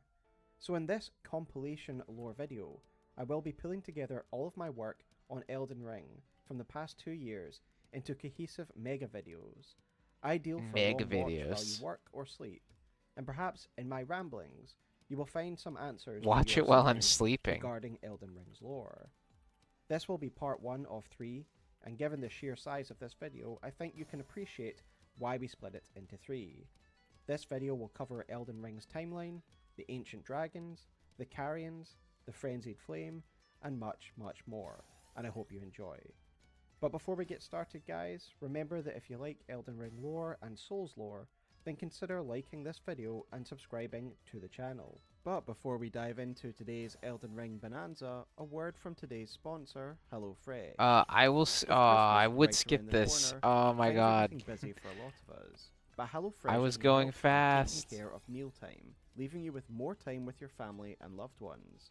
HelloFresh's Okay, 15-minute it's over, meals right? are not only convenient, but will allow you to stay healthy, putting wholesome food on the table. Dude, faster than a takeaway HelloFresh can got at this value out of busy the time of sponsorship. year. There's like I don't know millions of about you views. guys, but I've been back and forth to the shops too many times this December. Okay, and if you okay, I want to can cut skip it back now. on your errands this season, HelloFresh can host a massive timeline hero. And now back to the lore. Back to the lore. The story of Elden Ring is an epic one, a tale of heroes and gods, of wars and creation, spanning a massive timeline. Yet those familiar with the game and its myriad stories will know that this timeline is far from clear. It is a complex mix of events presented to us through half-truths, rumours and myth, with no clear idea of order or the He passage sounds like of the time. guy from What's Yet after some Heavier time at Kilogram exploring of the lore, Feathers or you can Kilogram of get a Steel? general idea Oh yeah, of he an does order sound of like that events, guy. Yeah. of certain epochs of history, of different ages, in the lands between. And that is what this video will attempt to do. To present a plausible timeline that offers my perspective on the order of events, born from my long relationship studying this universe's lore. Does The this way in guy which also I've ordered study the Dark lore, Souls? I believe is a logical one, by ordering events into different eras, with the acknowledgement that many events could easily be swapped within each era. However, with that being said, this is no easy task, nor is it a simple thing to discard my own preconceived notions and ideas of how things fit, and so I'd like to thank Lore Hunter and Tarnished Archaeologist who collaborated with me on this video, not only by reviewing my timeline and giving their Oh, perspectives she's and live. She's directions, mercy. but She's also giving us so writing much and recording a mercy. section each. Before we begin, one final note I'm getting the is record that this game, recently though. George R.R. Martin, well-known father of content creator Quailag, appeared on Colbert's Late Show and made a brief comment about his work on Elden Ring and mentioned timescales. I that got helped bad us a bit. pieces. But I will leave that to Lore Hunter I got and bad his pieces. section on the Shattering. With that said, let us take a journey through the histories of the lands between and its timeline. And the very first event on our timeline isn't an event, rather a state of being, the One Great. it won't be revolutionary to say that the start of Elden Ring's story and mythos appears to begin with this one great. Hayata tells us that once, life existed in a singular form, before there were any individual life forms. All that there is came from the one great. Then came fractures, and births, and souls. But the greater will made a mistake. Torment, despair, affliction, every sin, every curse, every one born of the mistake. And so, what was borrowed must be returned, melted all away with the yellow chaos flame. We do not know what form the One Great took, where it existed, or how long it existed for, only that it was the original source of life. Ugh, okay. According to Hayata, and therefore the three fingers who are speaking through her, it was the greater will that then fractured this one great, meaning the greater will must have stimulated this change. What's a great? The Like a golden literal star. great? Like a This brings literal, us like a that then, great therefore, great? the three fingers who are speaking through her, it was the greater will that then fractured this one great, meaning the greater Oh, will. great. Okay. Anyway, twitch.tv/cutestvtuber. There she is. You guys are already over there. Alright, I'm sending you.